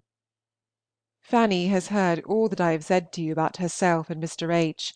Thank you very much for the sight of dearest Charles's letter to yourself. How pleasantly and how naturally he writes! And how perfect a picture of his disposition and feelings his style conveys! Poor dear fellow! Not a present. I have a great mind to send him all the 12 copies which were to have been dispersed among my near connections, beginning with the P.R. and ending with Countess Morley. Adieu. Yours affectionately, J. Austen. Give my love to Cassy and Mary Jane. Caroline will be gone when this reaches you.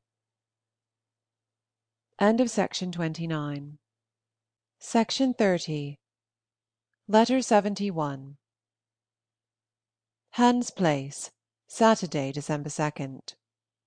My dear Cassandra, Henry came back yesterday, and might have returned the day before, if he had known as much in time.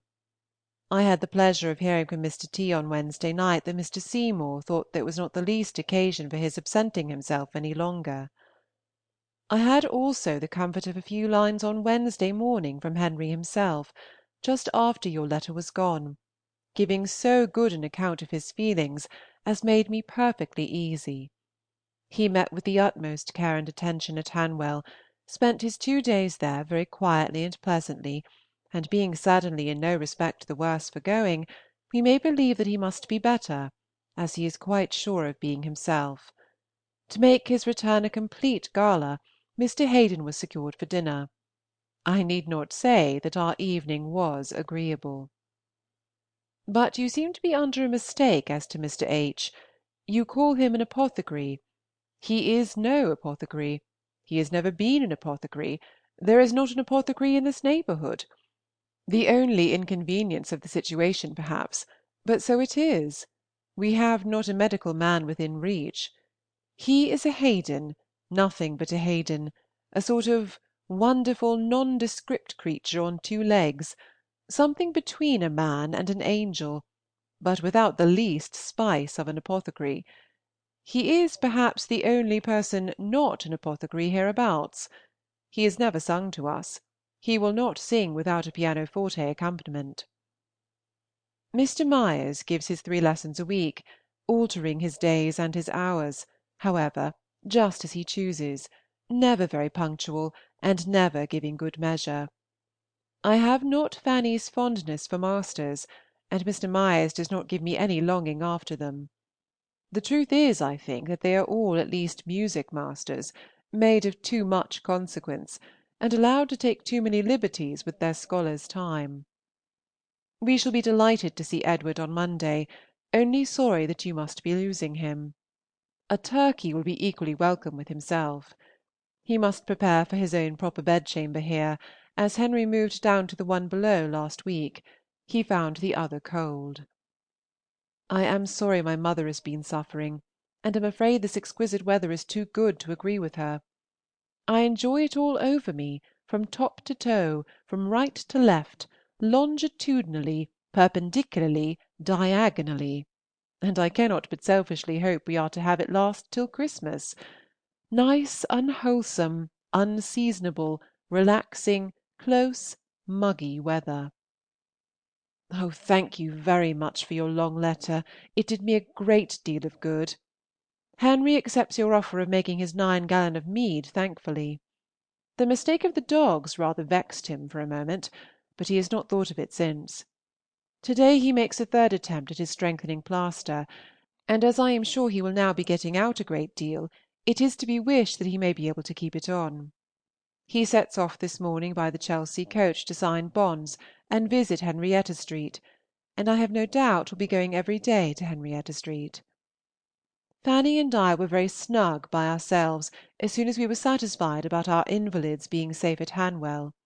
By manoeuvring and good luck we foiled all the Malings' attempts upon us.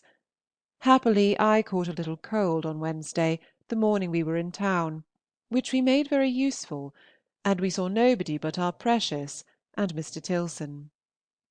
This evening the Malings are allowed to drink tea with us. We are in hopes, that is, we wish, Miss Palmer and the little girls may come this morning. You know, of course, that she could not come on Thursday, and she will not attempt to name any other day. God bless you. Excuse the shortness of this, but I must finish it now, that I may save you 2d. Best love, yours affectionately, J. A. It strikes me that I have no business to give the P.R. a binding, but we will take counsel upon the question. I am glad you have put the flounce on your chintz. I am sure it must look particularly well, and it is what I had thought of. Letter 72. Chawton, February 20th, 1816. My dearest Fanny, you are inimitable, irresistible. You are the delight of my life. Such letters, such entertaining letters as you have lately sent! Such a description of your queer little heart! Such a lovely display of what imagination does! You are worth your weight in gold, or even in the new silver coinage. I cannot express to you what I have felt in reading your history of yourself, how full of pity and concern, and admiration and amusement I have been. You are the paragon of all that is silly and sensible, commonplace and eccentric, sad and lively, provoking and interesting. Who can keep pace with the fluctuations of your fancy, the capriccios of your taste, the contradictions of your feelings? You are so odd, and all the time so perfectly natural, so peculiar in yourself, and yet so like everybody else. It is very, very gratifying to me to know you so intimately.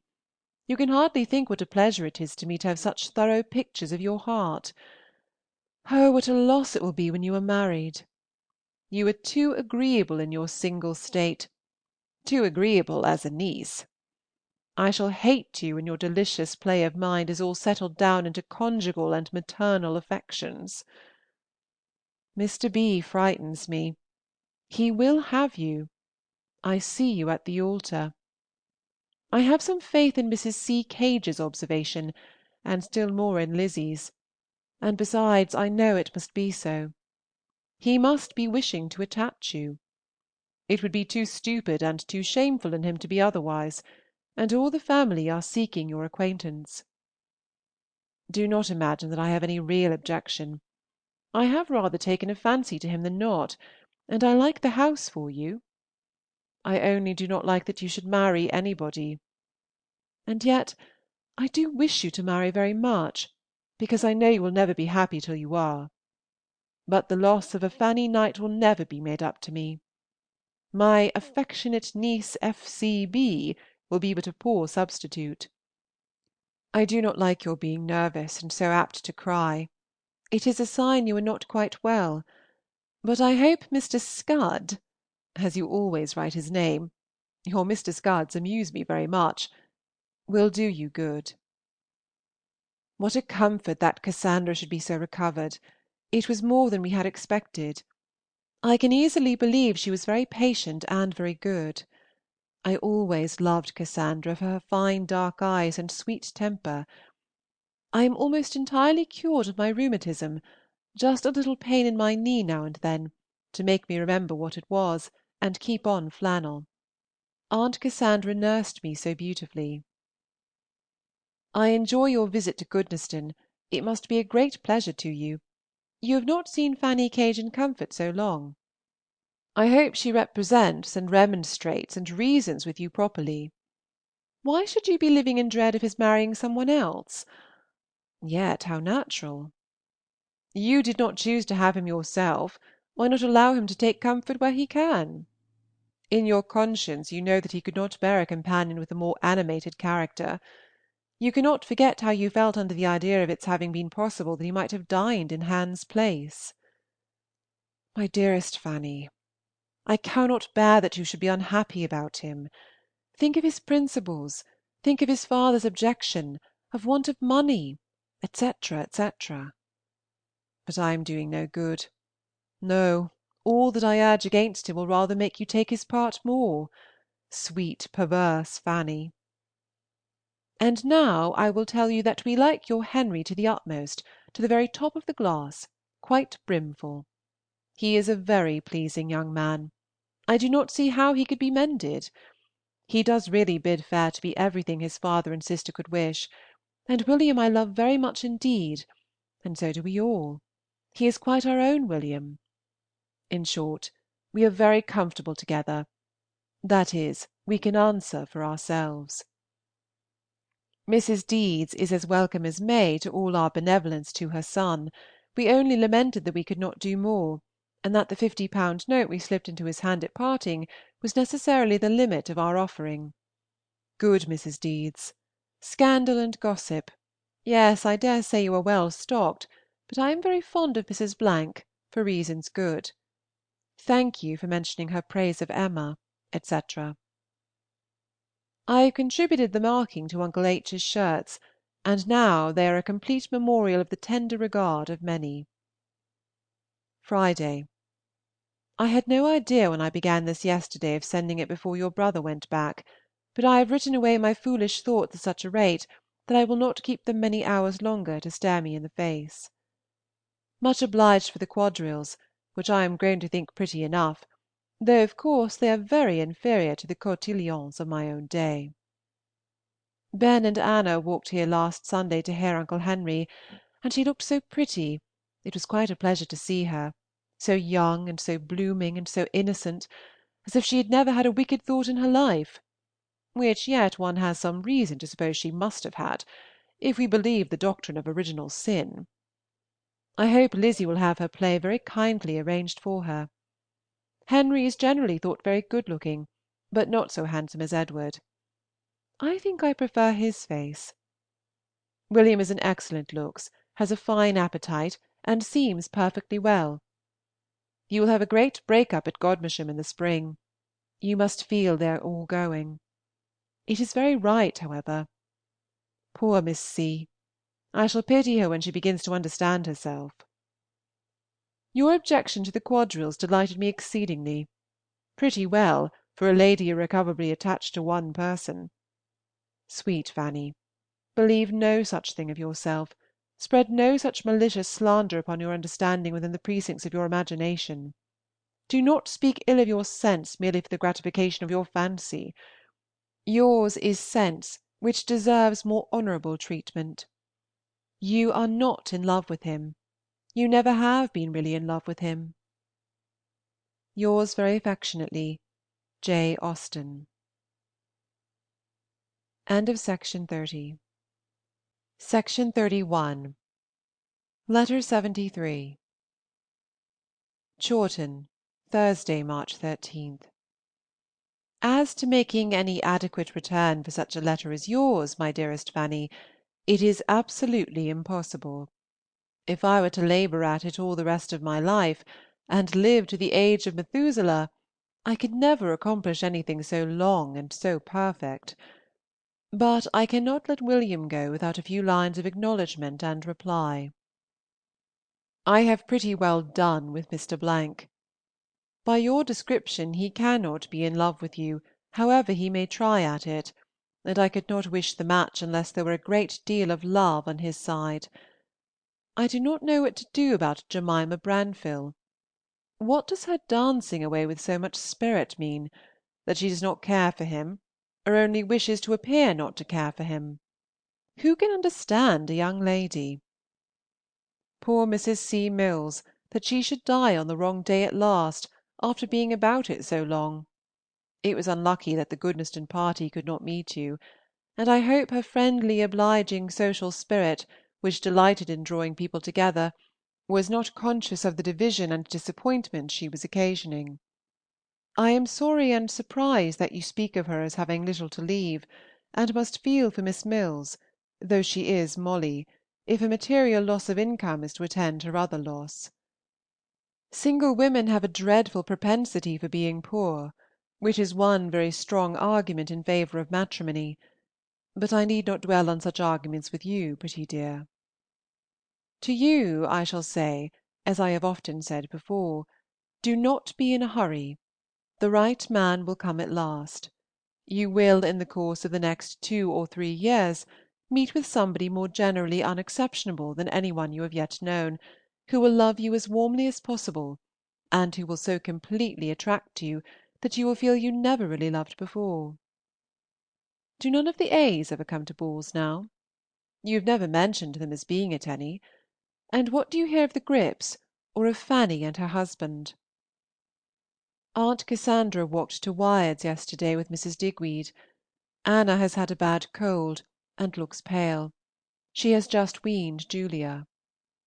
I have also heard lately from your Aunt Harriet, and cannot understand their plans in parting with Miss S., whom she seems very much to value now that Harriet and Eleanor are both of age for a governess to be so useful to, especially as, when Caroline was sent to school some years, Miss Bell was still retained, though the others even then were nursery children. They have some good reason, I dare say, though I cannot penetrate it. Until I know what it is, I shall invent a bad one, and amuse myself with accounting for the difference of measures by supposing Miss S. to be a superior sort of woman, who has never stooped to recommend herself to the master of the family by flattery, as Miss Bell did. I will answer your kind questions more than you expect. Miss Catherine is put upon the shelf for the present, and I do not know that she will ever come out, but I have a something ready for publication, which may perhaps appear about a 12-month hence. It is short, about the length of Catherine. This is for yourself alone. Neither Mr. Salusbury nor Mr. Wildman is to know of it. I am got tolerably well again, quite equal to walking about and enjoying the air, and by sitting down and resting a good while between my walks I get exercise enough. I have a scheme, however, for accomplishing more, as the weather grows spring-like. I mean to take to riding the donkey. It will be more independent and less troublesome than the use of the carriage, and I shall be able to go about with Aunt Cassandra in her walks to Alton and Wyards. I hope you will think William looking well. He was bilious the other day, and Aunt Cassandra supplied him with the dose at his own request. I am sure you would have approved it. William and I are the best of friends. I love him very much. Everything is so natural about him, his affections, his manners, and his drollery. He entertains and interests us extremely. Matt Hammond and A. M. Shaw are people whom I cannot care for in themselves, but I enter into their situation, and am glad they are so happy. If I were the Duchess of Richmond, I should be very miserable about my son's choice. Our fears increase for poor little Harriet. The latest account is that Sir Ev. Home is confirmed in his opinion of there being water on the brain. I hope Heaven in its mercy will take her soon. Her poor father will be quite worn out by his feelings for her. He cannot spare Cassy at present. She is an occupation and a comfort to him. Letter 74. Chawton, Sunday, March 23rd. I am very much obliged to you, my dearest Fanny, for sending me Mr. W.'s conversation. I had great amusement in reading it, and I hope I am not affronted, and do not think the worse of him for having a brain so very different from mine, but my strongest sensation of all is astonishment at your being able to press him on the subject so perseveringly, and I agree with your papa that it was not fair. When he knows the truth, he will be uncomfortable. You are the oddest creature! Nervous enough in some respects, but in others perfectly without nerves. Quite unrepulsible, hardened, and impudent. Do not oblige him to read any more. Have mercy on him, tell him the truth, and make him an apology. He and I should not in the least agree, of course, in our ideas of novels and heroines. Pictures of perfection, as you know, make me sick and wicked, but there is some very good sense in what he says, and I particularly respect him for wishing to think well of all young ladies. It shows an amiable and a delicate mind, and he deserves better treatment than to be obliged to read any more of my works. Do not be surprised at finding Uncle Henry acquainted with my having another ready for publication. I could not say no when he asked me, but he knows nothing more of it. You will not like it, so you need not be impatient. You may perhaps like the heroine, as she is almost too good for me. Many thanks for your kind care for my health. I certainly have not been well for many weeks, and about a week ago I was very poorly. I have had a good deal of fever at times, and indifferent nights. But I am considerably better now, and am recovering my looks a little, which have been bad enough. Black and white, and every wrong color. I must not depend upon ever being very blooming again. Sickness is a dangerous indulgence at my time of life. Thank you for everything you tell me. I do not feel worthy of it by anything I can say in return, but I assure you my pleasure in your letters is quite as great as ever, and I am interested and amused just as you could wish me. If there is a Miss Marsden, I perceive whom she will marry. Evening. I was languid and dull and very bad company when I wrote the above. I am better now, to my own feelings at least, and I wish I may be more agreeable. We are going to have rain, and after that very pleasant genial weather, which will exactly do for me, as my saddle will then be completed, and air and exercise is what I want. Indeed, I shall be very glad when the event at Scarlett's is over. The expectation of it keeps us in worry, your grandmamma especially. She sits brooding over evils which cannot be remedied, and conduct impossible to be understood. Now the reports from Keppel Street are rather better. Little Harriet's headaches are abated, and Sir Everard is satisfied with the effects of the mercury, and does not despair of a cure. The complaint I find is not considered incurable nowadays, provided the patient be young enough not to have the head hardened. The water in that case may be drawn off by mercury. But though this is a new idea to us, perhaps it may have been long familiar to you, through your friend Mr. Scud. I hope his high renown is sustained by driving away William's cough. Tell William that Triggs is as beautiful and condescending as ever, and was so good as to dine with us to-day, and tell him that I often play at nines, and think of him. The Papillons came back on Friday night, but I have not seen them yet, as I do not venture to church. I cannot hear, however, that they are the same Mr. P. and his sister they used to be.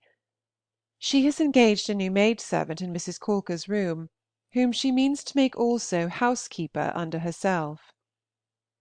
Old Philmore was buried yesterday, and I, by way of saying something to Triggs, observed that it had been a very handsome funeral, but his manner of reply made me suppose that it was not generally esteemed so. I can only be sure of one part being very handsome, Triggs himself, walking behind in his green coat.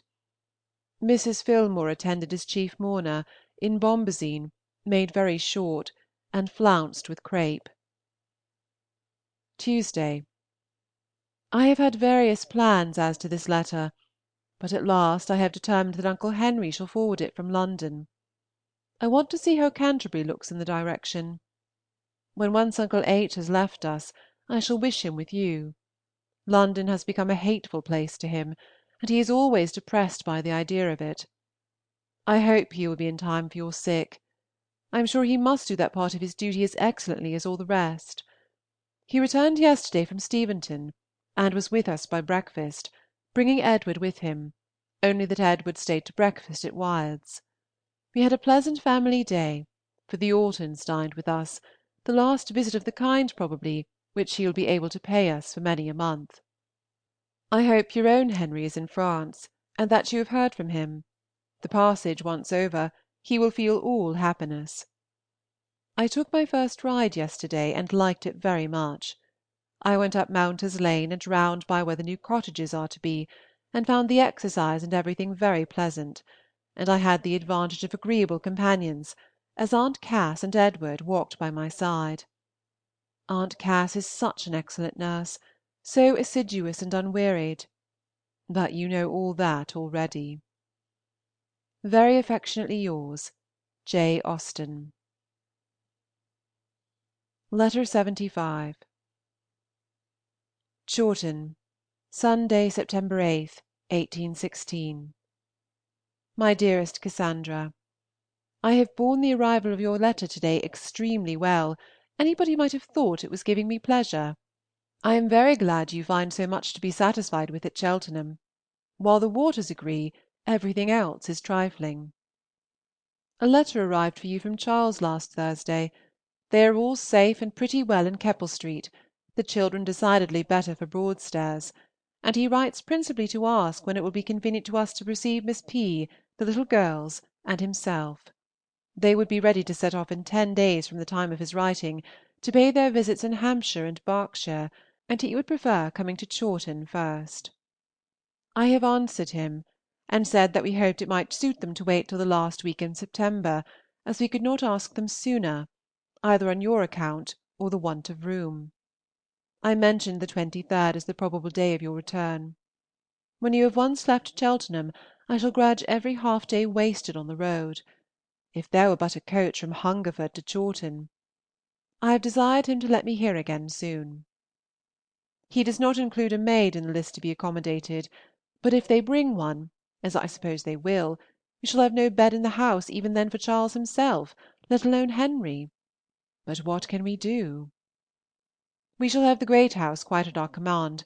It is to be cleared of the Papillons' servants in a day or two.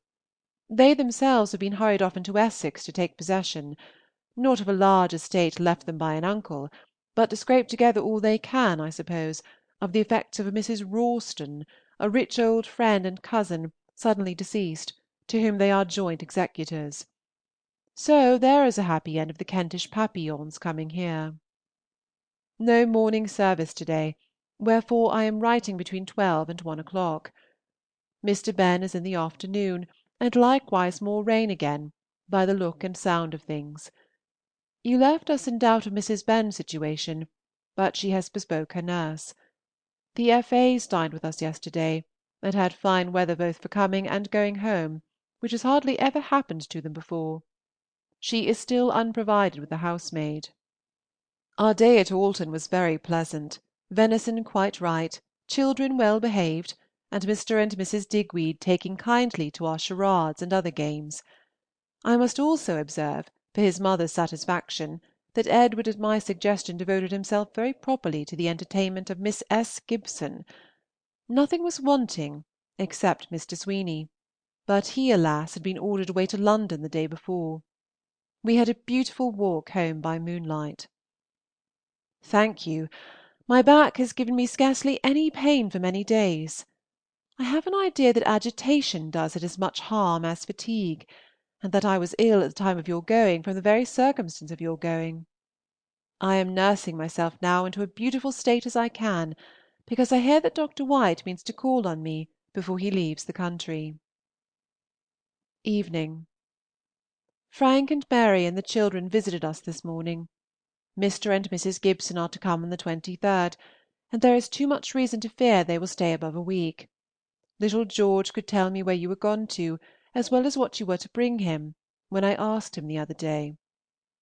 Sir Thomas Miller is dead. I treat you with a dead baronet in almost every letter. So you have C. Craven among you, as well as the Duke of Orleans and Mr. Pocock, but it mortifies me that you have not added one to the stock of common acquaintance. Do pray meet with somebody belonging to yourself. I am quite weary of your knowing nobody.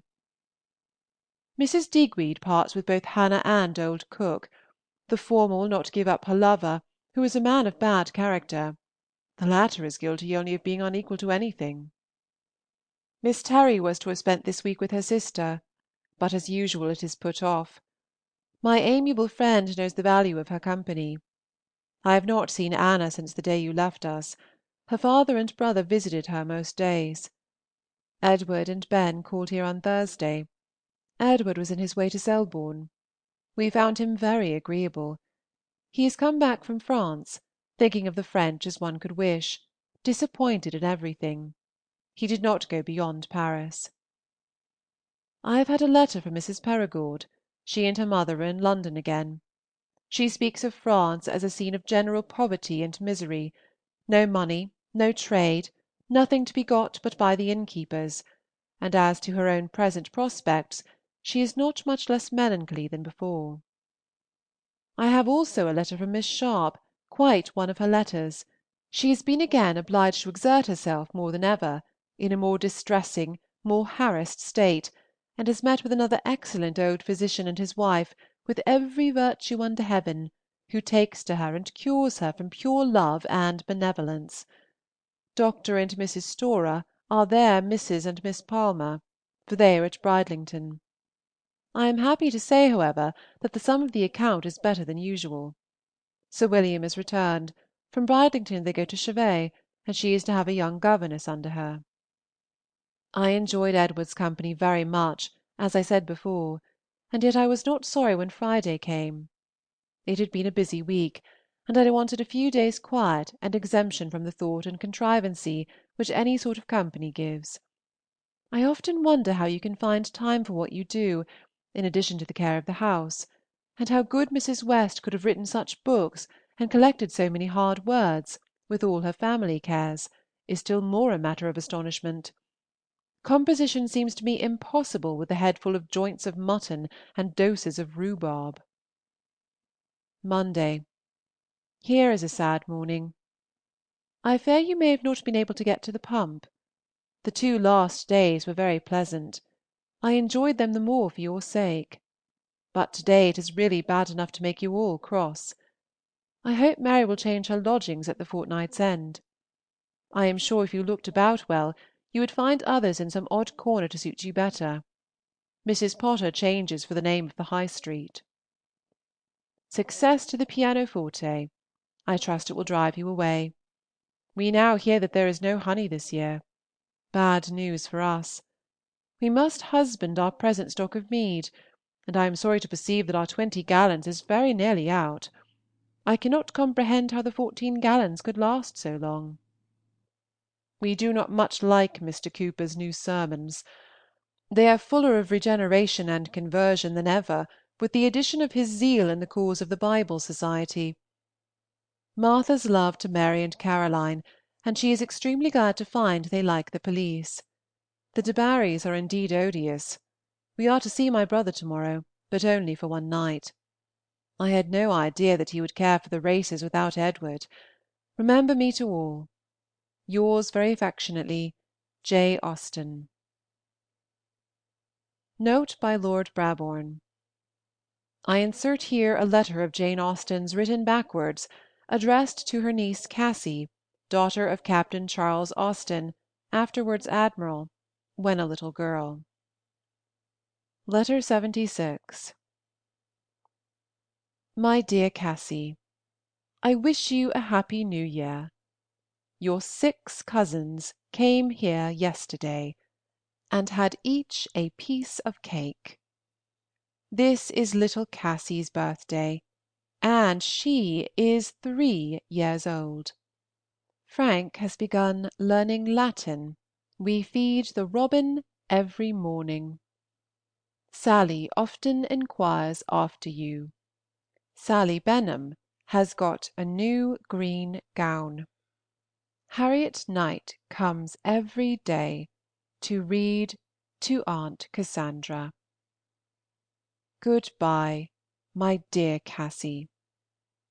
Aunt Cassandra sends her best love, and so we do all. Your affectionate aunt, Jane Austen. Note by Lord Brabourne.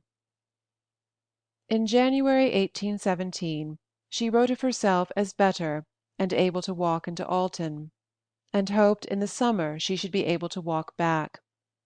In April her father in a note to Mrs. Lefroy says, "I was happy to have a good account of herself written by her own hand in a letter from your Aunt Jane, but all who love, and that is all who know her, must be anxious on her account." We all know how well grounded that anxiety was, and how soon her relations had to lament over the loss of the dearest and brightest member of their family.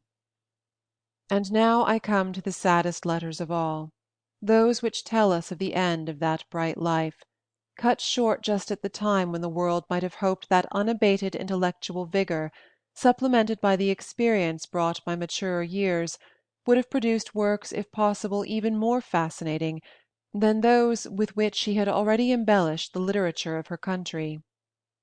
But it was not to be. The fiat had gone forth, the ties which bound that sweet spirit to earth were to be severed, and a blank left, never to be filled in the family which her loved and loving presence had blessed, and where she had been so well and fondly appreciated. In the early spring of 1817 the unfavourable symptoms increased, and the failure of her health was too visible to be neglected. Still no apprehensions of immediate danger were entertained, and it is probable that when she left Chawton for Winchester in May, she did not recognize the fact that she was bidding a last farewell to home.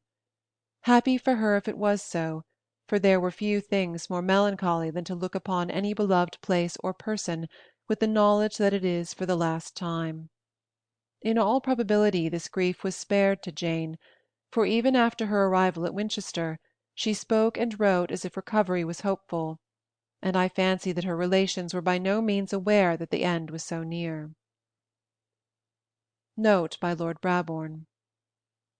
Cassandra's letters tell the tale of the event in words that require no addition from me. They are simple and affecting, the words of one who had been stricken by a great grief, but whose religion stood her in good stead, and enabled her to bear it with fortitude. The firm and loving bond of union which had ever united the Austen family naturally intensified their sorrow at the loss of one of their number, and that the one of whom they had been so proud as well as so fond. They laid her within the walls of the old cathedral which she had loved so much, and went sorrowfully back to their homes, with the feeling that nothing could replace to them the treasure they had lost. And most heavily of all must the blow have fallen upon the only sister, the correspondent, the companion, the other self of Jane, who had to return alone to the desolate home, and to the mother to whose comforts the two had hitherto ministered together, but who would henceforward have her alone on whom to rely. Letter from Miss Cassandra Austen to her niece Miss Knight, after the death of her sister Jane, July 18th, 1817. Letter 77.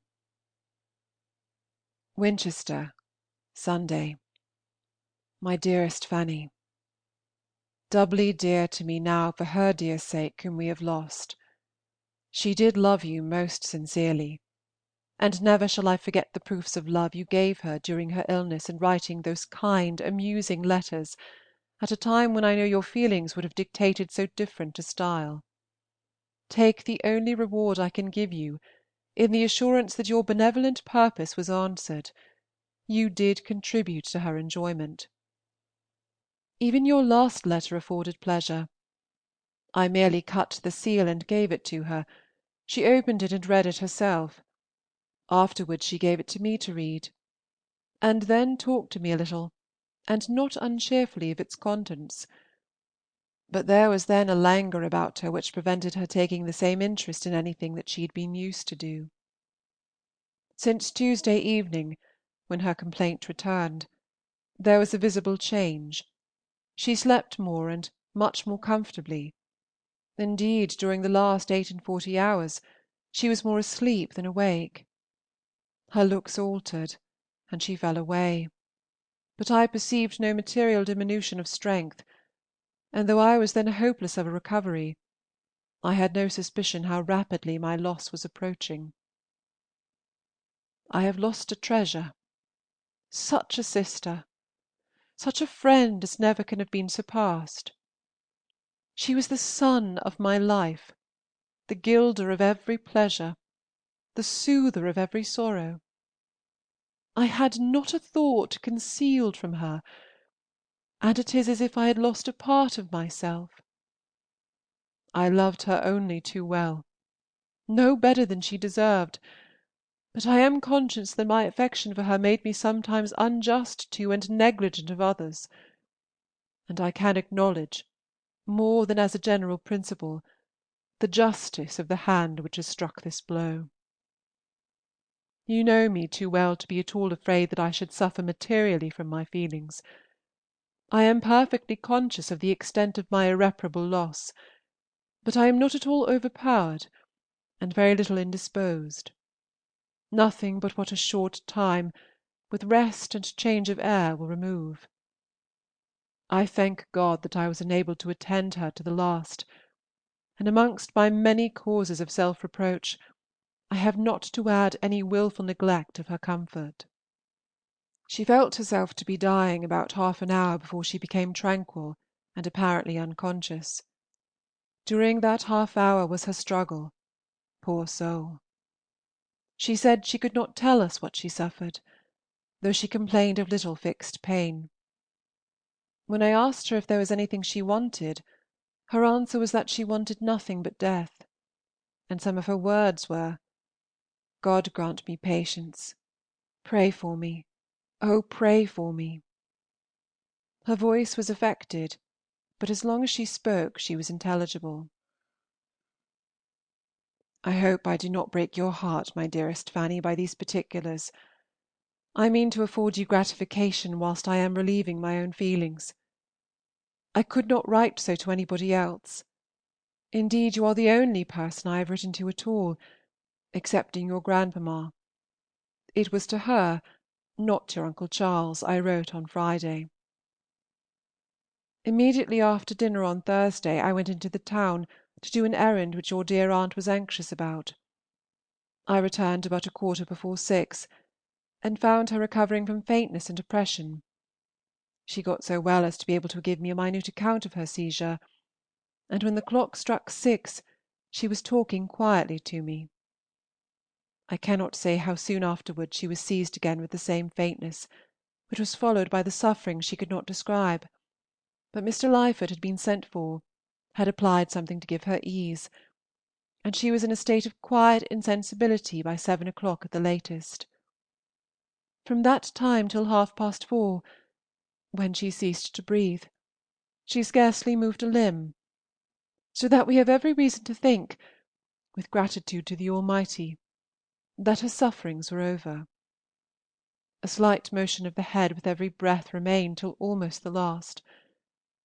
I sat close to her with a pillow in my lap to assist in supporting her head, which was almost off the bed, for 6 hours. Fatigue made me then resign my place to Mrs. J. A.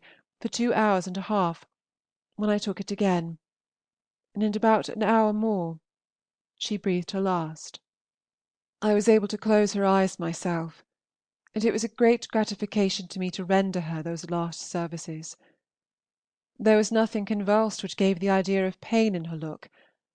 On the contrary, but for the continual motion of her head, she gave one the idea of a beautiful statue, and even now, in her coffin, there is such a sweet serene air over her countenance as is quite pleasant to contemplate. This day, my dearest Fanny, you have had the melancholy intelligence, and I know you suffer severely. But I likewise know that you will apply to the fountain head for consolation, and that our merciful God is never deaf to such prayers as you will offer. The last sad ceremony is to take place on Thursday morning. Her dear remains are to be deposited in the cathedral. It is a satisfaction to me to think that they are to lie in a building she admired so much. Her precious soul, I presume to hope, reposes in a far superior mansion. May mine one day be reunited to it. Your dear papa, your Uncle Henry, and Frank and Edward Austen, instead of his father, will attend. I hope they will none of them suffer lastingly from their pious exertions. The ceremony must be over before 10 o'clock, as the cathedral service begins at that hour, so that we shall be at home early in the day, for there will be nothing to keep us here afterwards. Your Uncle James came to us yesterday, and is gone home to day. Uncle H. goes to Chawton to morrow morning. He is given every necessary direction here, and I think his company there will do good. He returns to us again on Tuesday evening. I did not think to have written a long letter when I began, but I have found the employment draw me on, and I hope I shall have been giving you more pleasure than pain. Remember me kindly to Mrs. J. Bridges. I am so glad she is with you now. And give my best love to Lizzie and all the others.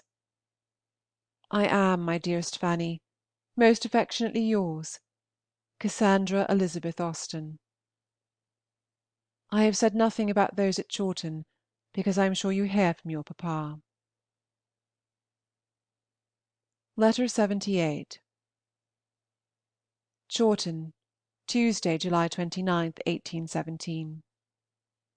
My dearest Fanny, I have just read your letter for the third time, and thank you most sincerely for every kind expression to myself, and still more warmly for your praises of her, who I believe was better known to you than to any human being besides myself. Nothing of the sort could have been more gratifying to me than the manner in which you write of her; and if the dear angel is conscious of what passes here, and is not above all earthly feelings, she may perhaps receive pleasure in being so mourned. Had she been the survivor, I can fancy her speaking of you in almost the same terms. There are certainly many points of strong resemblance in your characters, in your intimate acquaintance with each other, and your mutual strong affection. You were counterparts. Thursday was not so dreadful a day to me as you imagined. There was so much necessary to be done that there was no time for additional misery. Everything was conducted with the greatest tranquillity, and but that I was determined I would see the last, and therefore was upon the listen, I should not have known when they left the house. I watched the little mournful procession the length of the street, and when it turned away from my sight, and I had lost her forever, even then I was not overpowered, nor so much agitated as I am now in writing of it.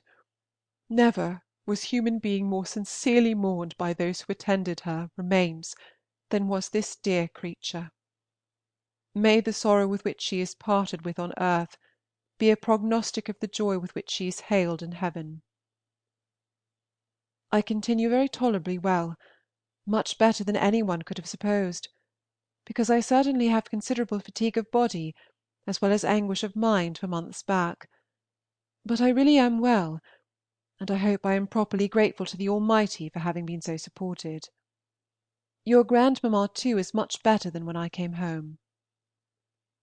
I did not think your dear papa appeared unwell, and I understand that he seemed much more comfortable after his return from Winchester than he had done before.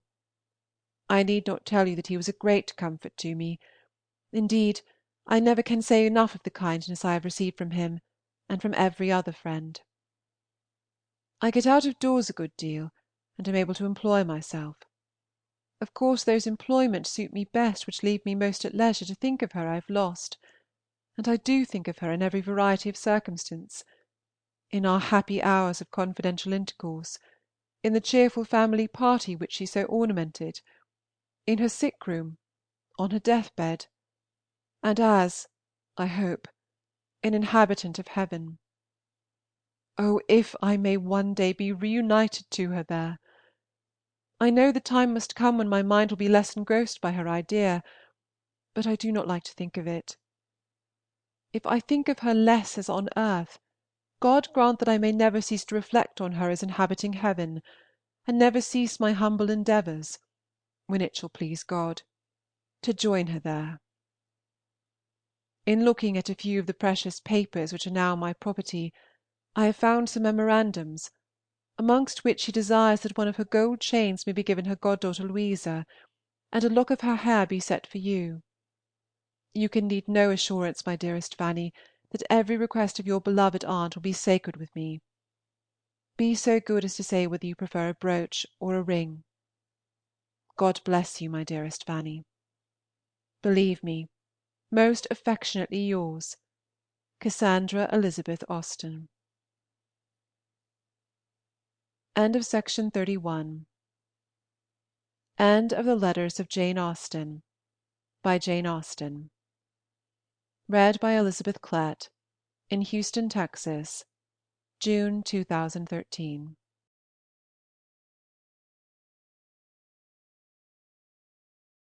We hope you enjoyed tonight's sleep audiobook. If you liked this audiobook and want to listen to more, please check out our channel at Sleep Audiobooks. And if you prefer to listen to each story individually, they will also be uploaded to our secondary channel at Sleep Chapters.